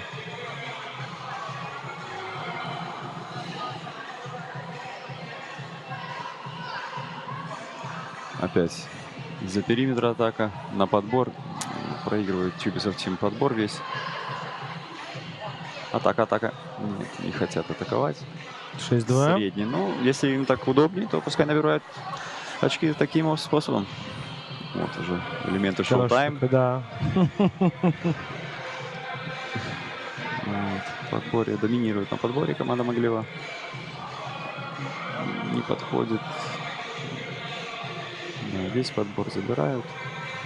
Имеют в 2 раза больше атак, чем Чубисов Немножко Тим. поплыли, да. Немножко поплыли девушки из Витебска. Уже 8-3. Да, боятся И так всё было бросить рядом. лишний раз. Бросать. Надо бросать. Вот. Позицию можно улучшать вечно. Да, Если посмотрим лучше правде в враг глаза. хорошего. Была хорошая позиция, хотели лучше, но вот, сразу из-под кольца. Никто не открывается под мяч. Очень тяжело так решить эпизоды и вывести, и потом еще и бросить. Вот. Нашли свободную атаку, неплохо. Хорошо защищалась, агрессивно. Есть. 4-8, проигрывает Чубисов Тим. Атака Могилева. Максимум.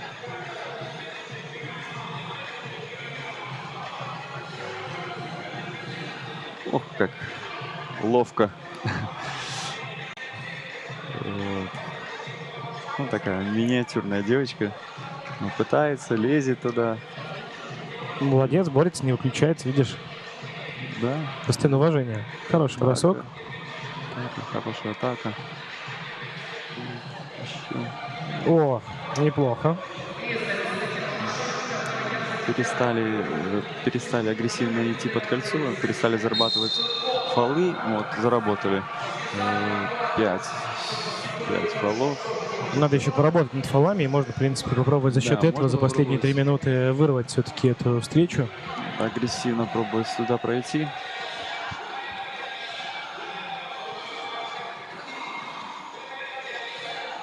Хорошее зашагивание. Сейчас Отлично. это легально.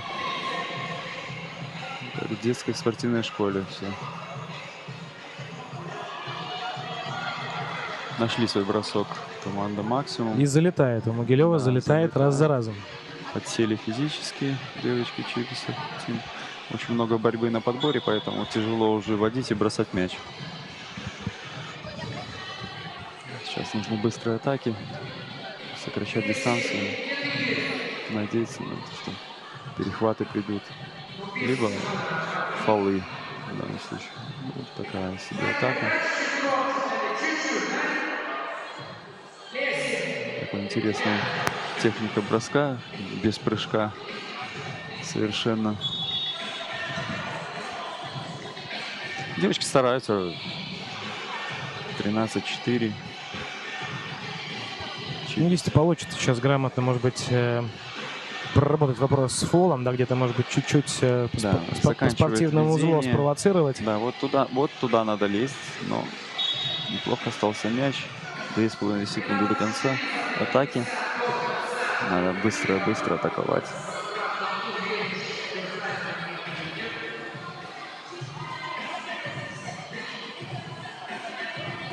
Правильное Что и решение, сразу делает. бросок. Все правильно, заметила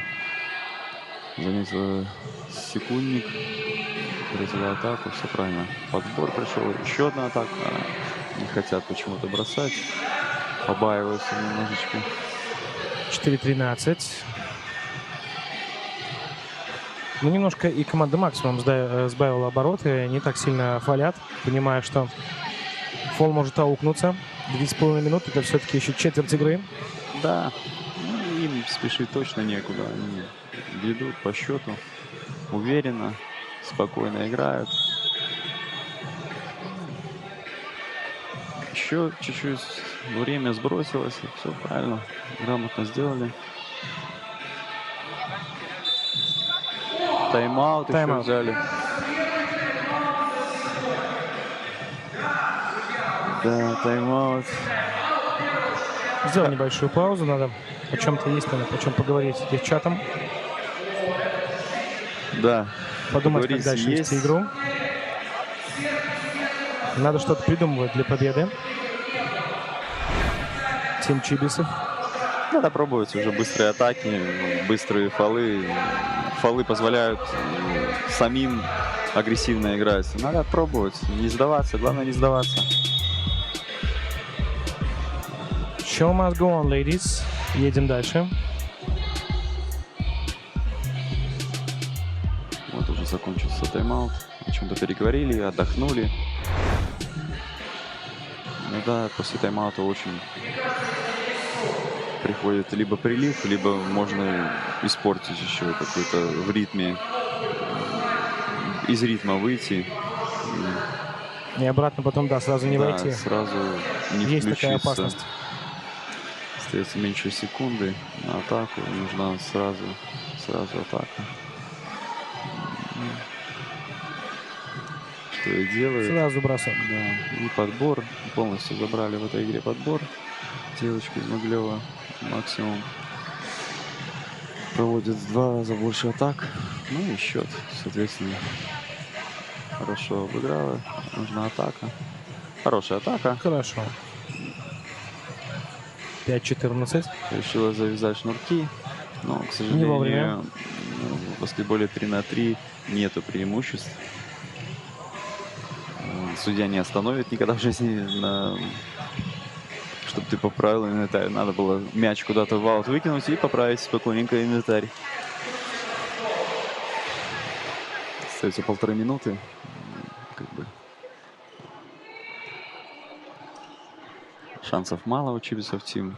Ну вот атаку производит. Девочки. Ну и процент реализации не очень большой. Чибисов Тим Да, бросают да. вроде бы много, но не все получается, к сожалению. Да, пока разладилась. Пошла в проход. Наделась на фол. Почему-то не бросают из-за периметра девочки. Стесняются. Здесь нет тренера, как бы некого стесняться. Нужно сначала бросить. Вот хороший вывод 15-6 и мяча. 50 секунд. Да, пошла последняя минута. Уже матч, я думаю, не спасти. Но удовольствие получить от происходящего еще можно. забыли совсем про замены. Играют.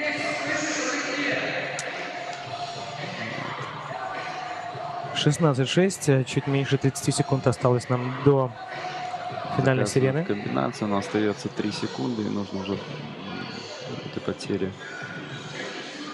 Комбинации при живом мяче, комбинации не сильно действуют. Надо принимать решение очень быстро, потому что пока ты вывел мяч, уже секунд 8 осталось, ну и уже остается на одно действие хорошее. И опять на подборе постоянно впереди Полностью команда «Максимум». доминирует. И закончился матч. Итак, матч завершен. 16-6 в пользу «Максимум» Могилев. Надо также поаплодировать девочкам из Team Чиписов. Ну и поздравить с первой победой на чемпионате Беларуси. Первом чемпионате Беларуси «Максимум» Могилев. Сейчас нас ждут жаркие игры. Да, Начинается дальше плей-офф. интереснее. Начинается плей-офф. Команда из Гродно и сборная до 18 лет. Хотя это последний матч группового, но это зависит... Это матч за первое место в группе. Да, влияет на расположение в полуфинале. Все-таки хочется выходить на вторую команду. Так, представим команду Гродно.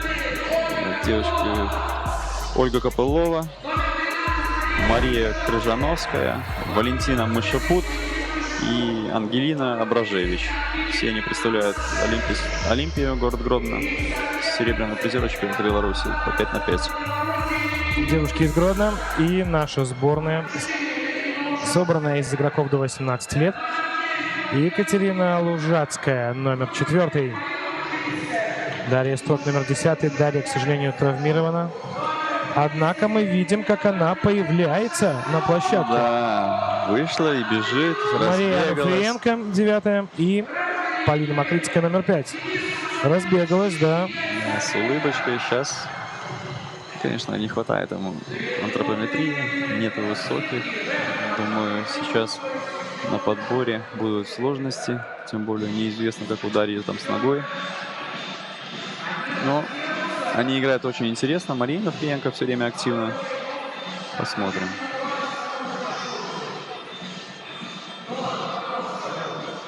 Небольшая разминка перед матчем. Но будет, конечно, интересно посмотреть.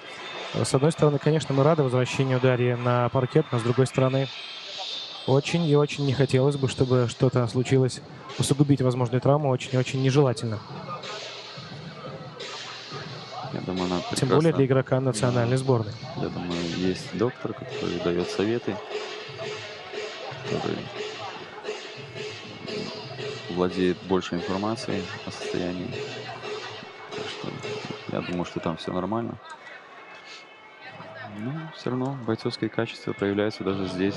Может, это для духа, командного духа повлияет больше, чем на сам результат. Кстати, да, здесь может быть даже не столько помощи в игре, а сколько поддержать своих коллег. Да, чтобы они чувствовали, что все, готов играть. Даже со сломанной ногой, но буду играть, бегать. Так что это очень сильная мотивация для остальных. Жребий идет. Смешная ситуация произошла на ребре. Копеечка долго стояла, и девочка решила ногой ее остановить. Что, в принципе, против правил. Должны пережребить, но так как все сошлось. Забавный эпизод.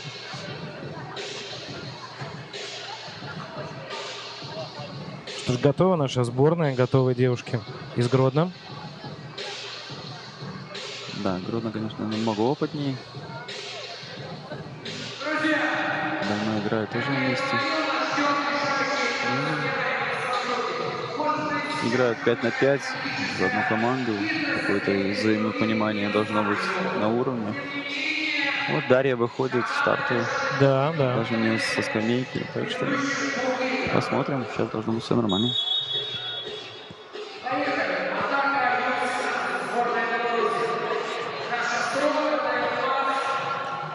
Через проход решили первую И атаку. тоже Мария Фриенко Да. пробует свой прием, который мы не раз уже видели эффективного ее исполнения, но здесь Не все так просто, Мария. Валентина Машакова. Здесь против вас серебряные призеры чемпионата страны.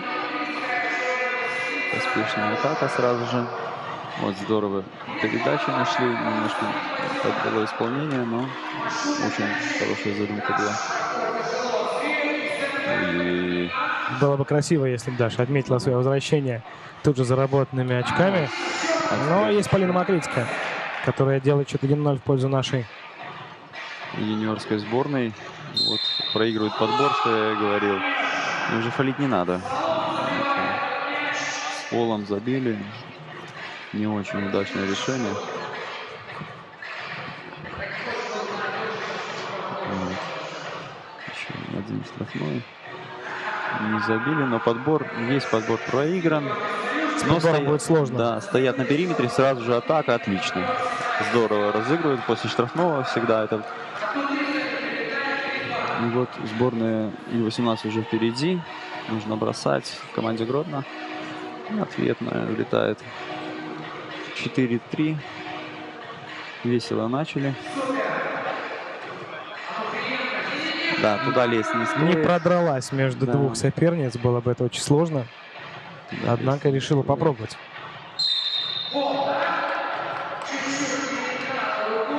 Второй фол у команды. Как-то лихо взялись за эту часть. 2 фола за минуту игры и 15 секунд.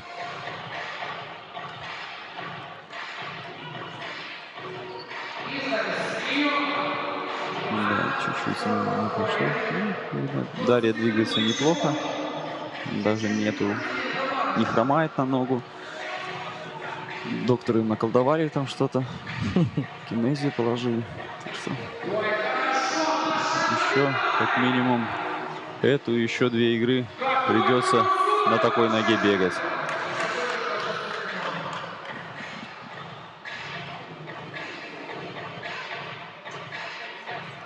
Промахи. Такая нешуточная борьба. Да, решила не атаковать, решила на периметр. Сразу на подбор сама. Стоят девочки из Ю-18 почему-то. Ну, это уже должно быть... Они должны уже понять, что там, когда стоит игрок, тяжело. И сразу ловят 2 очка. И на подбор. Не идут на подбор. Видно, под серию. Не идет игра у сборной Ю-18. Крыжановская хорошо бросает. Вот здесь поборолась. И подбор. Подбор за ней же остается. Фол. Да, конечно. Тяжело, когда так. Сразу 3 действия плохих в одной атаке. Чуть-чуть. Может где-то уже взять ранний тайм-аут, потому что можно так и не догнать потом. Забивают 7-3 уже.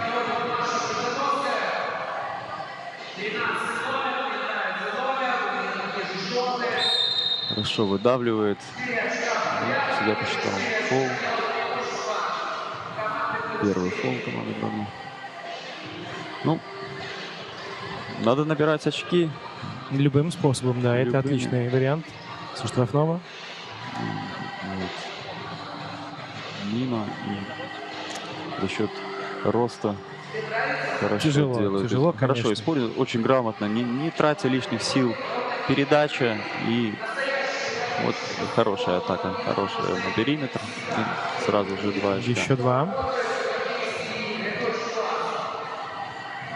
Подбор подбирать. Фол, да. Ну, что-то физически выглядит не очень, наверное, сказалась игра, которую они сложно играли втроем. Хоть их сейчас 4, но физически немножечко надо... Всплеск какой-то должен быть. Возможно, вот такой. Какой хороший сольный проход нам демонстрирует. Хороший проход. Марина Фриенко. И за подбор 8-6. поборолась, а чуть-чуть не хватило. Но команда Гродно поопытней. Меняется чаще. Использует свои габариты.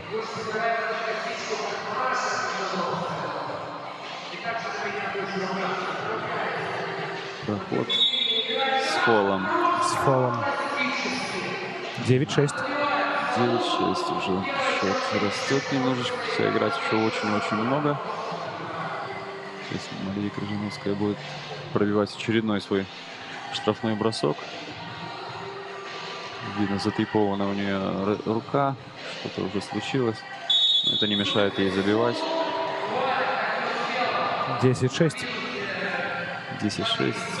С фолами пока все нормально. Меняются девочки из Гродно. Хорошие быстрые шаги у Марьяны Френки. Но против габаритов ничего тут не сделаешь. Можно пробовать было фалить.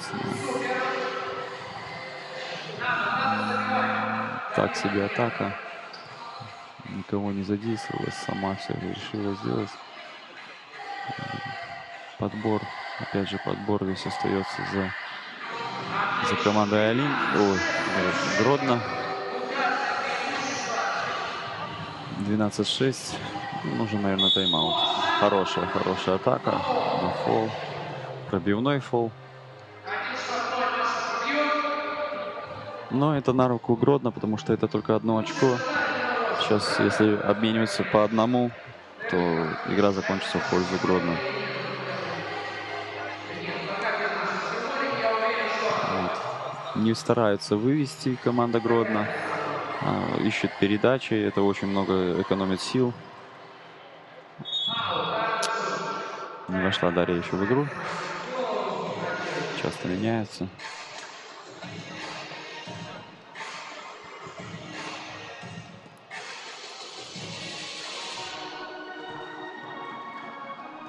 Совсем стоят девочки из Ди-18. Ну, давайте так.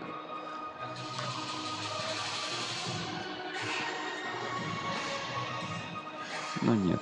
Туда не стоит лезть. Нужно искать, ну... Неплохая была попытка. 13-7 тем временем счет. Практически 5 минут встречи сыграно. Впереди команда из Гродно. Гродно пока контролирует темп игры. Как бы не тратя чересчур усилия. Красиво получилось. Полина Макритская использует свои сильные стороны. А это рост, опыт. 5 минут прошло. 5-й фол у команды Ю-18. Нашей сборной. Надо следить уже за этим. Вот хорошая атака. Но исполнение передачи такую надо было отдать уже в пол. Здесь что-то хотели из Мэджика Джонсона показать, но что-то пошло не так. Все. Вот это здорово. Сразу же занимает позицию под кольцом. Отлично играет Ольга Куклова. Грамотно. Не выводит мяч. Становится либо... Ну, Валентина Машакова спокойно проходит. Уверенный сольный проход. О, еще одна такая же. Вот так вот хорошо. 1 на 2. Ответочка. 17. Хорошо. Забивают девочки. Уже 17-12. Еще 4 минуты играть. Фол дает. По 5 фолов команд. Часто меняется команда Гродно. Ю-18 надо бы чуть-чуть... Да, вот. Пошли. Не хотят идти на замену. Нет, все-таки пошли. Потому что у них и так как бы темп не очень высокий. Им хотя бы заменами поддерживать его. Да, вот что бросается в глаза. Сразу же ищут под кольцом. Не тратит время команда Гродно на вывод мяча. Просто стоит под кольцом, занимает позицию хорошую. Передача, ответная передача. И счет 17-13 в пользу Гродно. 4 минуты еще играть. Есть возможность отыграться у нашей юниорской сборной. Вот, мимо. Сейчас найти атаку с периметра. Ну, плохая передача, плохая. Надо было чуть-чуть понадежнее сыграть.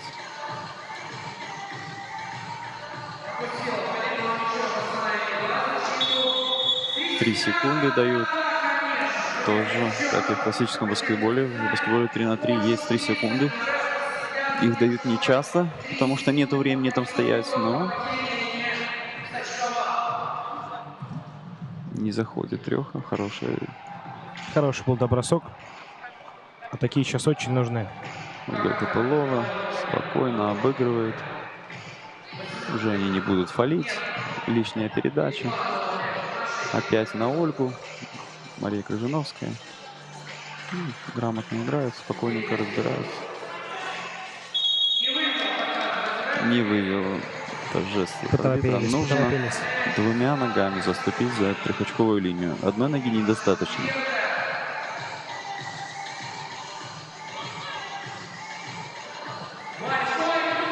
Не поняли друг друга девочки. Надо бросать. Нет. Чтобы сократить нужно. Вот, здорово, Дарья. Молодец, Даша. Счет еще такой 18-14, довольно-таки. 19. Еще 3 минуты играть. Пытаются все время меняться команда Гродно. И это им приносит плоды. Потому что наши девочки стараются при проходе уже побыстрее избавиться от мяча. Как бы от испуга. Время на атаку. Не успела. Обидно. Да, не посмотрела на периметр. 19-14. Ну что, будут заканчивать? Нет, решили по одному. Решили по одному закончить. 20, Так, 20-14. Ждем матчбол. Все равно хотят от прохода почему-то. Нужно бросать. Вот и все. 20-16. Нужно отбиться. По-моему, заступ уже был. Ну, все. Ну вот и все. Не дают шанса, не Ставит оставляют. точку Мария Крыжиновская в этом матче. Первое место в группе занимает команда Гродно. Ю-18 занимает второе место, но также выходит в полуфинал. Но они выйдут на победителя пары девчата-кандидаты. Интересный будет матч. Девчата-кандидаты. Посмотрим, кто кого. Да, сейчас неинтересных матчей уже не будет. Будет хорошие игры. Тут прошла у нас инсайдерская информация, что вот мы обсуждали буквально в перерыве в отношении матча, который сейчас будет. Это кандидаты и девчата. Пришли к выводу, что да, может быть, девчата, конечно, где-то по мастеровитию, но не так давно они собрались, чтобы поиграть, в то время как кандидаты наигрывали определенные комбинации. И в прошлых матчах мы могли это наблюдать, в прошлых играх мы видели некоторые домашние заготовки, которые успешно исполнялись девушками. Давайте же посмотрим, как будет. Случится ли, как всегда, как говорят, что порядок бьет класс. Ну, увидим прямо сейчас. Команда кандидатов физически выглядит получше. Могут они в конце это сказаться. Ну, посмотрим. Забивали команда из девчат хорошо. Так что будет очень интересно, даже самому интересно, чем это все закончится. Но пока наблюдаем за острыми моментами, которые мы видели в прошедшем матче. Команда из Гродно все-таки одолела победу над не сверстницами, а над за другой командой, представляющую более юное поколение, подрастающее поколение нашего баскетбола, юниорская сборная до 18 лет. Смотрим дальше. Дальше будет интереснее.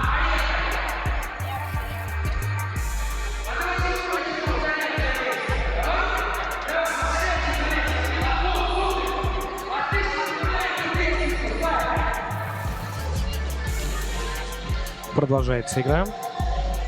Вот мы смотрим. Пока что игры не видим, но Лесик наш зажигает тут. Приходите все, смотрите, как на Завтра Половой приглашаем вас на Половую арену посмотреть за соревнованием мужчин. Команд будет больше. И завтра мой коллега, который сегодня здесь со мной вместе на комментаторской, Сергей Убичевич, завтра покажет нам класс в мужском баскетболе. Не исключено, что... Надеемся, что покажет. Сергей, будь уверен, не волнуйся. Я за тебя ручаюсь, что завтра все получится. Возможно, завтра и какой-нибудь на пьедестал зайдешь. Кто знает, как он получится. Такое тоже может быть.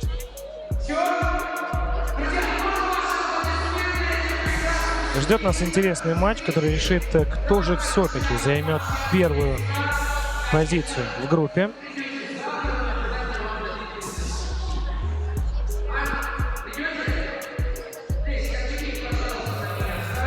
после чего у нас ждут полуфиналы.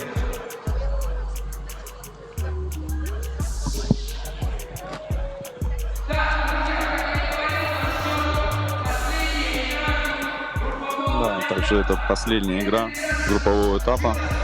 Дальше только игры плей-офф. Ну и проигравший в этой паре попадет на команду Гродно. А тот, кто выиграет, на юниорскую сборную, что, мне кажется, более предпочтительно, так как девочки подсели, физически играли втроем. Ну и как бы по габаритам, антропометрии повыше они все, им будет легче.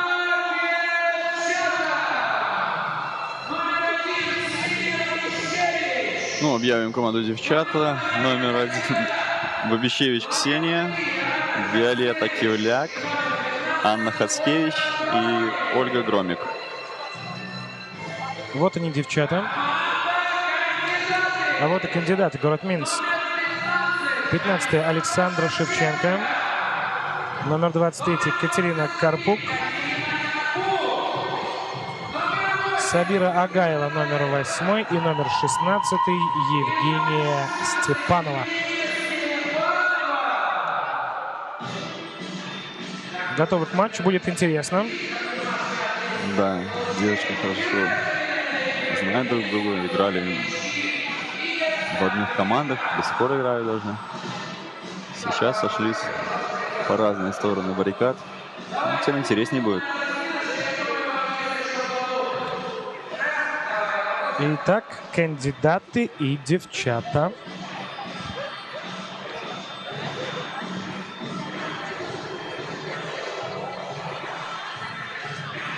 Было бы интересно, если бы команда кандидаты выиграла чемпионат и потом сказала, ну что ж, пока в этом были, в Москву, по-моему, да, Да, уехали мы уже наши? все Мы выиграли. тут чемпионат И выиграли. во Францию, и в Москву, не знаю.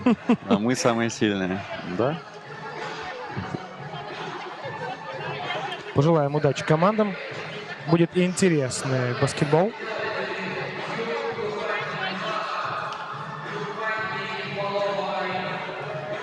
Да. Должно быть все сейчас не так мило. Должна быть жесткая игра, потому что команда кандидата играет очень плотно в защите. Я думаю, это не понравится девчатам. Будет эмоций много. Я думаю, здесь может сыграть до этого путь в турнире у девчат с ними злую шутку. Как-то им, давайте посмотрим правде в глаза. Ну, не каждая игра требовала от них выкладки на 100% для достижения победы. Да, но А здесь в полноги уже девчата не получится. хорошо, что организаторы поставили игры, что на последний тур, чтобы уже перед плей-оффом они включились, все команды. И уже И, в говорится, полуфинале. И болельщики довольны, и букмекеры не в накладе, да? Да. Все знают, все понимают. Так что как-то так. Ну, будет интересно. Сейчас вот жребий, монеточка. Вот, чуть не прилетела судье. Только судья сейчас. Нам чуть не прилетело в комментаторскую позицию.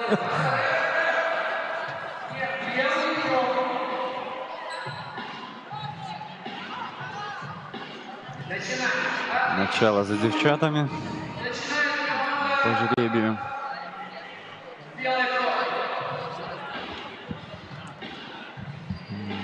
Девчата готовятся начать эту игру.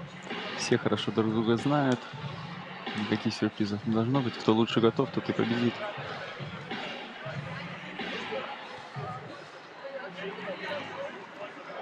Ну что ж, давайте займемся баскетболом. Смотрим.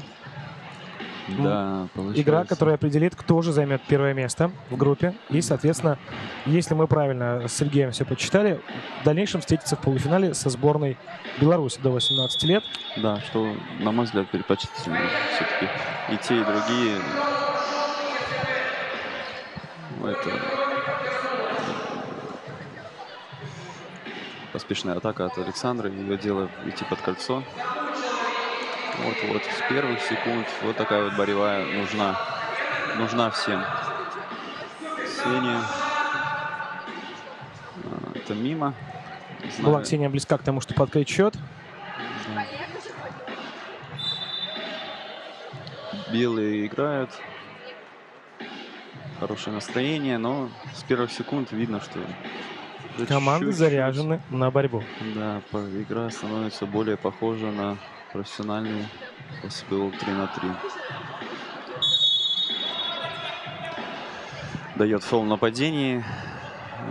Странный свисток, на мой взгляд, потому что двигались две, и нападающий, и защитник, две девочки двигались. Как можно дать фол в нападении? Ничего, судьи тоже на таких турнирах должны обкатываться и смотреть, за ними будут смотреть, как, что, кто может. Ну, это фол, 2 броска. Это 100% фол. Саша Шевченко хотела очень быстро накрыть, но Ксения Обещевич на линии штрафных. Первый мимо. Смотрим второй. Второй там. И все-таки открывает счет в этой игре Ксения Обещевич. Да, Пускай не открывает с игры, а после штрафного броска. Да, хорошая у Девчата. нас семья такая. Впереди. Только кто с ребенком сидит, если... Неожиданно мы с Сергеем пришли Да, к тому, что-то пришло мне в голову такая... что раз он здесь на комментаторской позиции, супруга сейчас в игре, кто же следит за ребенком? Ну, надеемся, что все хорошо. Мы же дружелюбные белорусы. У нас всегда есть кому заменить. 1-1. Неудачная атака. Хороший темп игры взяли. Хватило бы на всю дистанцию. Ух, Чистый, хороший бросок. тяжелый, но залетает очень уверенно. Неудачная передача. Стоило бы сыграть через периметр. Ух, Какой тяжелый проход. бросок. 3-2 впереди кандидатки. Ольга Громик должна затолкать. То она и делает. Произошел размен между большим и маленьким. И грамотно использует свое тело, зарабатывая штрафные.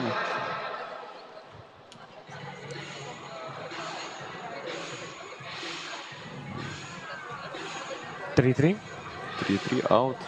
Не свистит судья. Сейчас фол, грамотный фол на самом деле, потому что проход под кольцо явно уже был бы на завершение. Так что сейчас забегание. Ну, вот с этой командой не Умело проходит, закрыли. Да, не проходит. Сабиру для удара. Немножко не получилось. Не хватает опыта девчатам, но хорошо они за счет движения мяча разбрасывают. Виолетта Кивляк пытается сама решить эпизод. Тут же подбор, скидка на периметр, хорошая атака, хорошая. Там на подборе Ольга Громик, почти получается. Ну, здорово, здорово защищаются, пока что плотно. Счет равно, 2,5 минуты только прошло. Посмотрим, пока мало атак. Да, пропускает, Вот сразу так же вот. нужно Анна выводить. Хацкевич пропустила. Не в ту И- сторону идет, но нет, не забивает. Хорошо. Как умело освобождается от опеки Карпук. периодически. Карпук очень хорошо открывается. Номер 23. Катерина Карпук. Хорошая трехочковая. Сама на подбор. Сейчас лишняя передача. И блокшот от Александра Хороший Шевченко. блокшот. 4 секунды до конца.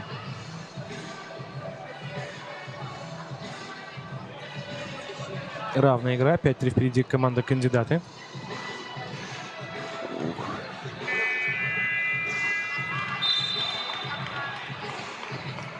Странное решение. Ксении нужно было бросить по кольцу.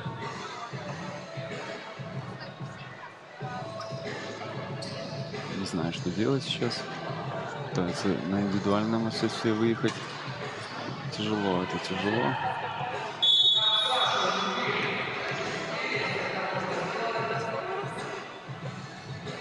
Еще один фол. С фолами пока все хорошо. Но перехват. Нужна сразу атака. Неплохо. Виолетта поборолась. Не вывели. Все, вывели. Екатерина Карпук. Нет. Все-таки поспешная атака. Ведут в счете. Здорово. Виолетта. Хорошо. 4-5. 5-4. Ну, совсем ненужный фол. Да, фолильница Сабири Агаевой. Не несла эта атака угрозы какой-то. В ауте человек. Не нужны. Лучше эти фолы пригодятся. Всегда пригодятся. Сейчас Евгения Степанова очень здорово открылась. Но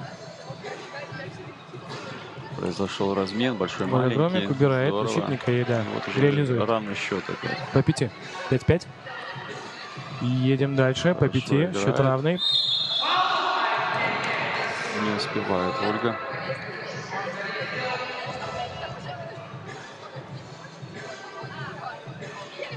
Замены. Команда часто меняется. Правильно. Шанс кандидата выйти вперед. Да, Евгений Степанов на штрафную. Реализуется. Уверенно 6-5. бросает. Не видит, не видит. Ну, заработала фол Анна Хацкевич.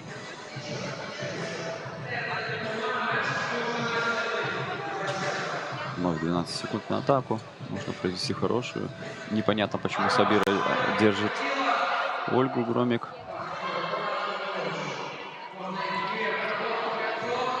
По-моему, пробежка. Ну, фол нашла. Молодец, Сабира Агаева.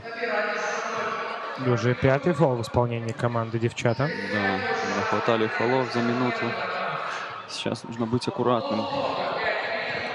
Сабира команде. Агаева. А команде кандидатов нужно забивать свои очки.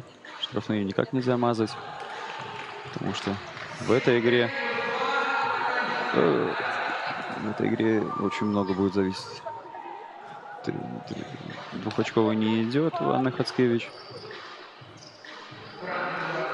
Хорошо открывается Екатерина Карпук. Евгения Степанова разорвала дистанцию, остановилась. Спокойненький бросок. Не идут броски. Остается мяч у команды кандидаты. Они ведут. Сейчас они назовут комбинацию. Не самое лучшее решение от девчат, чтобы команда кандидатов играла через чек. Потому что практически каждую атаку они завершают, так как наигранные есть комбинации.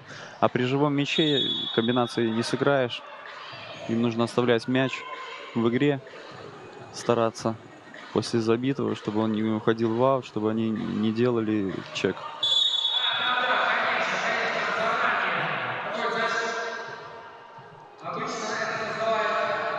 Тем временем медленно, но верно растет разница в счете. Девчата уже проигрывают 4 очка. Да, нету бросков. Вот. Пожалуйста. Только. Я хотел сказать, не дают сказать, девочки. Не вывели. Так, поспешная. Еще оставалось время. Нет. Не то. Судьи лезут и в команду по 5 фолов у каждой из команд. Чувствуется накал. Интересно будет дальше. Сейчас остается у кого сил больше. Вот. На подбор не побежали. И получили. Вот 9-8. здорово. Сейчас очень грамотно Ольга Громик подошла, не взяла мяч. Ну вот это вот там грамотно сыграла, здесь Шестой фол. совсем шестой фол получила.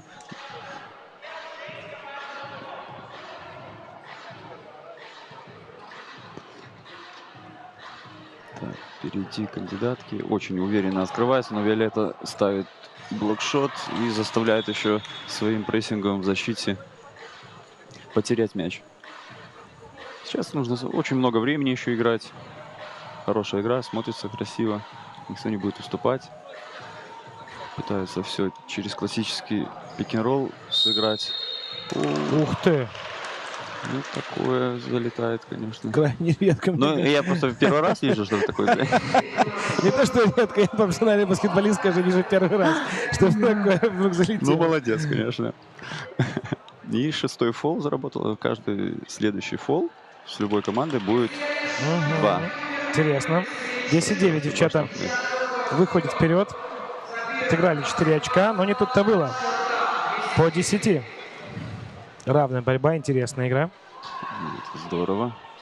На подборе работает. Хорошая опять скидка. Ой-ой-ой-ой. День Как же авиации для так, Александры. да.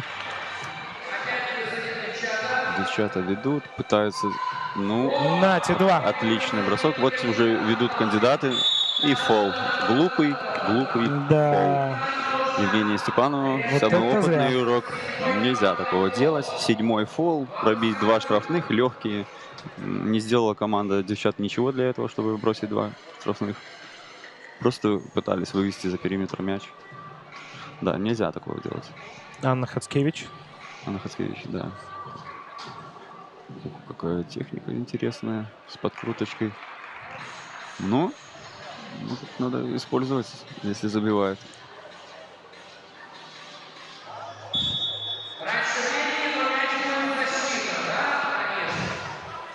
Сейчас будет опять атака через 13-12. чек. Сейчас ждем глупый фол от девчат. И ответ. Да. Вот. Хорошо занимает позиции. Не надо фалить. Да, все здорово. Сейчас хорошо Хороша вышло. Сабира Агаева. Отличный проход через... Ну, главное сейчас не нафалить. Ну вот. Зачем? Да, там, наверное, был и при первом броске фол. Судья Ответьте мне, посмотрел. зачем. Да, и второй игрок подбежал зачем-то. Ну, сейчас на этих штрафных, а уже 8. 9-й и еще и владение будет оставаться. Да. На этом очень нужно проиграть много. Надо следить за фолами, пускай подсказывают игроки. Тайм-аут есть, не берут. 15-13. Здорово разыграли. На Сабиру нету. Ну, вот уже и нервы сказываются, мне так кажется. Ну, не только у команды кандидатов. Команды девчата тоже глупые потери. 15-13 в пользу команды девчаты. Меньше 3 минут играть. Евгения Степанова под кольцо. Хороший у нее проход силовой. 15-14. Искала еще фол. Фол в нападении. Глупый, но не пробивной. Но сейчас, как я уже повторялся, был семинар судейский, что обратить внимание на то, что фолы в нападении будут свистеть в 2 раза чаще, чем любые фолы. Именно при заслоне. Хорошая защита.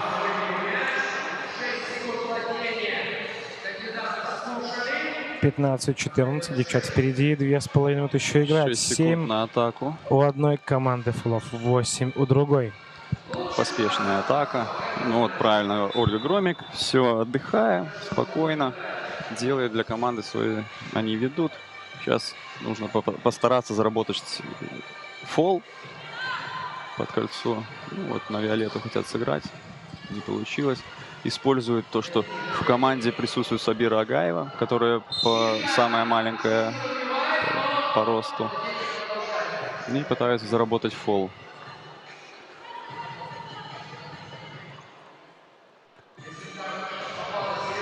Очень уж пошла страховать. Но неудачный бросок Виолетты. Кивляк. Ничего страшного. Это игра. Сейчас команда в девчата нужно сделать какую-то свою самую фирменную заготовку. Да. Потому что на фоне усталости сейчас средний бросок. Хороший бросок. По 15. По 15. Не вывели и потеряли. Хорошая защита. Я уже говорил, что кандидатки очень плотно атакуют именно на выводе мяча. И заставили ошибиться. Совсем ненужная потеря. Ну, сейчас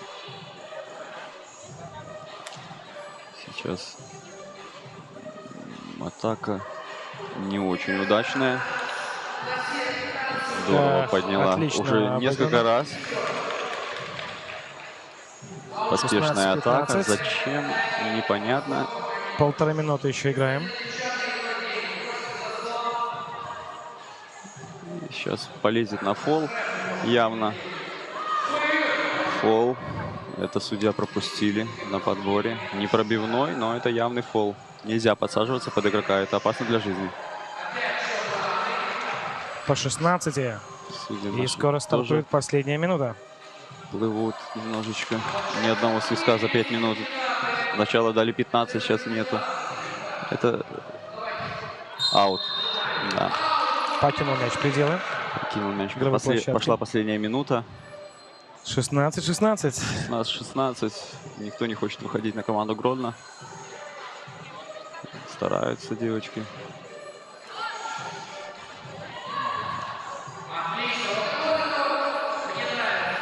Ксения Улищевич отдает пас на Ольгу Громик, на периметр. Анна Хаскевич выполняла атаку, не получилось.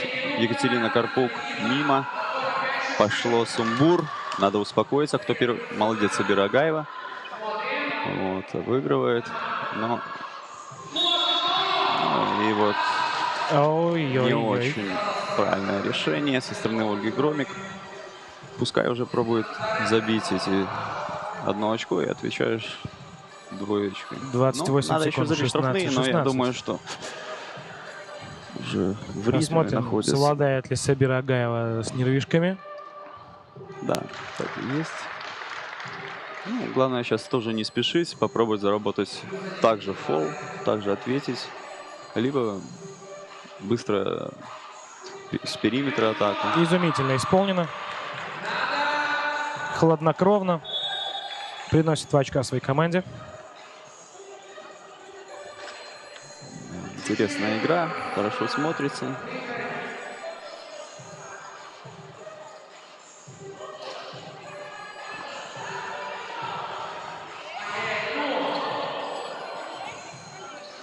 Почему-то 1 очко бросают. Ну все, сейчас не надо фалить, конечно, потому что закончится время. Вот, здорово. Вдвоем Вдвоем блокируют. зачехлили Ксению. Всё. Закончилась игра, и нас ждет девчата против Гродно. Какая молодец Сабира Агаева. В конце, как правильно распорядилась временем, выждала, посмотрела. Ну что ж, вот тот случай, когда порядок бьет класс, кандидаты выходят на сборную Беларуси до 18 Очень-очень лет. равная игра была. Все решили фолы, как я и говорил, штрафные броски. По-другому ни тайм-аутом не взяли. Ну, Я надеюсь, что вы готовы к полуфиналу и ждете его не меньше, чем ждем мы. Праздник баскетбола продолжается.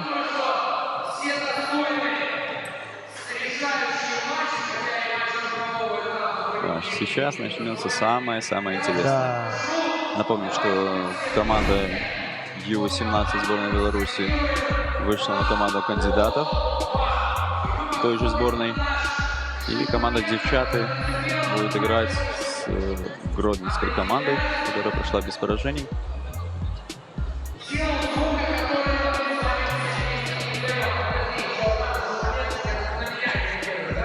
Ждем очередного матча. Это будет первый полуфинал. Будьте готовы. Не переключайтесь. Ни в коем случае не приносите наш чемпионат в жертву футболу, гандболу или чему-либо еще. Сегодня здесь, с нами в комментаторской студии Сергей Угущевич, игрок национальной сборной, игрок Цмоков, Минских, который все мы очень любим. Сегодня он здесь и для вас комментирует чемпионат. Первый чемпионат Республики Беларусь по баскетболу 3-на-3. Видим последние моменты матча, который только что завершился. Накал был невероятный, интереснейшая игра. Показали уровень своего владения игрой и одна, и другая команда. Но сложно сказать, удачливее были. Все-таки говорится, что везет сильнейшему. Но увидим мы, что, наверное, для кого-то будет...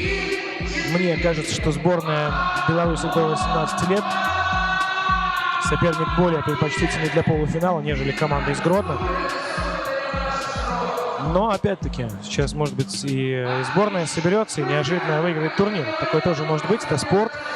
Такое случается. Тем более мы уже видели пример, который подала своей команде Дарья Строк, которая, несмотря на травму, полученную в первом матче, все-таки вышла.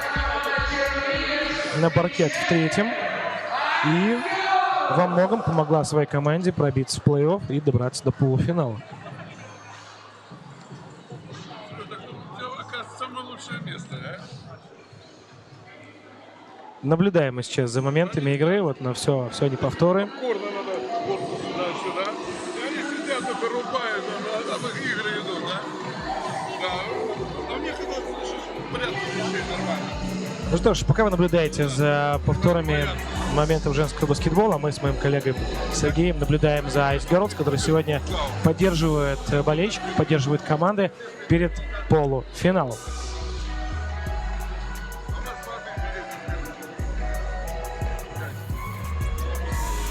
Впереди нас ждет еще 4 игры. Первый полуфинал, второй полуфинал, игра за третье место и, конечно же, финальный матч, который определит первого в истории нашей страны чемпиона по футболу среди женских команд по баскетболу 3 на 3.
Готовимся к полуфиналу. Вот-вот, уже очень скоро увидим первую пару полуфиналистов. Да, так и есть. Уже девчата, казалось бы, только что закончили свою игру, но время не ждет. И они должны сейчас уже готовиться к полуфиналу, который будет вот-вот уже минут 10. С командой Гродно. Да, с командой Гродно, будет которая непросто. не потерпела пока ни одного поражения. А девчата проиграли все-таки, давайте все-таки согласимся, были порядком измотаны последним матчем. Да, так и есть. Сложная игра с кандидатами у них прошла. Все решилось на последних штрафных. Вот на ваших экранах наша турнирная таблица. Гродно сыграет с девчатами, кандидат сыграет с нашей сборной юниорской.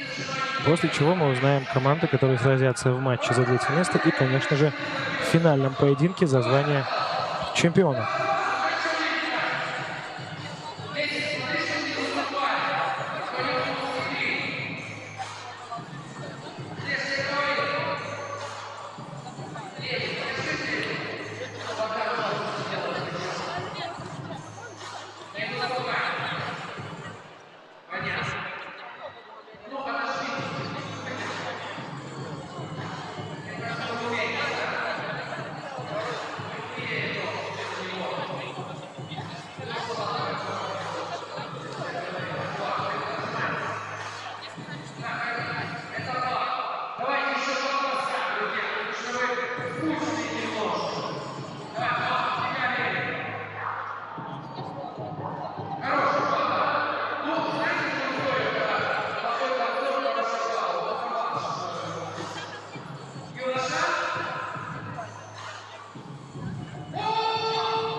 Первый полуфинал. Мы готовы назвать команды.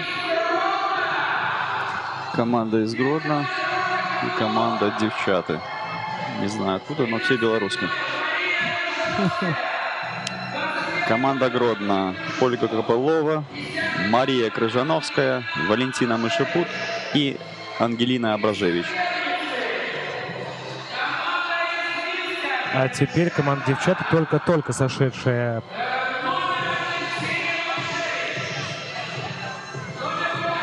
с игры. Давайте поприветствуем Ксению Вабищевич, Виолетту Кивляк, Анну Хацкевич и Ольгу Громик.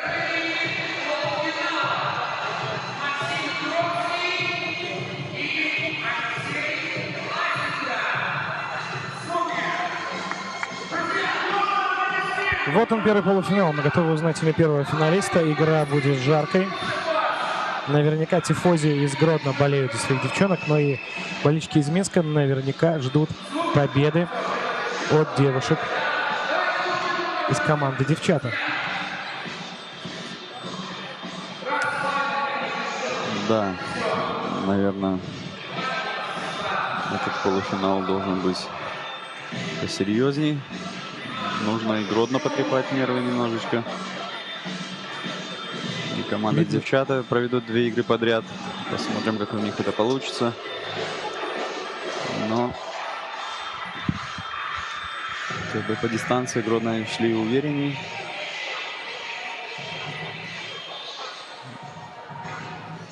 Но здесь баскетбол 3 на 3. Если пошли дальние броски, то можно обыгрывать кого угодно и когда угодно.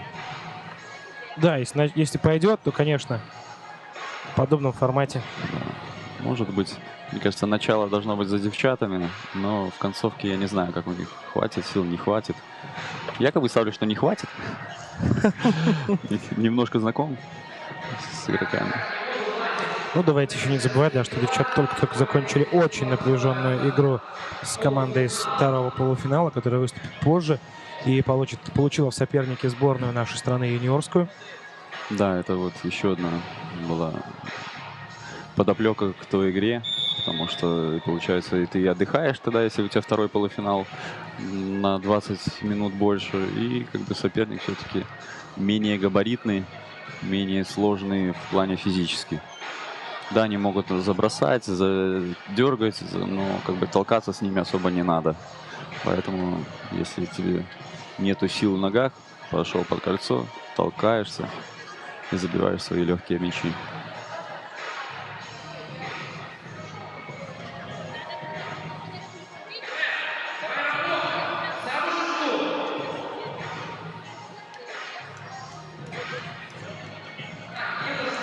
Готово уже все к началу матча. Жребий брошен. Ждем хорошей игры. Первый полуфинал прямо сейчас на ваших экранах, смартфонах, телевизорах, компьютерах и планшетах. Смотрите, любите белорусский футбол. Баскетбол, История... наверное, давайте любить. Баскетбол. Простите, что друзья. Белорусский баскетбол, версия 3 на 3, очень новая, интересная. И первый в нашей истории независимый чемпионат. И первый чемпионат в истории. Ух, как плотно встречают Ну, Анну Хацкевич соперницы. Судьи дают сразу же понять, что плотненько играют. Ну, Легкой прогулки все ребята не правильно будут. делают игроки команды девчат, потому что сил нету на раскачку, нужно сразу атаковать, сразу бороться. Замена у девчат. Замена. У Гродно тоже. Посмотрим, будет ли у них праздник. Быстрый вывод. Мажет Валентина. Подбор. На Ольгу нету сил в ногах. Нужно передачу давать поаккуратней. Команда Гродно все-таки отдыхала. Они должны быть в хорошей физической форме сейчас подойти. Ну, зарабатывает фол Валентина Мышепут. 1-1 по фолам. Да, и может сделать 1-1 по счету. Абсолютно, да, почему бы нет. Ну, Валентина, Да, не дрогнула рука у Валентины. Так что все нормально. Здорово, здорово. Виолетта Отличное играет. решение техническое. Супер. Обманула двоих игроков. Еще и на перехвате. Чуть-чуть не хватило. Хороший отрезок. Можно уже подмениться. Да, мяч ушел. Сразу замена. Девчата пока лидируют. 2-1. Очень хрупкое преимущество. Ну, поспешная атака для чего-то сделала Крыжановская. Ну, может, чтобы прибросаться. Сейчас может, ну, лишняя, абсолютно лишняя передача. Нужно использовать свою стартовую скорость, разрывать дистанцию, но потом уже не отдавать передачу, а, конечно, завершать. Ну, сложный бросок, здорово, сильно защищалась. Это фол, конечно же, фол. Команда Гродно не хочет уступать. Что-то какие-то разлады у них. Еще игра только началась, никаких эмоций негативных быть не может. Только позитив. И все. Потому что играть потом включиться времени не будет. Здорово, Хацкевич обыграла. Не залетел мяч в кольцо, но тут же трехочковый. На подборе есть Ольга Копылова. Ну, тут продавить, о чем я и говорил, тяжело. Далее фол, наверное, был.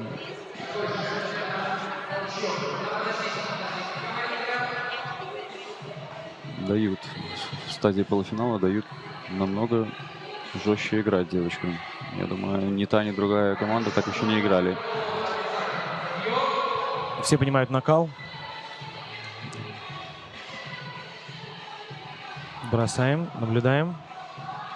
Да, пока точно Подвол. сменили штрафных. Ксения не точно. Подбор за Ольгой. Внизу надо забирать. Да, здорово. Вот и время сейчас закончится. Нужно бросать. Время. Нужно время. Да, конечно, нужно было бросать. Не посмотрели, не посмотрели. Здорово защищались, конечно, девчата, но была возможность для броска. Я уже говорил, что если имеешь хорошую позицию в баскетболе 3 на 3, ее нужно обязательно реализовывать. Потому что, может быть, и не улучшится она никогда. О, хороший бросок. В Тяжелый исполнении бросок Ксении. залетает. И плюс 2 девчата.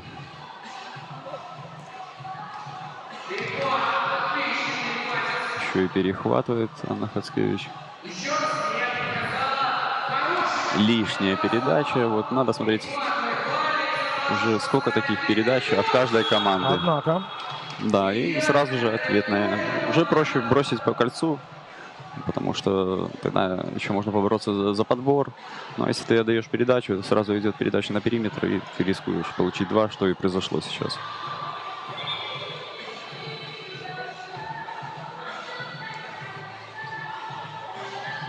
По 4 счет равный. Да, какие-то недомолвки были в судейском корпусе, не допоняли друг друга. Нельзя трогать мяч соперницам. С фолом Анна Хацкевич в дуге, где не свистится фол нападения. Там должно быть спокойное забирание мяча, нельзя прикасаться к мячу, к сопернику. А там выбили мяч, и судья не отреагировал. И сначала отдал мяч одной команде, но вмешался второй, благо их двое. Вот. Не забила Анна Хацкевич штрафной, но девчата пока впереди +1.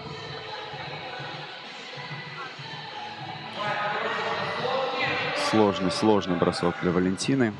Конечно, на ровном месте. Виолетта здорово делает это движение. Оно может быть одно, но проходит каждый раз. Здорово она использует свою подвижность. Да, да, специальный фол, специально свалила, чтобы замениться. Тяжело Ольге толкаться все время снизу. Поэтому такое имеет место быть, что когда хочешь замениться, уже проще свалить. Пока нету шестикомандной, конечно. Валентина не забивает сложный бросок, но на подборе фол не дают. Ну, вот не заметили, потому что мне показалось, что фол, конечно, имел место быть. Отличный бросок в исполнении Ксении И Бушевич. перехват. Супер. Зачем спешат обе команды, непонятно. Но игра от этого только выигрывает, потому что все понимают, и даже на трибунах захлопали зрители. Вот. 8-5, девчата впереди. 8-5 и фол у Ольги Копыловой, я так понимаю, 4-я командная. Еще 6 минут играть, так что сирена какая-то произошла.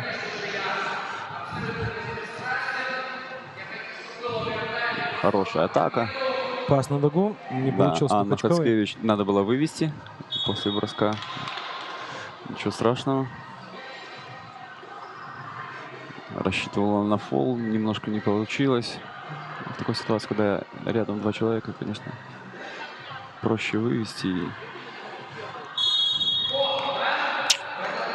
Еще один фол. Еще один фол. Хорошо вошла Мария Крыжановская под кольцо, заработала фол, уверенно, надежно. Сейчас нужно забить только с периметра. Ой, с периметра, со штрафного броска. А потом не получить с периметра. Ну, Не вышло. первое не вышло. Мяч оставляют защитникам. Владеет команда девчата. Значит, фол оправдан. Мало атакуют с периметра девчата. Не девчата, а Но что Ксения. сегодня творит Ксения? Третий, если я не ошибаюсь, за последние 2 минуты. Двухочковый. сразу же получают. И тут же Нужно ответ. было свалить или еще что-то попробовать сделать. Хорошая передача. Ох, как Ольга Ольгу Громик. забыли, Ольгу Да, Громик. хорошо. Не успели разменяться. Сейчас нужно поспокойнее, все правильно. И еще одна треха. Мимо. Сейчас опять спокойней. Анна. Анна сдает нервы. Подбирает, Судя по да. всему, видно, что Аня начинает немножко нервничать. Тяжело дается ей игра. Да, может, стоит передернуть ее. 11-7, 5 минут Девчата и до выигрывают. конца. Девчата выигрывают. Чтобы Аня не привезла несколько фолов и не Да, создала да, дополнительные да. проблемы в этом матче. Тут, да, рассчитывала на фол. Хорошо сыграла Валентина.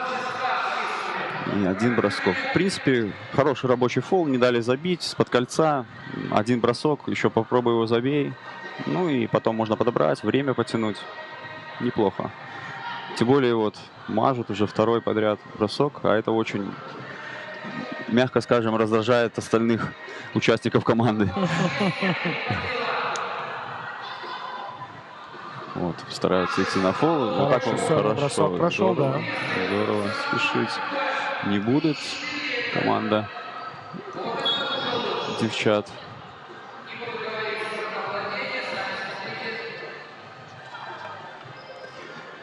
Остается 4-6 секунды.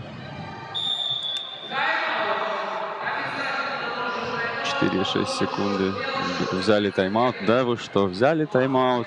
Вот мы к полуфиналу пришли к тому, что появляется какой-то уровень у наших команд, которые понимают, когда им нужно передернуться, остановить игру, которая может быть неудачно или удачно складывается и скатывается в нужное русло, либо не в нужное.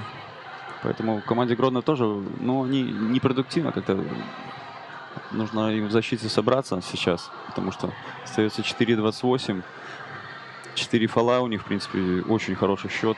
У них все шансы. Не нужно опускать руки, только вперед. И удачи надо пожелать им. Тайм-аут завершен. Команда продолжает игру.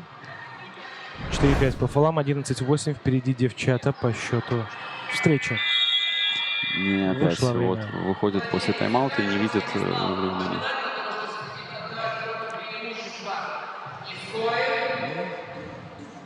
Сейчас будет атака Гродно. Здорово, здорово разыграли. Получилось. Здорово разыгрывают. Подсели физические девчата. Сразу видно.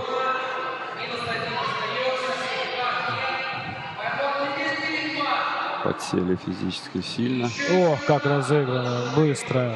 Здорово, здорово. После защиты Вы сразу уже равный счет. 11-11. фол. Фол. Два броска.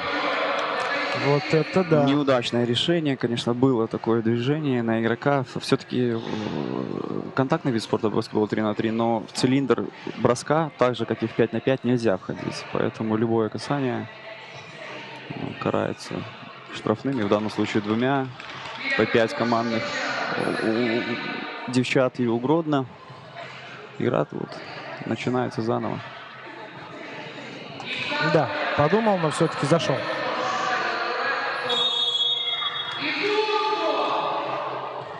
Ну, 6-5. вернул судья фол. Нужно быть очень аккуратно команде девчата, потому что еще один фол и начнутся штрафные. Очень неприятные. Да, Очень неуместные. Штрафные, не очень, не самое удачное решение. Совсем неудачно, я бы сказал. 6-й фол заработали, 2 штрафных. Ну, не очень идет у Гродно со штрафной линии.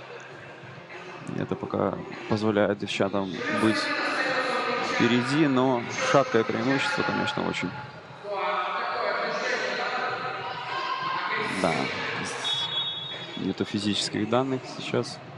Команда девчата сильно подсели. Сильно физически подсели.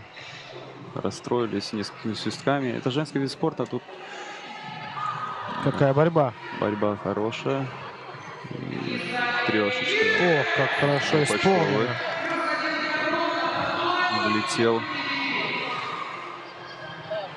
Виолетта сразу же отыгрывает По преимущество. 14.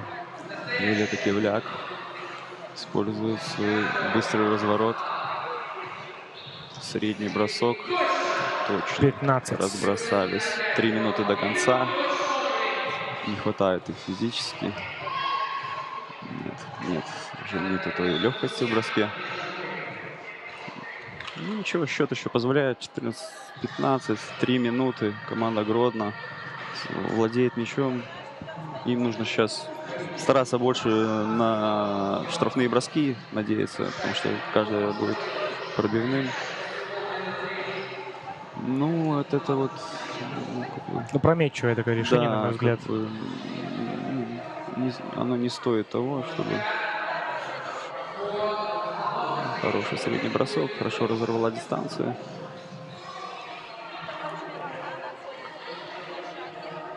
Идут девочки Гродно, явно идут на фолы. Но Виолетта Кивляк мимо. Такая игра пошла без остановок. С ошибками обоюдными. Фол. Да, жесткий фол. Пали на ногу Анне Хацкевич. Ну, вроде бы все нормально. 6-й фол также у команды Гродно. Сейчас любые будут по 2 броска. Хороший накал страстей в этом Да, матче. накал. 15-14. Я думаю, Фолы, это все тут всё нравится. вместе. Да.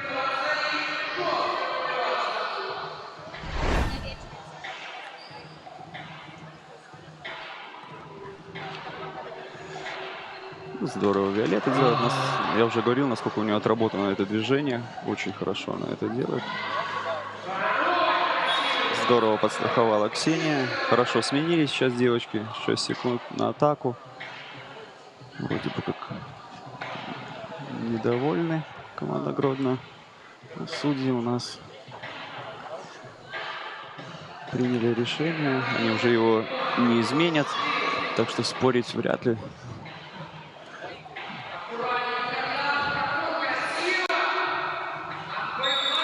Это очень глупый фол. Это не обязательный. Не обязательный, 2 броска. Ну, видно, что чувствуется, что мало играют в баскетбол 3 на 3. И штрафные броски. Я не думаю, что они так будут бросать всю игру. Так что сейчас должны они залетать. Остается 2 минуты. Счет 15-15. Совсем неудачное решение.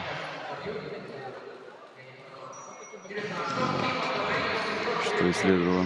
Мария Крыжановская делает счет на +1 для своей команды. 16-15 впереди Гродно. Вторая попытка. Чисто исполнена. +2.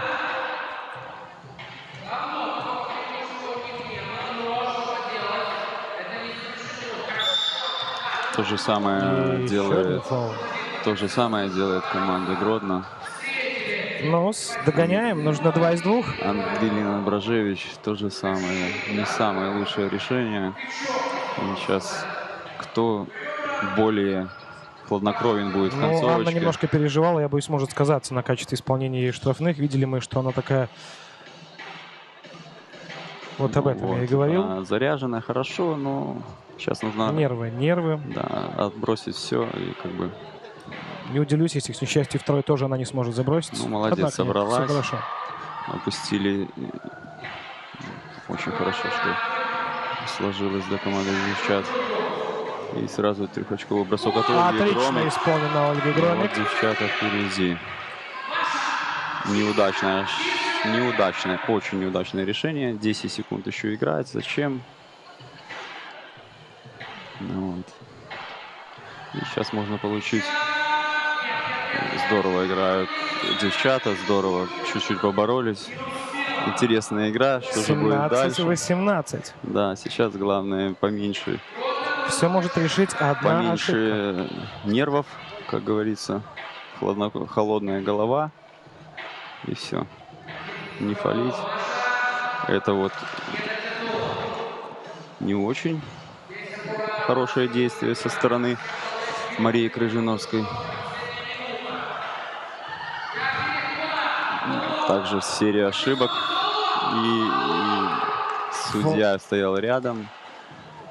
Ну, как бы не 2 спорила штрафных. Виолетта Кивляк, он уже не отменит этого. Вот это может быть очень и очень опасно. Сейчас посмотрим, как Ольга бросает штрафные. 18-18. 47 секунд до конца. 18-18 пробивает штрафные Ольга Копылова. +1 у Гродно. Вот, потеря ненужная. Почему-то сразу сдали спорный мяч. Хотя, по-моему, Тайм-аут. с одной команды схватились за мяч. У нас тайм-аут за 40 секунд до финиша.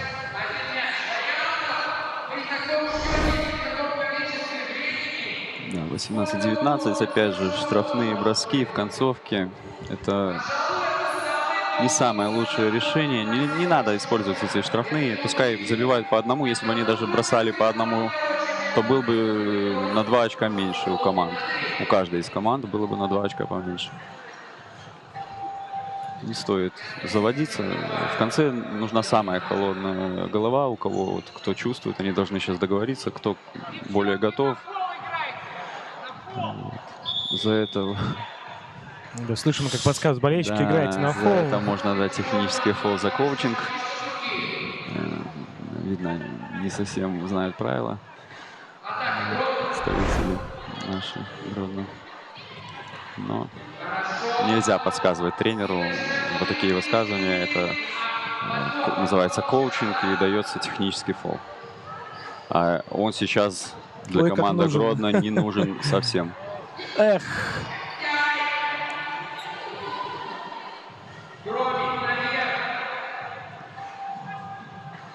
Из последних сил вот прорывается Анна Хацкевич.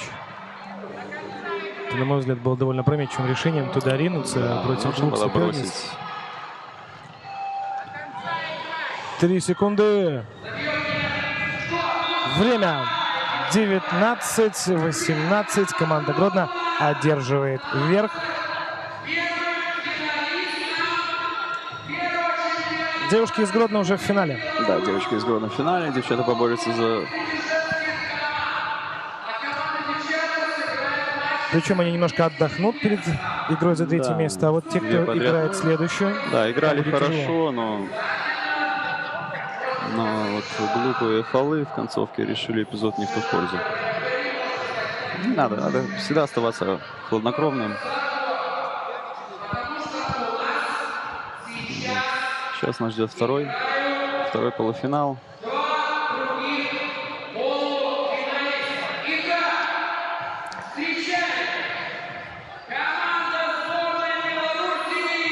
Да, это команда сборной Беларуси Ю-18 с ее представительницей Екатерина Лужацкая, Дарья Строк, Мария Ануфриенко и Полина Макритская. Это наша сборная Беларуси, юниорская, 18-летняя.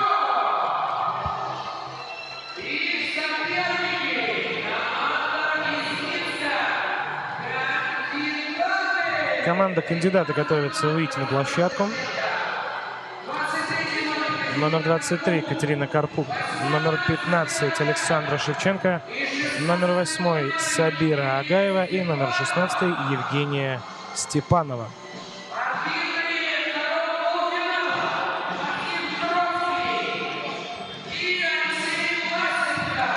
Посмотрим, как сложится судьба этого полуфинала. Отдохнула и одна, и другая команда. Тяжелая поступью прошла сборная Беларуси юниорская по этому турниру. Увидели мы и травму. Но рады видеть, что Дарья Строк снова в строю и готова помочь своей команде пробиться в финальную часть. Да, так и есть. Видно, разбегалась уже Даша. Не должно ее сковывать что-то. Все травмы оставим на потом. Дома полечимся, все будет хорошо. Сейчас нужно играть, выигрывать и проходить финал.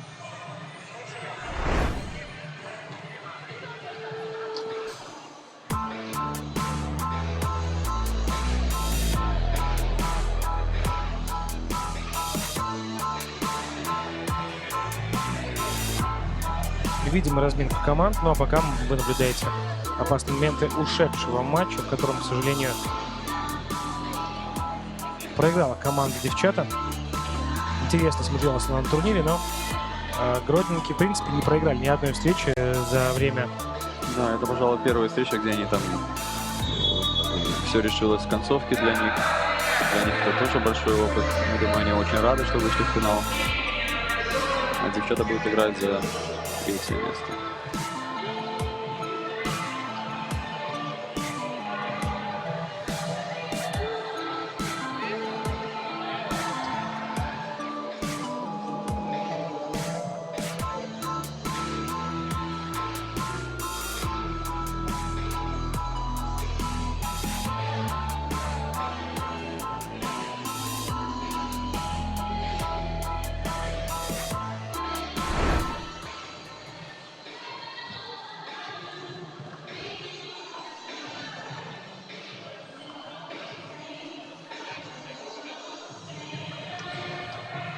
Ну так вот, наблюдаете турнирную таблицу. Очень скоро мы уже увидим вписанное название команды победительницы первого полуфинала, финальную строчку. Ну а сейчас время сыграть финал. Сборная Беларуси юниоры до 18 лет и команда кандидаты. Будет интересно.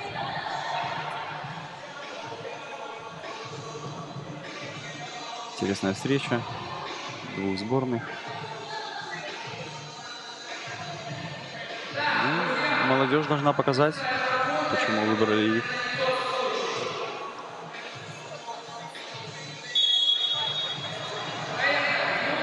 Ну что ж, поехали.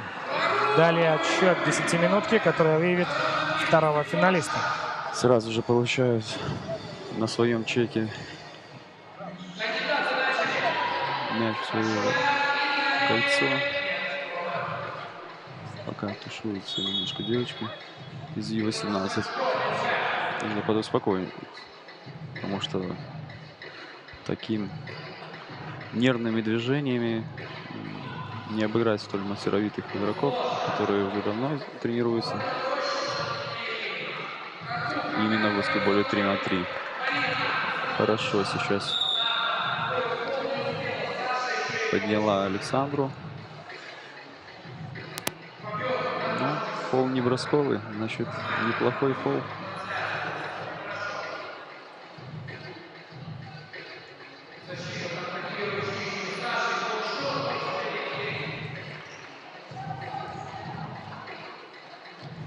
Да, И все-таки нет.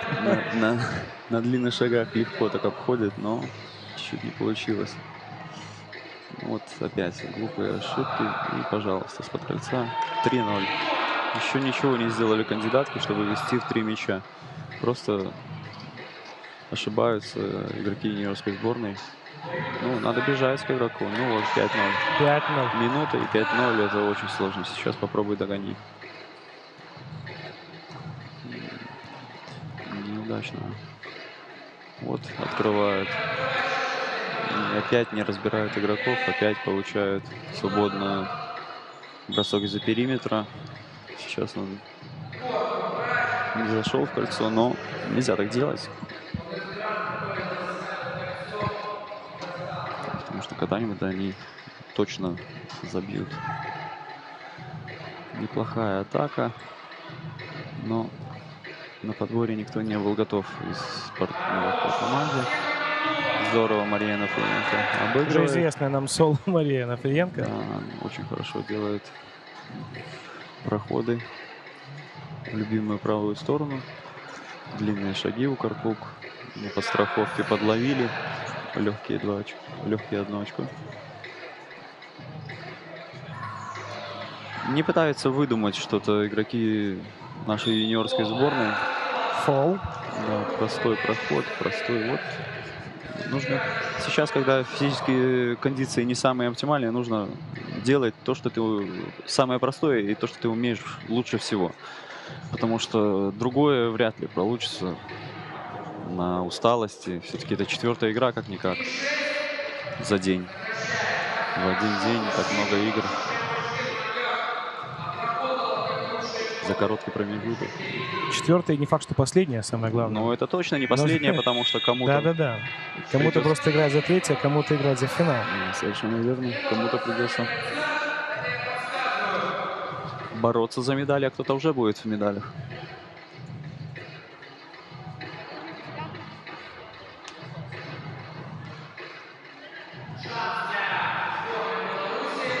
Да. Ну, вот. Нашла фол. Не самое лучшее решение, но все-таки добилась своего. Сейчас забить штрафной.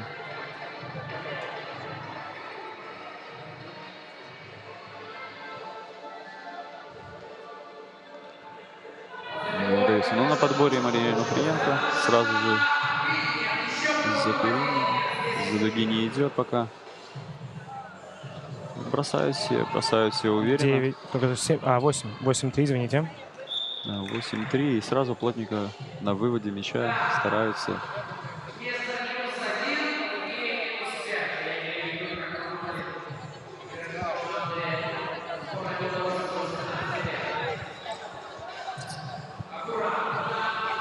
Да, такой выцарапала мяч и забила. Молодец. Катерина Карпук. Вот, сложный бросок забивается. Хорошо комбинирует. Нашли свою атаку кандидата. Сразу на выводе пытаются плотно. А Евгения Степанова уже 10 раз за этот турнир выбивала мяч подобным образом. Поэтому должны были на это обратить внимание. Так, сейчас череда промахов из-под кольца.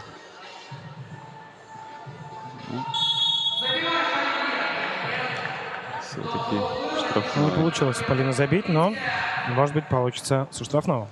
Немножко медленнее идет этот полуфинал, чем предыдущий. Как-то вязко играют. Я думал, что наоборот поактивнее будет юниорская сборная за счет своей быстроты.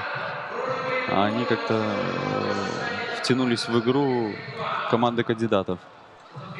И долгие атаки, проходы под кольцо, но сложно.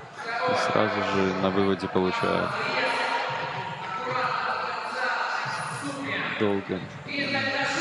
Здорово. Отлично исполняет Даша. Разболтала соперника на дуге и забила нужную двушечку.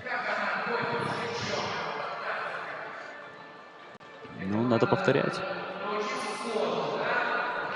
Почему-то опять пробуют.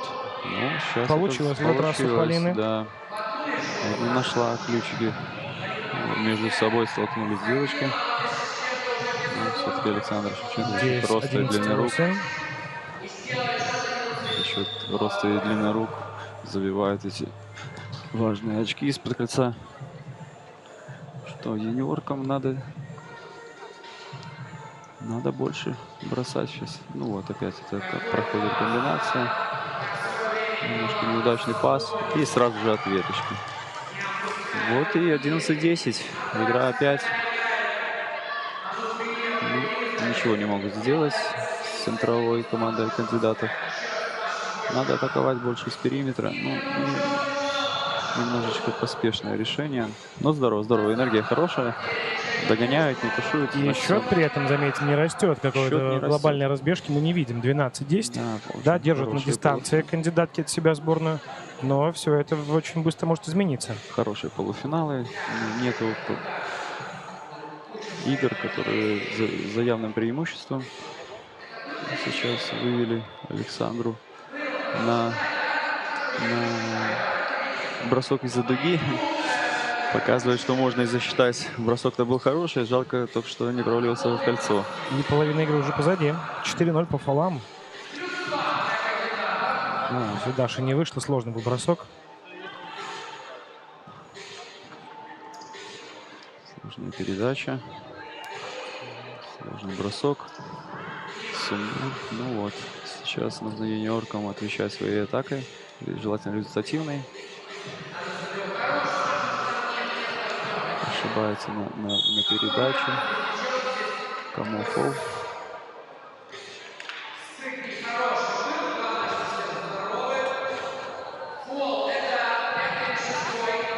Пятый фол команде кандидатов. Это уже становится интересно, потому что, как мы помним прошлую игру, все решилось на то, кто меньше сфалит. Вот, пожалуйста, Полина Макритская 12-11 устраивает.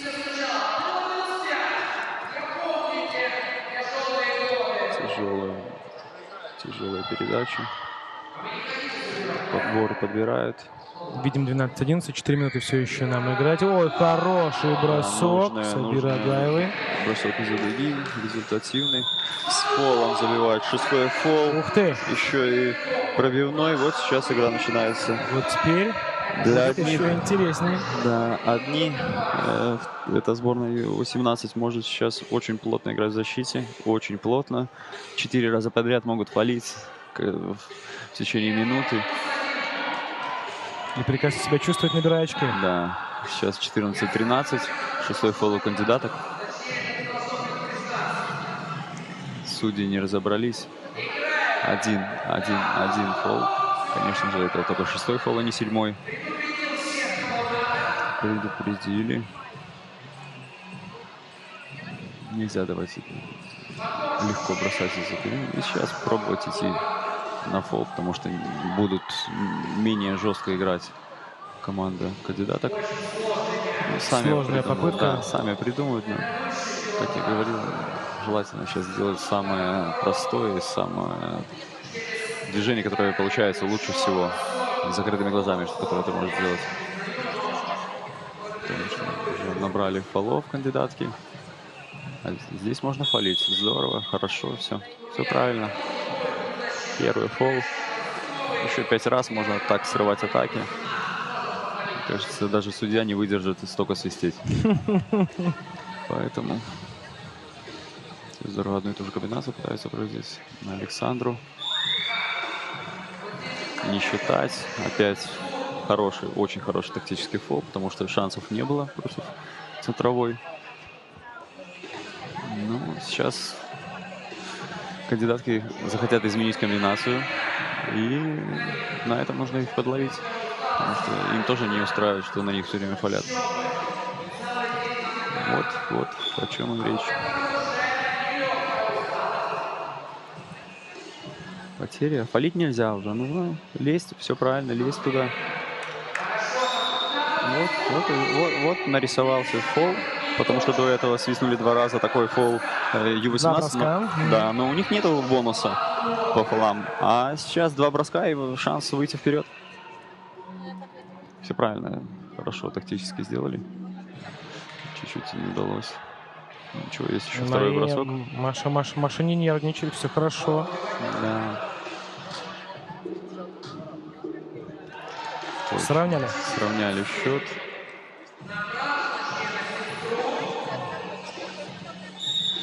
Да, опять хороший фол.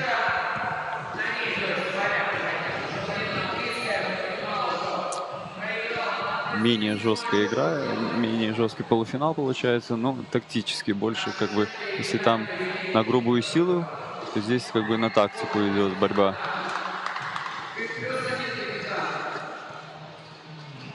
Не самое лучшее решение.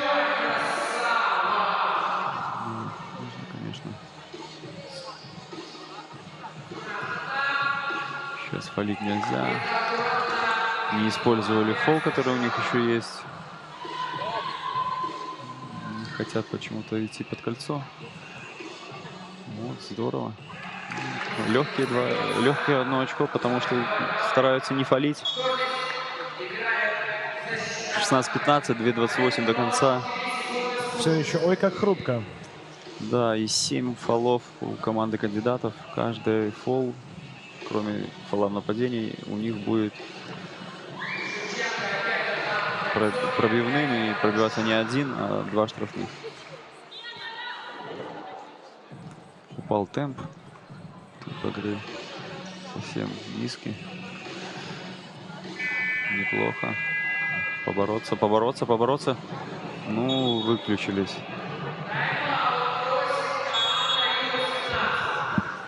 Ну, так, небольшой тайм-аут берет наша юниорская сборная.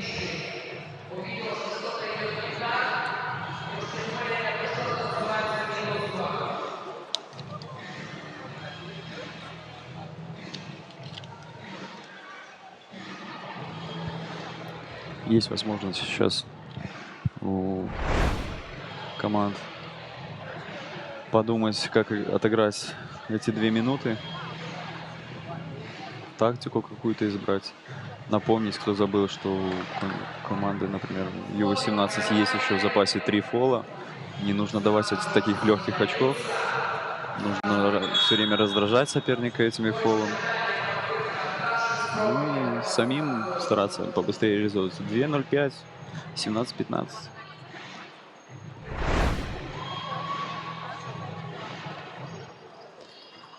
Ну. Есть 18. 18. Не вывели. Нужно 2 ногами зайти. Видно, заступ был, и не засчитывает, и потери владения. Такая неаккуратная ошибка. Не забивают из-под кольца. Сразу же хотят ответить 2 очков. Хотя они могут спокойно идти под кольцо и набирать свои очки со штрафной линии. 19-15. Отпустили тяжело. Вот это вот, ну, никто там не будет фолить, так что надо было набирать и набирать. Здорово, Мария Нафриенко. Еще одна. И фол. О, какой фол. Это будет пробивной 2. Посмотрим. Да, 2. На 19 можем выйти, на 19-18. Еще 1,5 минуты в запасе. Будет интересно, как же получится ли у Марии совладать с нервами и выжать максимум из возможной ситуации. Выйдет ли? И команда кандидатов имеет 8 фолов. 9-й фол. И потом мало 2 штрафных, еще Будет и владение. еще владение. Поэтому тяжело им тоже. Они хотят решить, мне кажется, сейчас одним броском. Как не получилось-то у Марии сделать сразу. Да. Ну, вот. Неплохо. Хотела обокрасть, немножко не получилось. 2 штрафных. Только что не Минута забила, 17. надо подуспокоиться немного. Держать. Сабира Агаева. Не хотят бросать.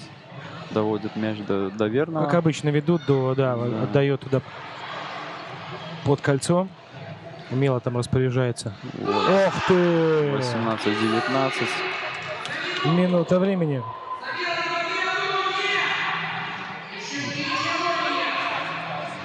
55 секунд. Играть 55 секунд, плюс одного у кандидата. Далее строк с Палить им мячом. нельзя. Ну, время сейчас закончится. Да, из-за недостатка опыта, я думаю, надо уже как-то реализовываться. Либо проходить, либо бросить, что-то надо 46 делать. секунд, еще все возможно. Еще играть, конечно. 20, хотят по одному. 18.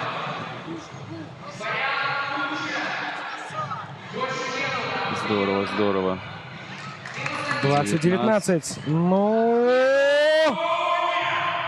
и на подборе она же.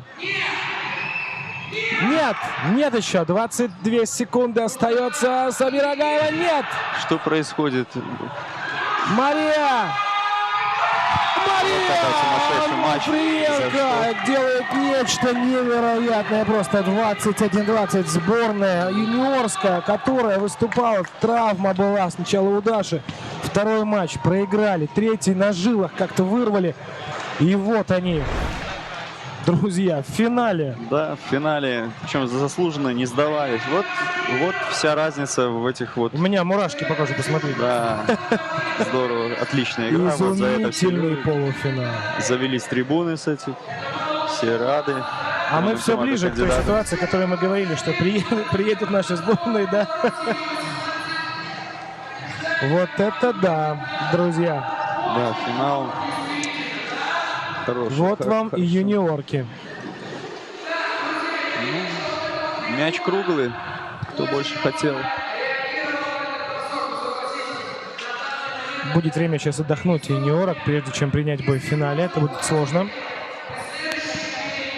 Да, дадут организаторы, конечно же, чуть-чуть отдохнуть, потому что тяжело сейчас будет. Сейчас еще матч за 3-е место сейчас для команды кандидатов.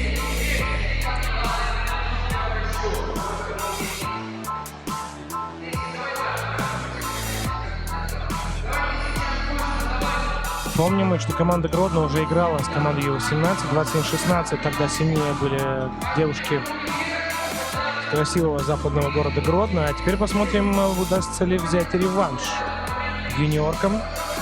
21-16. Помним мы тот матч боевой, который завершился победой команды из Гродно. И вот вторая встреча будет у этих команд уже в финале.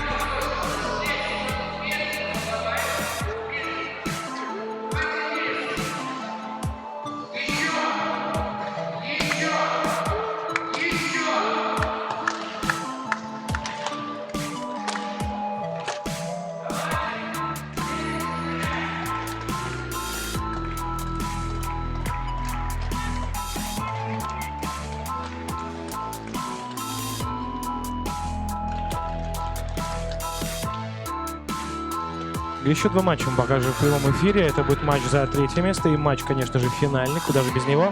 И церемония награждения также в прямом эфире будет показана прямо отсюда, из Полова арены.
Только что было выступление девушек из Ice Girls, которые помогали морально поддерживать дух трибун, добавляют зрелищности в наше сегодняшнее мероприятие.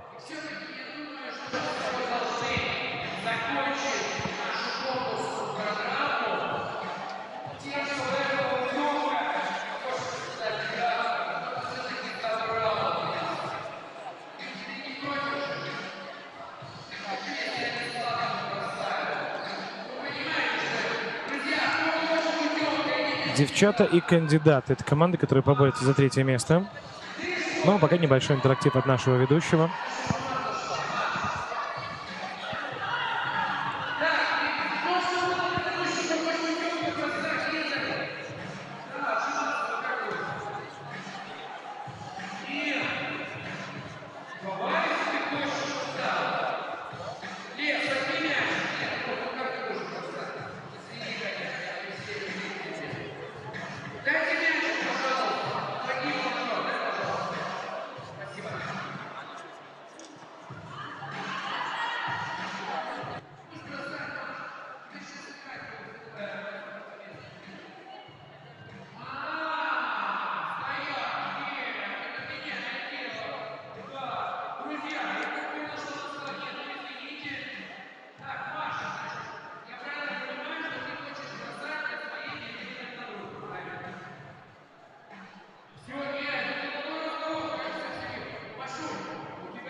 Мы готовы к старту матча за 3-е место. Да, начались медальные разборки. И здесь кому-то достанется обидная деревянная медаль, а кто-то уйдет с первого чемпионата с бронзой. Команда девчата и кандидаты. Итак, команда девчата. Команда девчата — это Ксения Бабищевич, Виолетта Кивляк, Анна Хацкевич и Ольга Громик. Ну а прямо сейчас на ваших экранах команда кандидаты. Я думаю, что вы уже выучили состав этой команды. Здесь у нас 15 номер Александра Шевченко, номер 23 Екатерина Карпук, номер 8 Сабира Агаева, номер 16 Евгения Степанова. Команды уже встречались. Кандидаты уже выигрывали во время турнира у девчат. Ну и вот теперь еще раз жребий свел их. Судьба их свела на медальных разборках за 3-е место. Да. Посмотрим, возьмут реванш девчата, либо кандидаты вновь останутся. Вновь одержат победу. Будет интересно, потому что в полуфиналах разница была максимум в 1 очко. Если обидное поражение кандидатов на последней секунде было, то у девчат было монотонное 2-минутное сражение на штрафных, на фолах. И тоже 1 очко уступили. Но очень команды достойные все. Я, наверное, думал, что они могут встретиться в финале.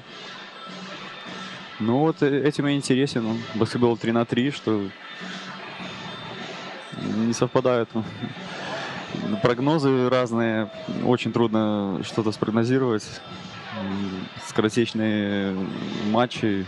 И вот, как показала юниорская сборная, что не надо никогда сдаваться. Давайте и до последнего. посмотрим правде в глаза. Только хотел сказать юниорской сборной. Кто бы мог подумать, что команда, лишившись в первом же матче одного из своих игроков, сможет не только собраться силами и выйти из группы, но и добраться до финала. Да, молодцы.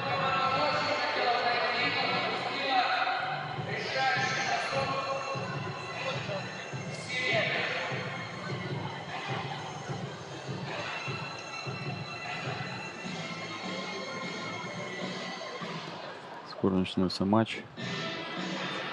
Уже, я думаю, усталость накопилась серьезная.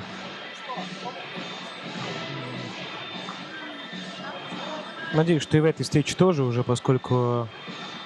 Хотя, с другой стороны, все-таки 3-е место есть 3-е место, все-таки медали. Я надеюсь, что команда покажет более открытый и интересный борьба баскетбол. будет хорошая. Борьба будет нешуточная, и тем прекрасен баскетбол 3 на 3.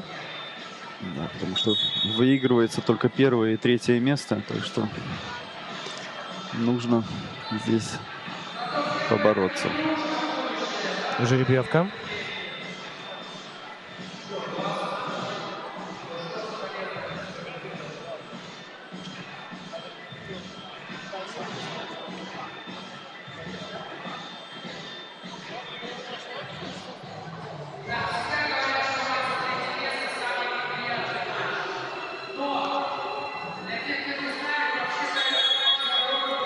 Все, реф свистнул на начало матча.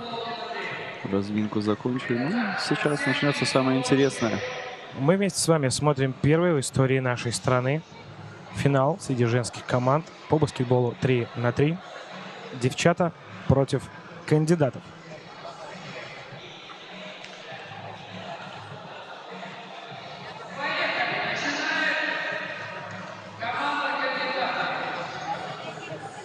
Мяч за кандидатами.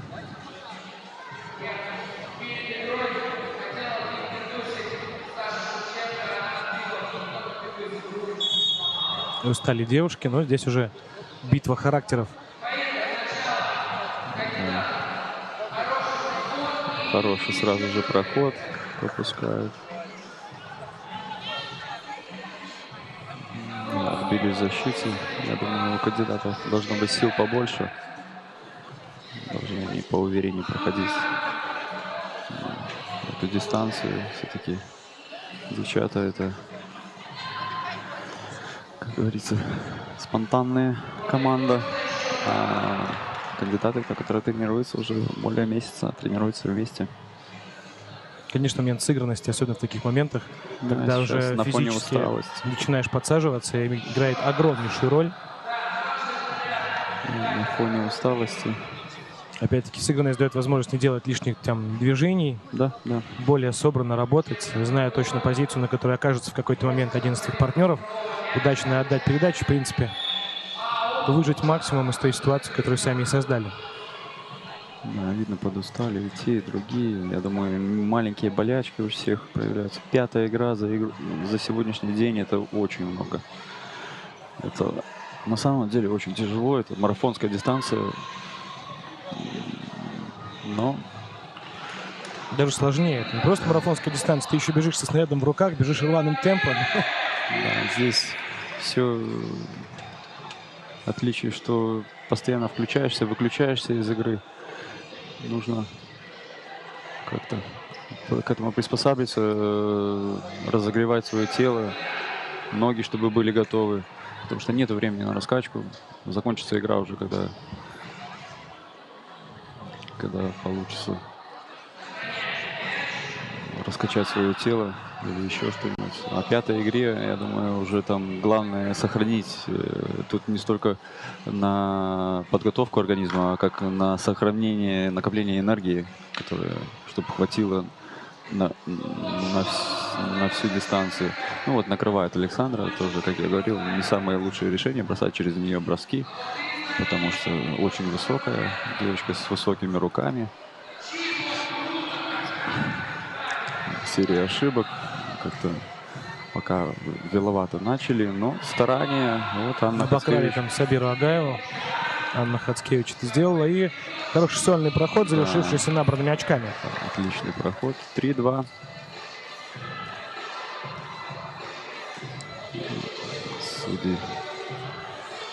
Судьи могли свистнуть 3 секунды. Очень долго крутился игрок, но здорово получилось.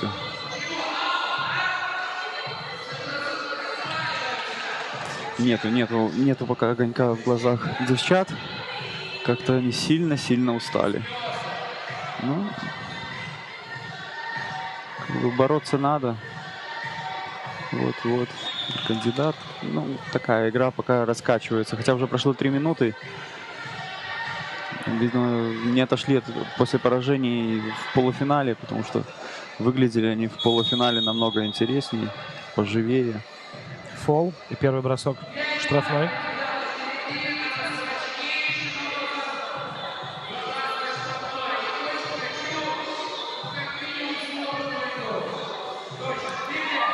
Точно. Ксения, да, здесь можно, это не дуга. Здесь нужно быть готовым. Сразу летит 2 очка, мимо. 3-5, еще 7 минут играть, фолов нету, такая спокойная, вальяжная игра. Надо что-то менять. Отличная комбинация. Сколько раз мы видели эту комбинацию, Да, тем не бэкдор менее. проходит. Решили попробовать перебросать. Ну, на фоне усталости так и, наверное, нужно делать, потому что другого шанса не будет. Вот, зарабатывают фолы. Вновь 12 секунд.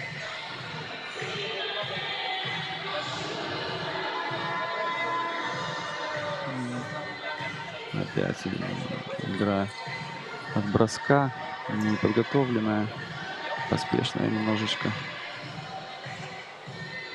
Да, и сразу же на втором движении Евгения Степанова ловит.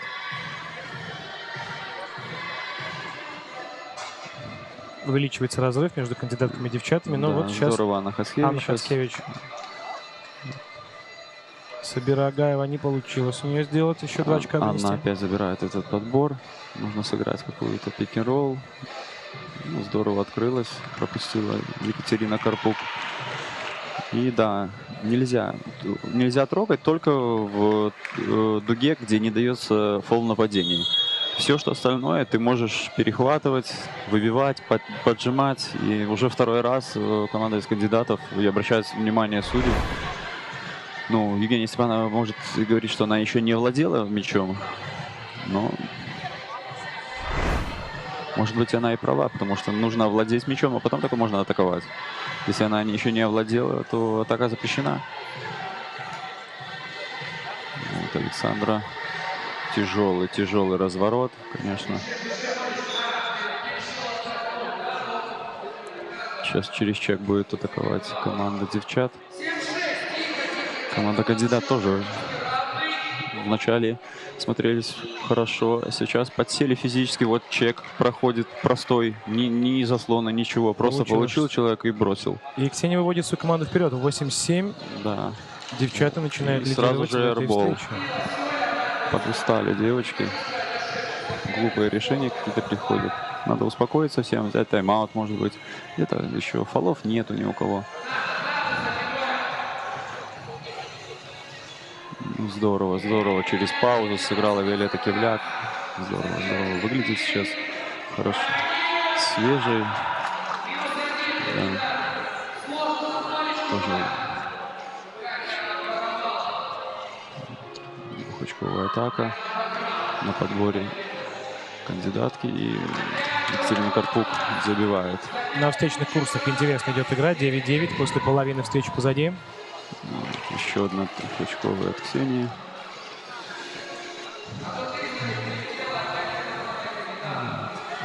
Сейчас отличная защита Виолетты Кивляк и Ксении Увещевич. Еще одна треха.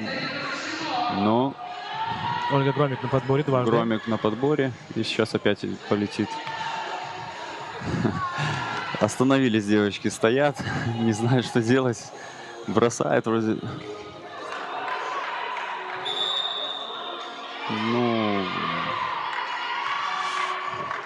Ну, прям, не знаю, я совсем не согласен с этим решением судей, потому что демонстративно игрок сделал 2 шага в площадке перед тем, как вылезти с аута. Ну, стоял судья.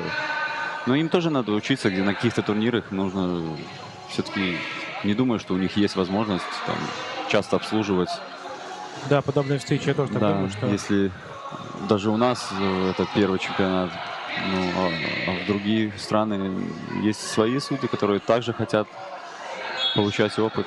Так что надо где-то учиться и нам, и судьям, и делать выводы.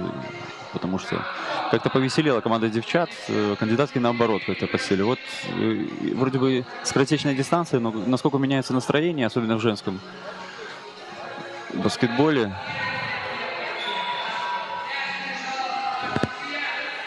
$13-9 тем временем девчат впереди. У нас еще 4 минуты игрового времени. Фолы 1-2. Да, по фолам все хорошо, но темп невысокий, поэтому и нет фолов. Как бы тяжело, дышит тяжело, ну очень тяжело. 5-я игра. Вот. Сейчас.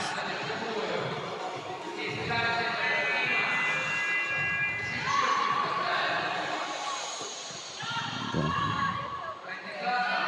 Ой, отличная комбинация, конечно, вывели на периметр. И на подборе 2 человека. Здорово сыграли, очень грамотно. Сейчас Анна Хацкевич пробует завершить. Ну, такой удар на отмашь надо было судить.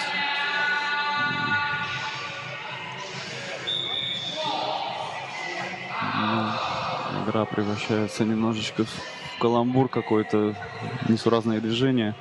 Надо успокоиться.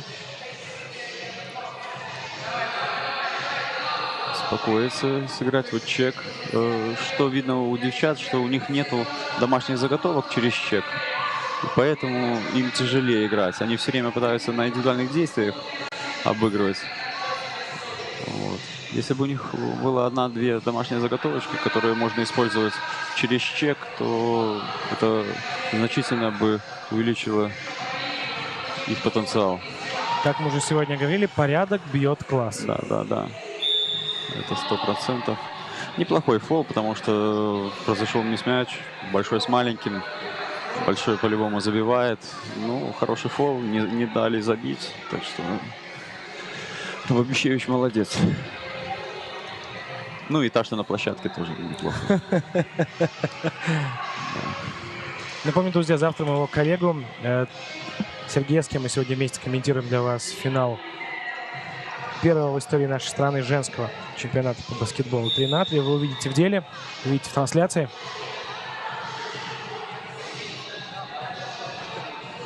Но не исключаю, что кого-то из тех девушек, кого сегодня вы увидели здесь на площадке, может быть, увидите еще и в финале. Мы услышим завтра в эфире, обсудим и финал. И, конечно же, куда же без этого, как это мы в эфире с девушкой не обсудим мужчин, которые будут на площадке. Да. Ну, на мой взгляд, очень верную тактику выбрали команда девчата. Почему они не играли так раньше? Броски постоянно летят с периметра, уже 10, а то и 12 попыток. И вот счет 16-9 в пользу их. И затрат сил меньше. На подборе борются. Никто ни с кем не ругается. Молодцы. Да, есть кому подобрать после того, как выводят. Да. Все-таки набирается опытом по ходу турнира, хоть это и последняя игра в этом турнире, но очень оставляет приятное ощущение. Подбирают потихоньку ключи, да, к стилю игры и обороны соперника. Потихонечку, вот. Тем же отвечает и команда кандидатов. Надо сейчас спокойствие брать. Ну, будем считать, что это было спокойно. Отработано. 17-13. Да. Опять трехочковый, и он опять точный. Себя показывает Сергей Агаев в этой встрече. Вот, что я и говорил. Однозначно может занести себе этот турнир в актив. Да, насколько, даже не знаю сказать, вот какие-то потери идут, расконцентрированность. Сейчас на волне такой кандидатки, и как бы нужно сбить это все.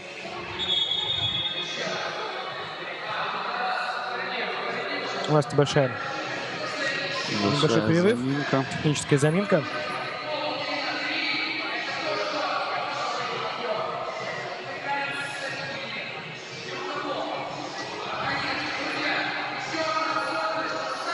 Буквально, если мне не ошибать память, около минуты 40 нам осталось играть игрового времени. После чего увидим финал, где будет команда из Гродно и сборная Республики Беларусь до 18 лет.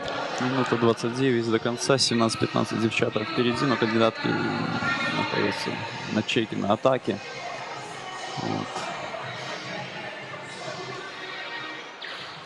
3 фола у девчат, 2 фола у кандидатов. Вообще не фолили в этой игре. Поэтому странно, что залетают одни трехочковые, если столько фолов есть. Ну вот, -1. 17-16. Свистнул судья.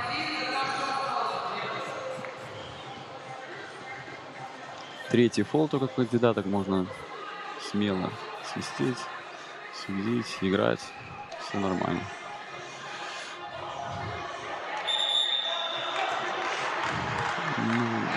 Пробежечка была. Опять странное решение. Я его не могу понять, потому что игрок не двигался с мячом. Он у него выпал, и она не начала движение. То есть пробежки так как того и не может быть. Судьи непреклонные, спорить с ними не нужно. Поэтому... Вот так вот. 17-17 за минуту до окончания времени. Счет становится равный. Здорово Виолетта. Сама подбирает.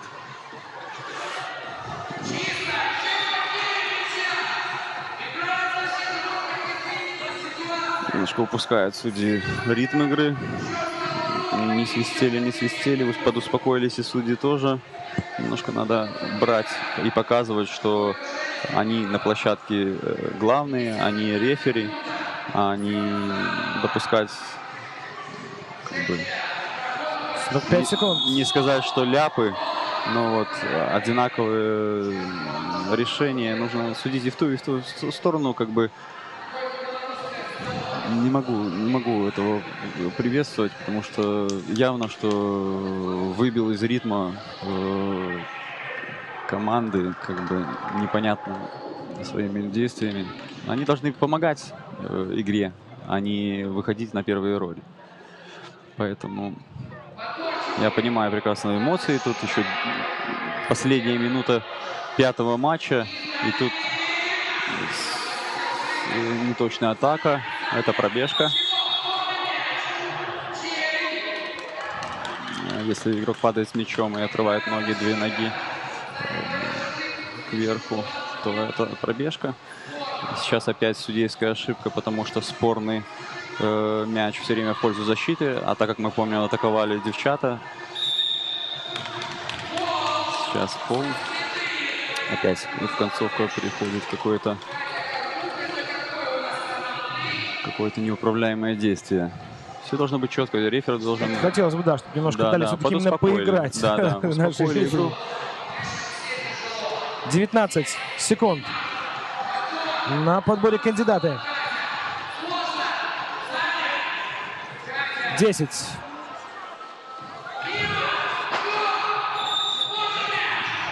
Спорный мяч, говорит судья. 5 секунд до окончания игры. Мяч должен быть отдан. Есть четкие правила. Кто играл в защите при спорном, тот и владеет мячом. Остается 5 секунд. Но, может, мы увидим овертайм? Я думаю, что да, хотелось бы. Хотелось бы хоть один овертайм все-таки увидеть. Разбавить статистику турнира. Но время. Да. Вот у нас первый овертайм.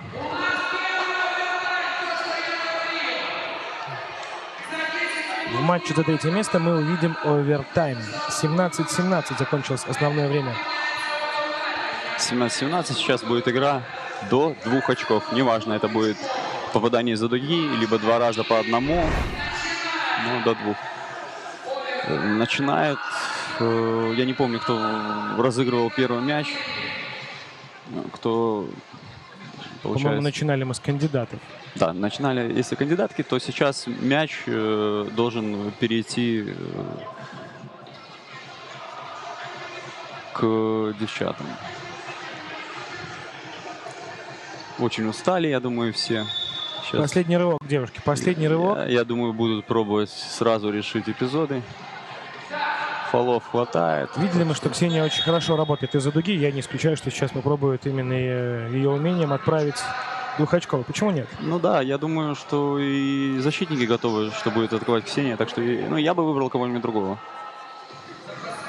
Просто потому, что будет защита меняться. Потому что этого ожидают. Да. Либо выбрал бы ее, но через какое-то другое действие, чтобы она не через чек играла. Вот, она будет играть через чек. Сейчас оставаться. И все равно ее будут выводить, я так понял.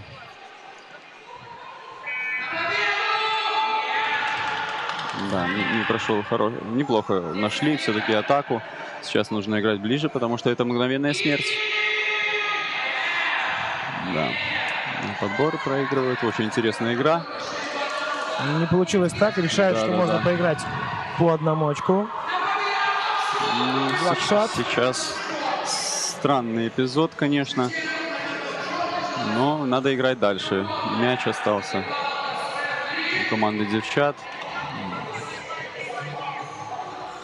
Вот. Поэтому...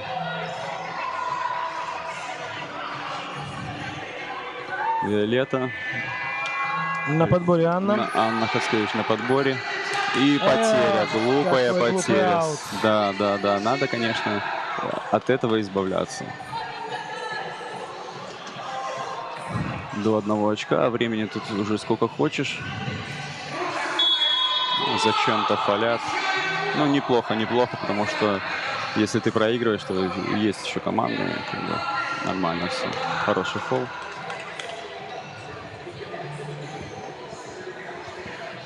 Сейчас.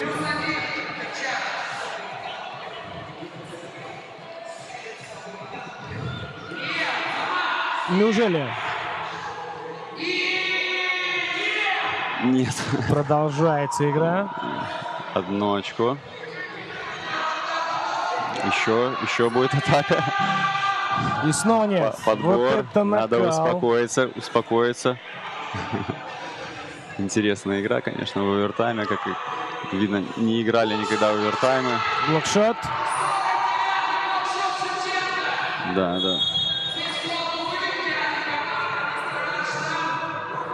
18-17 в пользу девчат. И игра идет до 2 забитых. Девчата свое одно забили. Ну, не знаю, что это. Опять какие-то сомнения. Откуда-то...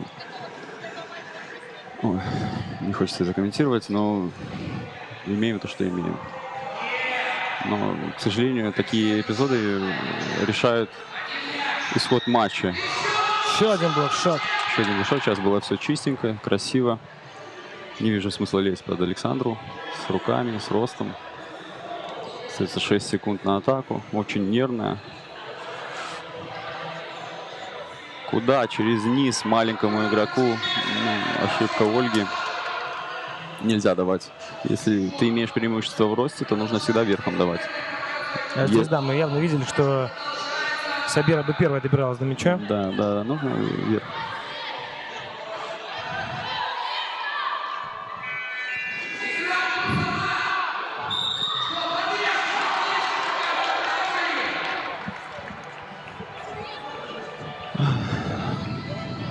Ну, как бы опять какой-то эпизод непонятный. Я тоже стараюсь это... Когда все это странно, оставим это на, Да. на Это совести настроение судейского корпуса. радует, что игроки играют дальше. Ну, как бы, в каких бы чувствах они ни находились, что борются. Все нормально. Вот, посмотрите, вот за что любят баскетбол 3-3. Самоотдача, падают на паркет, все хорошо. Встали, дальше играют. Ух, как может получиться, Вот и это получается. Вот и закончилась игра, должна была закончиться чуть-чуть Ну что ж, раньше. поздравляем но- команду девчата. Да, с Именно они бронзовой сегодня медалью. третьи. Бронзовая медаль. Да, выиграли.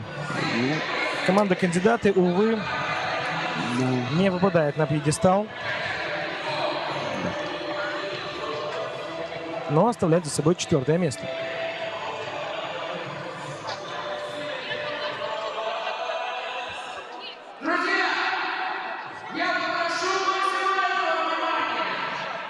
да, очень интересный матч. Мы ждем финал. Уважаемые зрители, все, кто нас слушает, видит, смотрит, встречайте финалистов. Команда Гродно. Это Ольга Копылова, Мария Крыжановская, Валентина Мышепут и Ангелина Амбражевич. Уже всем знакомые. Ну вот И- осталась последняя игра. Наша сборная до 18 лет. Номер 4 Екатерина Лужацкая.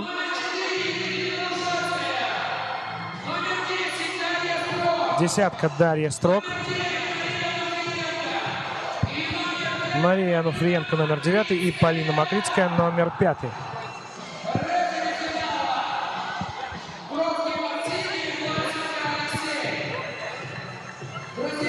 Напомню, что в первой встрече девчат и кандидатов, которую мы видели еще на этапе групповом, кандидаты выиграли девчат, а вот в этот раз девчата взяли реванш, который принес им бронзовые награды. Да, напомню то, что Гродно тоже встречалась с Ю-18 сборной нашей и были сильнее. Так что наша сборная юниорок наверняка настроена взять реванш. Ждем, надеемся и верим, Да. то, что получится.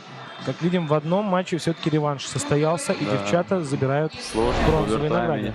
Казалось бы, такое начало было ни шаткой, ни валкой, потом какая-то нервотрепка, еще и овертайм. И вот теперь нас с вами ждет финал.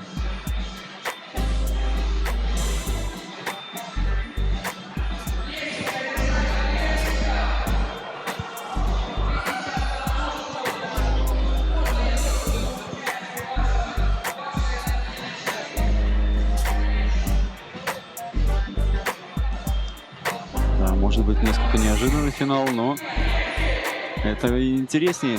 Сейчас не знаю, неизвестно, что из этого выйдет. В этом вся прелесть баскетбола 3-3.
Считанные мгновения отделяют нас от стартового свистка до момента, когда мы начнем играть в финал.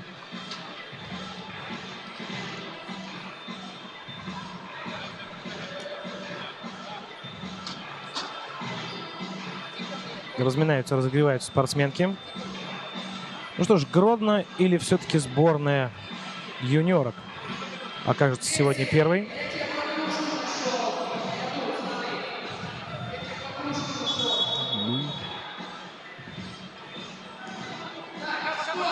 Пока.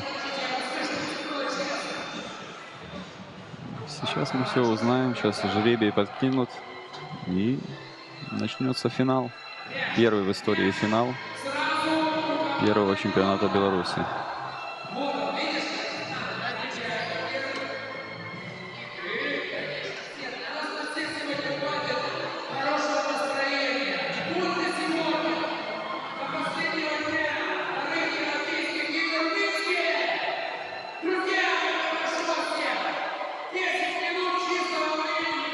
Вот он финал.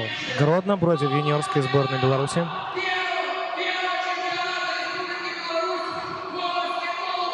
Прямо здесь и сейчас вы присутствуете или слышите и видите нас в самом что ни на есть исторический момент. Сегодня мы узнаем имя первого чемпиона нашей страны в баскетболе 3 на 3. Вот начало. Начинает через чек команда Гродно. Сразу же использует свои габариты. Ольга Копылова. Легкие 2 очка.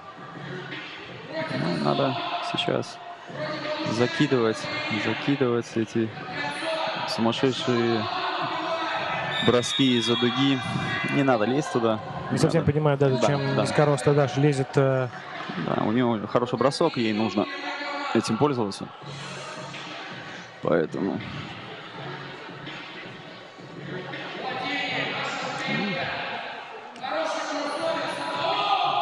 Да, блокшот.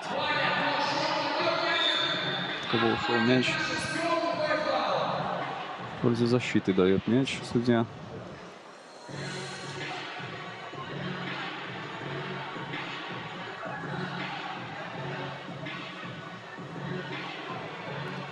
Продолжается у нас игра.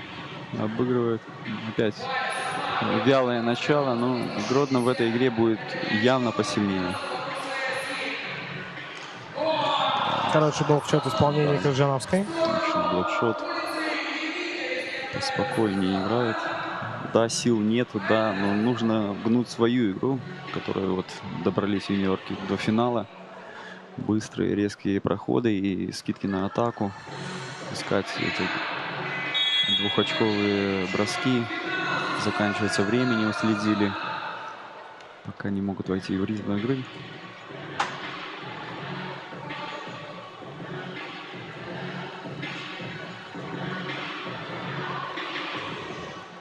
Тут же находят Гродно на периметре свободного игрока. Стоят пока юниорки. Пытаются лезть. Пытаются лезть под кольцо. Спорный мяч. Спорный мяч всегда в сторону защиты. Я думаю, что просто дриблинг набора Марии Фриенко уже всем известен, поэтому не так вот это просто сделать. В то же время мы знаем, что у Даши Строк неплохой бросок. Почему бы не попробовать поработать из-за дуги? Да, нужно из-за дуги пробовать. Сейчас отличный проход, когда остался большой с маленьким на периметре. Маленький обыграл легко. Поспешная атака сразу же. Вот, навязывать, вот эту такую игру навязывать. И посмотреть на периметр, все нормально. Хорошие атаки. Вот в такой игре, в стоячей, у них шансов не будет. Ну, пожалуйста, сразу же ошибка. Надо дорожить мячом, потому что команда Гродно явно будет из-под кольца доминировать. И все ошибки, которые допустит юниорская сборная, сразу же обернутся потерянными очками. Да. Сейчас 3-1. Надо навязывать быструю скоростную игру. Вот. Пытается свалить сразу же. Еще фолов много. Так что Все должно быть неплохо. Сейчас вот стоило бы отпустить Ольгу, пускай исполняет сложный бросок. Но еще 8 минут играть. Не надо раскисать, не надо, это все уже в прошлом. Все только начинается. Да, надо завестись. Самих себя завести.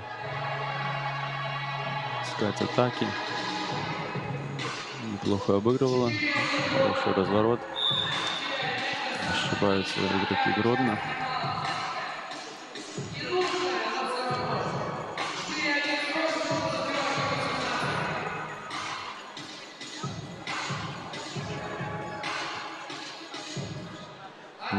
Опять же, бросков пока мы из-за дуги не видим от юниорской сборной. Стоило бы им бросать, мне Они кажется. этим выиграли все матчи, которые на этом турнире.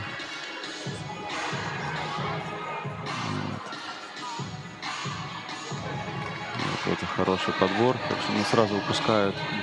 Сразу упустили на периметре. Нужно быстрее ориентироваться. И поспешная атака. Чуть-чуть не хватает. Не хватает. Ну, ничего, все придет с опытом. Надо больше играть. Еще счет 7-2. 2 двухочковых. И ты снова в игре. Вот, пропускают. Ну и атака должна быть уже. Вот.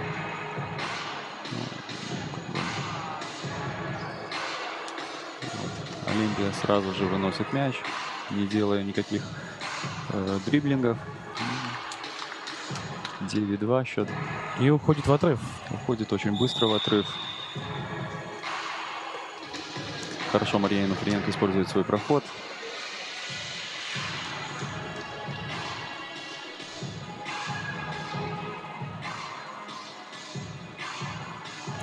Сейчас попробуют свои силы на штрафной линии. Подбирать, играть надо, играть, конечно. Все уже расслабились. Средний бросок. Есть бросок ударим. 9-3. Пропускают Валентину. На подборе Крыжановская. И еще одно очко в копилку. Опять же поспешно. Но здорово отборолись. Поспокойнее играет Гродно. Легкие мячи у них. Находят атаки свои. Средний не точно. И сразу же занимает позицию. 12-3. Стоило бы взять тайм-аут. Так, совсем без зуба складывается финал для юниорской сборной. Да, очень много сил они потратили на длинной дистанции. Где-то играли втроем. Вот, не посмотрели опять на то, что закончилось 12-секундное время на атаку. Надо подуспокоиться, надо успокоиться.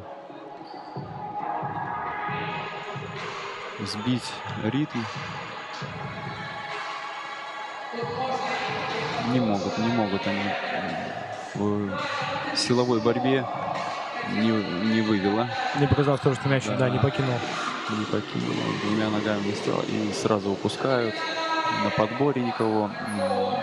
Да. Совсем забыли о том, что под кольцом есть свободная зона, в которой непременно зайдет. Вот их игра. Вот это да.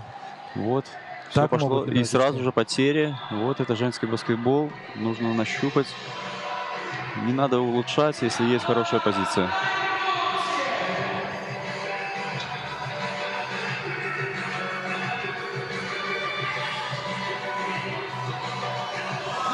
Вновь лезут под блокшоты. Ничего. А время тем уже 5 минут почти сыграно. Надо что-то придумывать. Надо придумать юниорской сборной. Средняя атака. Не точно. На подборе. Сложно конкурировать с рослыми игроками из Гродненской команды. Дальний двухочковый нет, не получилось. Нашли все-таки Машу Нуфриенко этим пасом. И опять лезем под блокшот. Ну что ты будешь делать? Уверенно против нее действует Крыжановская Мария. И несколько уверенных блокшотов в ее исполнении мы уже увидели. Да, надо ломать ход игры, потому что все пока складывается в пользу гродненской команды. Вот, хорошая атака, сразу ищут, сразу под кольцом, здорово перехват, и сейчас разбежаться.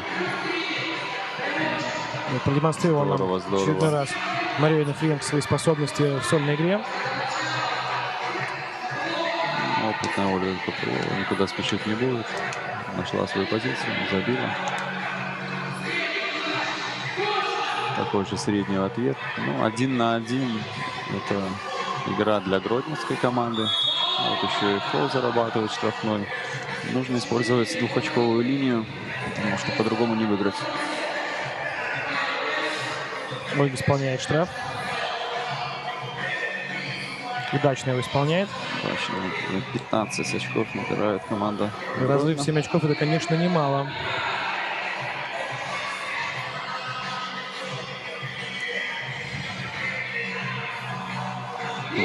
Вот пошла. И сейчас Хороший нужно два на кураже ловить свою игру. Когда забиваешь, еще и в защите что-то получилось, опять забиваешь, и все, игра переломилась. Так что Мне кажется, тайм-аут сейчас вот очень-очень был бы кстати. Вот тайм-аут именно был сейчас. бы, подумать. Ну, молодцы.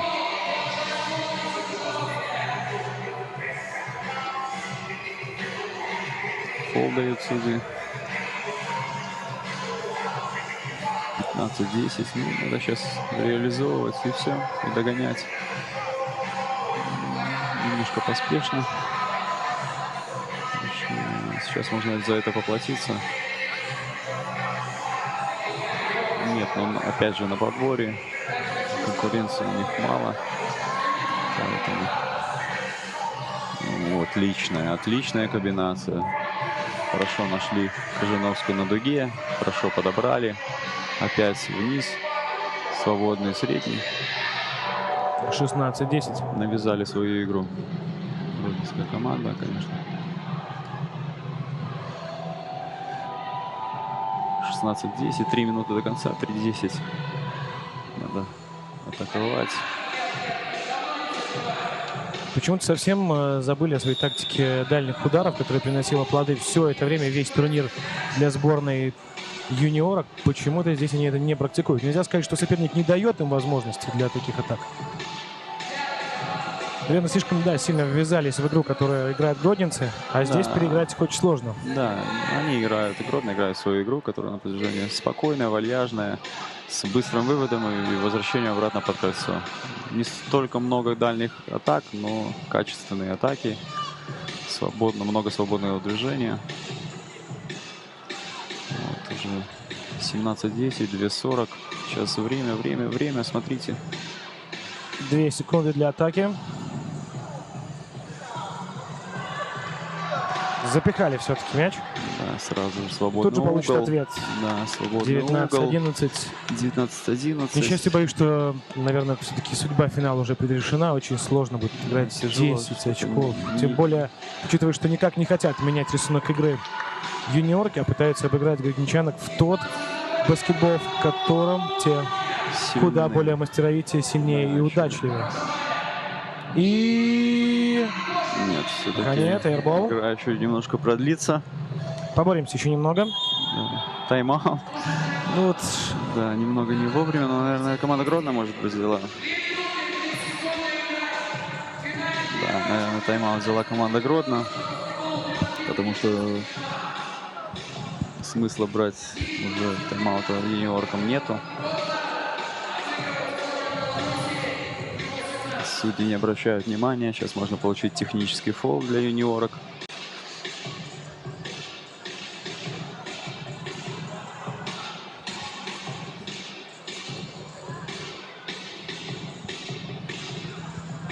Все обошлось. 19-12. Я думаю, ближайшая минута решит исход этой игры.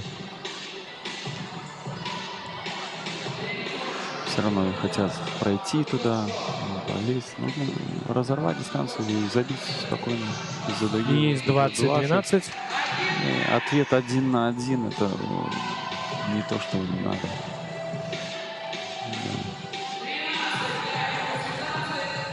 И подождем, поиграем. Еще минута 30. Еще пробовать атаковать. Все правильно. Где же были мои хорошие раньше с такой игрой? 20-15. Да. Опять выводить, пробовать, опять быструю атаку. Все здорово. Здорово.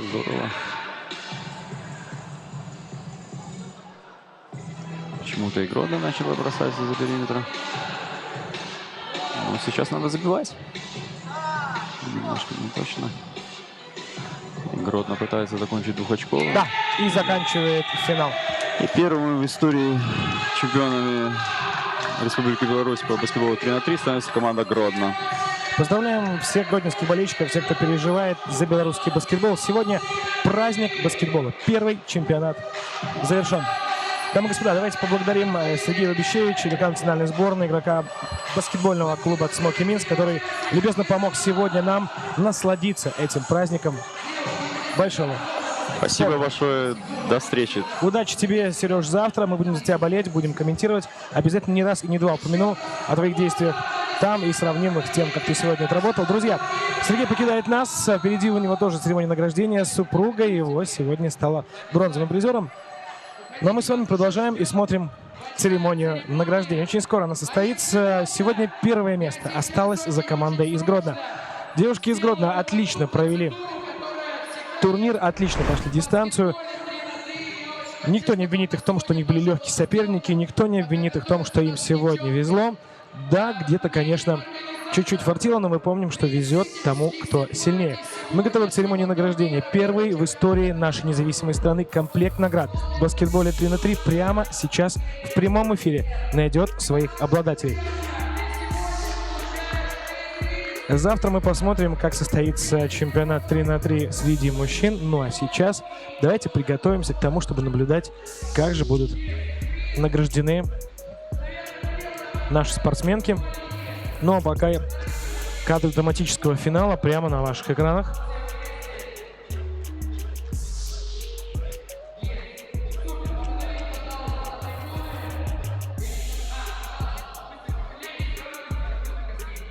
Вот мы видим те самые дальние броски Дарьи. Мы говорили, что у нее хороший бросок. Но вот почему-то решили в финале сыграть юниорки в тот баскетбол, который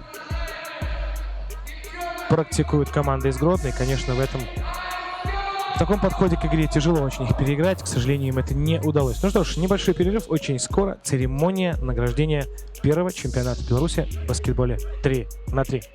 Не переключайтесь, смотрим.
Выступление группы Ice Girls вы видели уже только что на ваших экранах.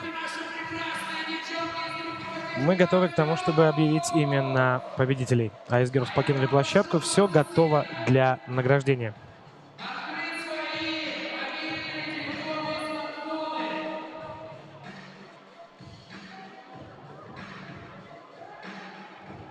Сейчас начнется самое главное событие всего баскетбольно-тренировочного года Республики. Смотрим церемонию награждения. Наконец-то комплект наград найдут своих героев. Поздравляем всех, кто сегодня играл, кто сегодня переживал за белорусский спорт, за своих друзей, за своих коллег, кто сегодня принял бой в игре 3 на 3. Первый чемпионат Беларуси среди женщин можно смело назвать завершенным. Будет через пару минут, когда мы, конечно же, увидим комплект наград и церемонию награждения. Ведь самый приятный момент – это получение заслуженных наград.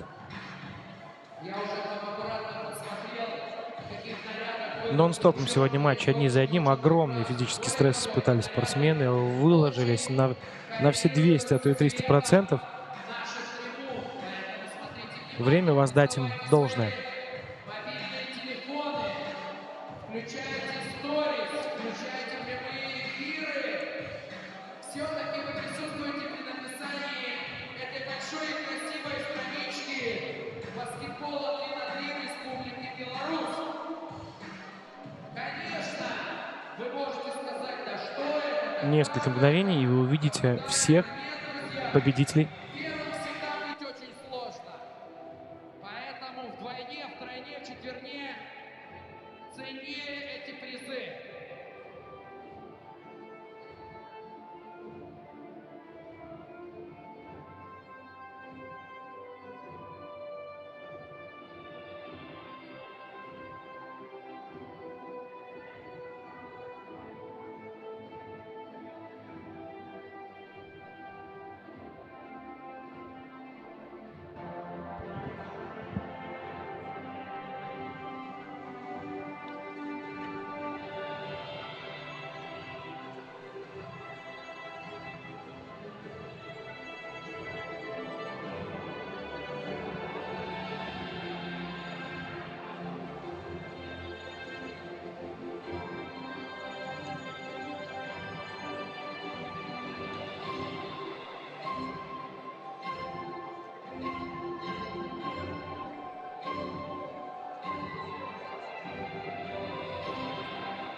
Друзья, наберитесь чуточки терпения. Все-таки целый день для вас, а для нас, я вам хочу сказать, нет и сутки этого по-хорошему баскетбольного тренировочного безумия. Действительно, это все было очень и очень непросто. Более того, дальше, так и хочется сказать, будет легче. Нет, ни в коем случае. Все будет ровно так же хорошо и запоминающееся. Моменты ждут вас всех. И еще один маленький сюрпризик. Я не зря говорил с Лесиком сегодня про фотографии, про наш фотоконкурс. Сразу после награждения мы объявим победителя и этого конкурса. Кто знает, может быть, когда-то вы скажете своим друзьям, своим детям, что стали победителем фотоконкурса первого чемпионата Республики Беларусь по баскетболу 3 на 3. У каждого своя победа. Так же, как победа у меня сегодня с Лесиком, мы стали свидетелями этих классных матчей, действительно классных. Может быть, финал не был настолько напряженным, как другие игры, но в финале играли лучшие команды, и это было действительно так. Эти эмоции незабываемы. Даже вот смотрите, у нас на нашем табло, которое прямо рядом от трибуны награждения, счет первого финала.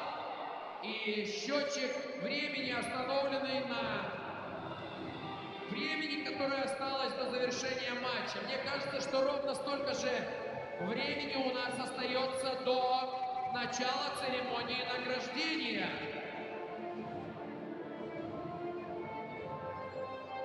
Тут на меня смотрят и говорят: слушай, хватит говорить. Я тоже хотел бы остановиться, но не могу. Леси, а вот встань, пожалуйста. Ну же, ждем. Когда же нам покажут и чемпионок, и девушек, которые заняли второе и третье место.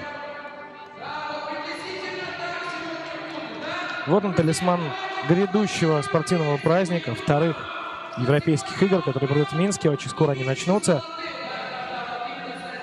В конце июня.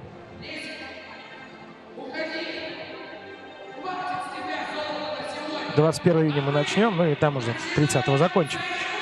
Итак, готовы назвать победителей вашему вниманию?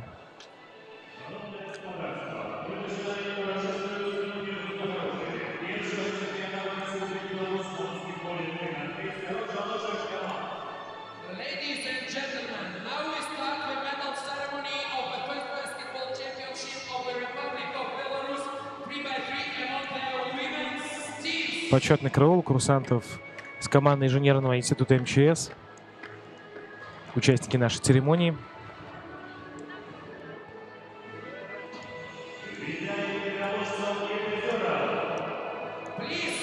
Появляются команды призеры. На третьем месте сегодня команда «Девчата» из города Минска в составе Ксении Лобищевич, Виолетты Кивляк, Анны Хацкевич и Ольги Громик. Третье почетное место первого чемпионата Беларуси по баскетболу 3 на 3.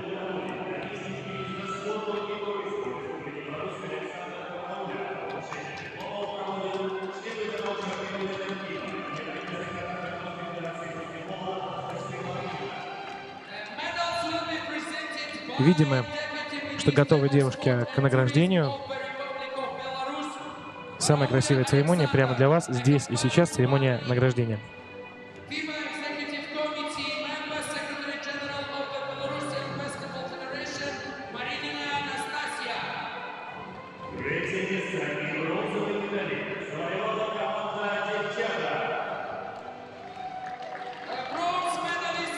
Команда «Девчата», вот они поднимаются на пьедестал. Третье место. Бронзовый комплект наград.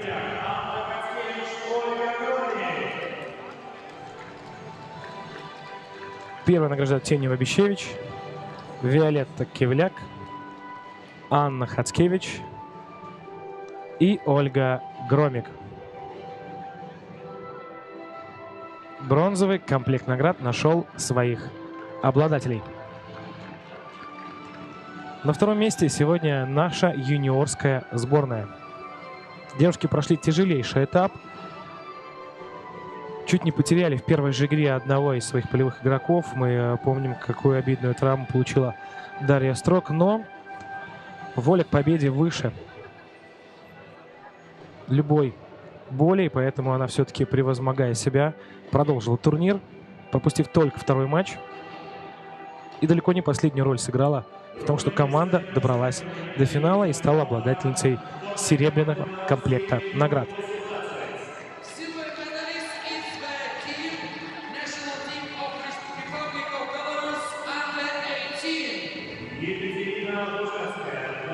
Вот они наши юниорки, надежда нашего баскетбола. Вы знаете, глядя на то, как они сражались с более именитыми, более старшими, более искушенными в победах соперницами, я понимаю, что есть будущее у этого спорта. И очень приятно, что девушки не затерялись, а все-таки дали такой бой и добрались до серебряных наград. Верится, глядя на это, в то, что есть будущее у белорусского баскетбола и, конечно, у баскетбола 3 на 3, у классического баскетбола. Приятно наблюдать за этими молодыми спортсменками. Я верю, что они еще заставят нас с вами говорить о себе, как о больших профессионалах в спорте. Достигнут огромного количества спортивных высот и наград. Будем в это верить и ждать новых свершений, новых вех, которые возьмет белорусский и классический баскетбол, и, конечно же, баскетбол 3 на 3. Лужацкая Екатерина, команде 18, награждена серебряной медалью. Дарья Строк, серебряная медаль. Мария Ануфриенко, серебряная медаль. И Полина Макритская, серебряная медаль. И время назвать чемпионов.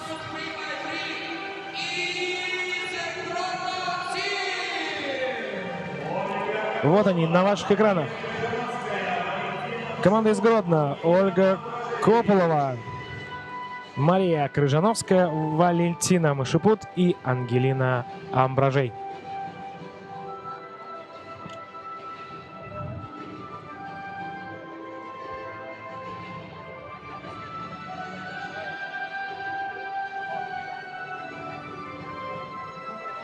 Вот они, золотые медали, вот они, наши девушки-красавицы, которые сегодня показали класс и стали обладательницами золотых наград. Поздравляем Гродненскую школу баскетбола. Первый чемпионат завершен. Медали, памятные призы, дипломы всем участницам. Ждем новых свершений, ждем новых побед, новых соревнований. Напомню, что завтра мы с вами будем свидетелями такого же турнира, только среди мужчин. Там уже будет 12 команд и не 8. Я думаю, что накал будет не меньше, чем мы увидели в сегодняшних играх. Будет интересно. Ну а вот они, наши красавицы из города Гродно, которые уезжают домой первыми в истории нашей страны чемпионками по баскетболу 3 на 3.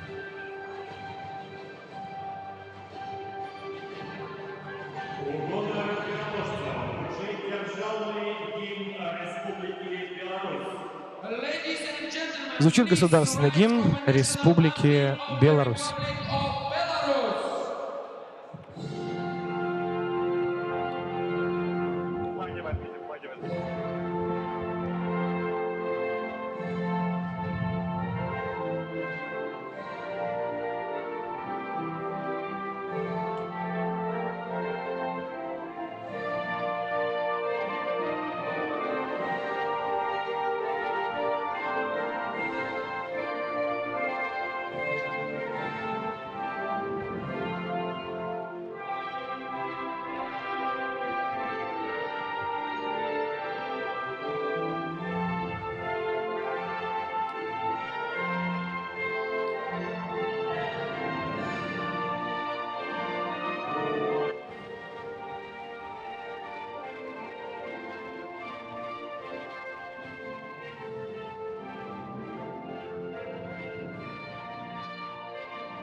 Ну что ж, государственный гимн прозвучал. Вот они, девушки, которые сегодня вписали свои имена и фамилию в историю белорусского спорта. Первый чемпионат баскетбол 3 на 3 среди женских команд завершен.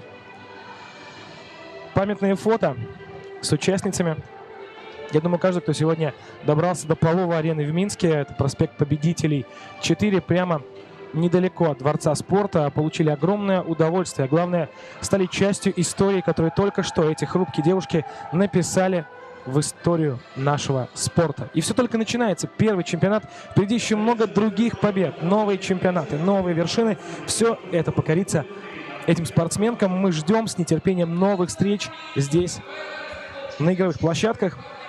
Уважаемые зрители, прямо сейчас, через несколько минут для вас будет прямое включение флеш-интервью с одной из победительниц. Не переключайте, если хотите услышать и увидеть настоящие эмоции. Прямо здесь, прямо сейчас. Слово нашим чемпионкам.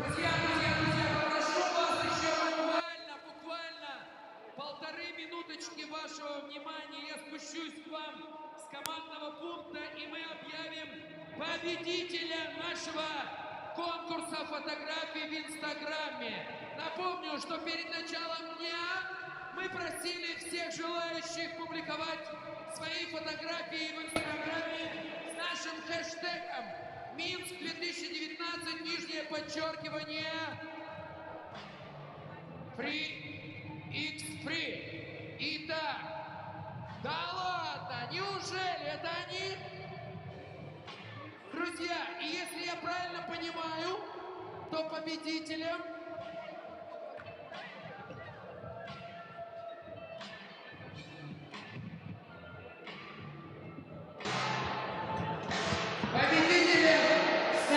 Здравствуйте всем, кто сегодня нас смотрел. Друзья, завершился первый в истории нашей страны чемпионат по баскетболу 3 на 3. И прямо здесь и сейчас со мной девушка, одна из первых чемпионок, Ангелина Амбражевич. Ангелина, привет.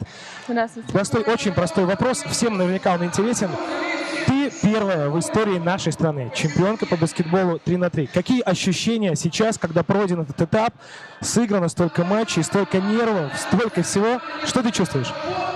Радость в первую очередь, потому что это очень приятно, когда ты первый раз участвуешь и сразу показываешь такой результат. Это неожиданно для каждого человека.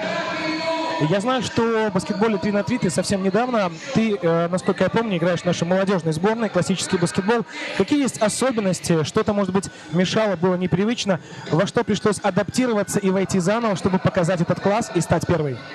Необычно то, что тут меньше игроков, можно показать себя гораздо больше, то есть со всех сторон, и это гораздо интереснее, чем 5 на 5.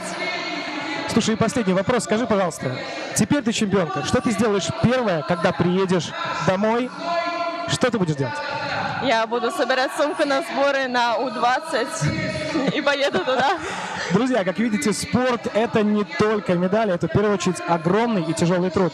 С нами сегодня была чемпионка, первая чемпионка нашей независимой Беларуси в истории баскетбола 3 на 3 Ангелина Амбражевич, которая приедет домой с золотой медалью и первое, что сделает, будет готовиться к покорению новых вершин. Спасибо тебе большое, мы тебя поздравляем. Спасибо всем, кто нас смотрел, всем, кто был с нами. Друзья, это баскетбол 3 на 3. Завтра мы смотрим, как играют мужчины. Первый в истории нашей страны женский чемпионат завершен. Увидимся завтра в 10 утра. Первый матч. Не пропустите. Поставьте будильники. Поверьте, это воскресное утро стоит того, чтобы начать его с баскетбола. Всем пока. С вами был комментатор Павел Быков. Спасибо всем, кто сегодня работал здесь. Спасибо спортсменам. Увидимся, друзья.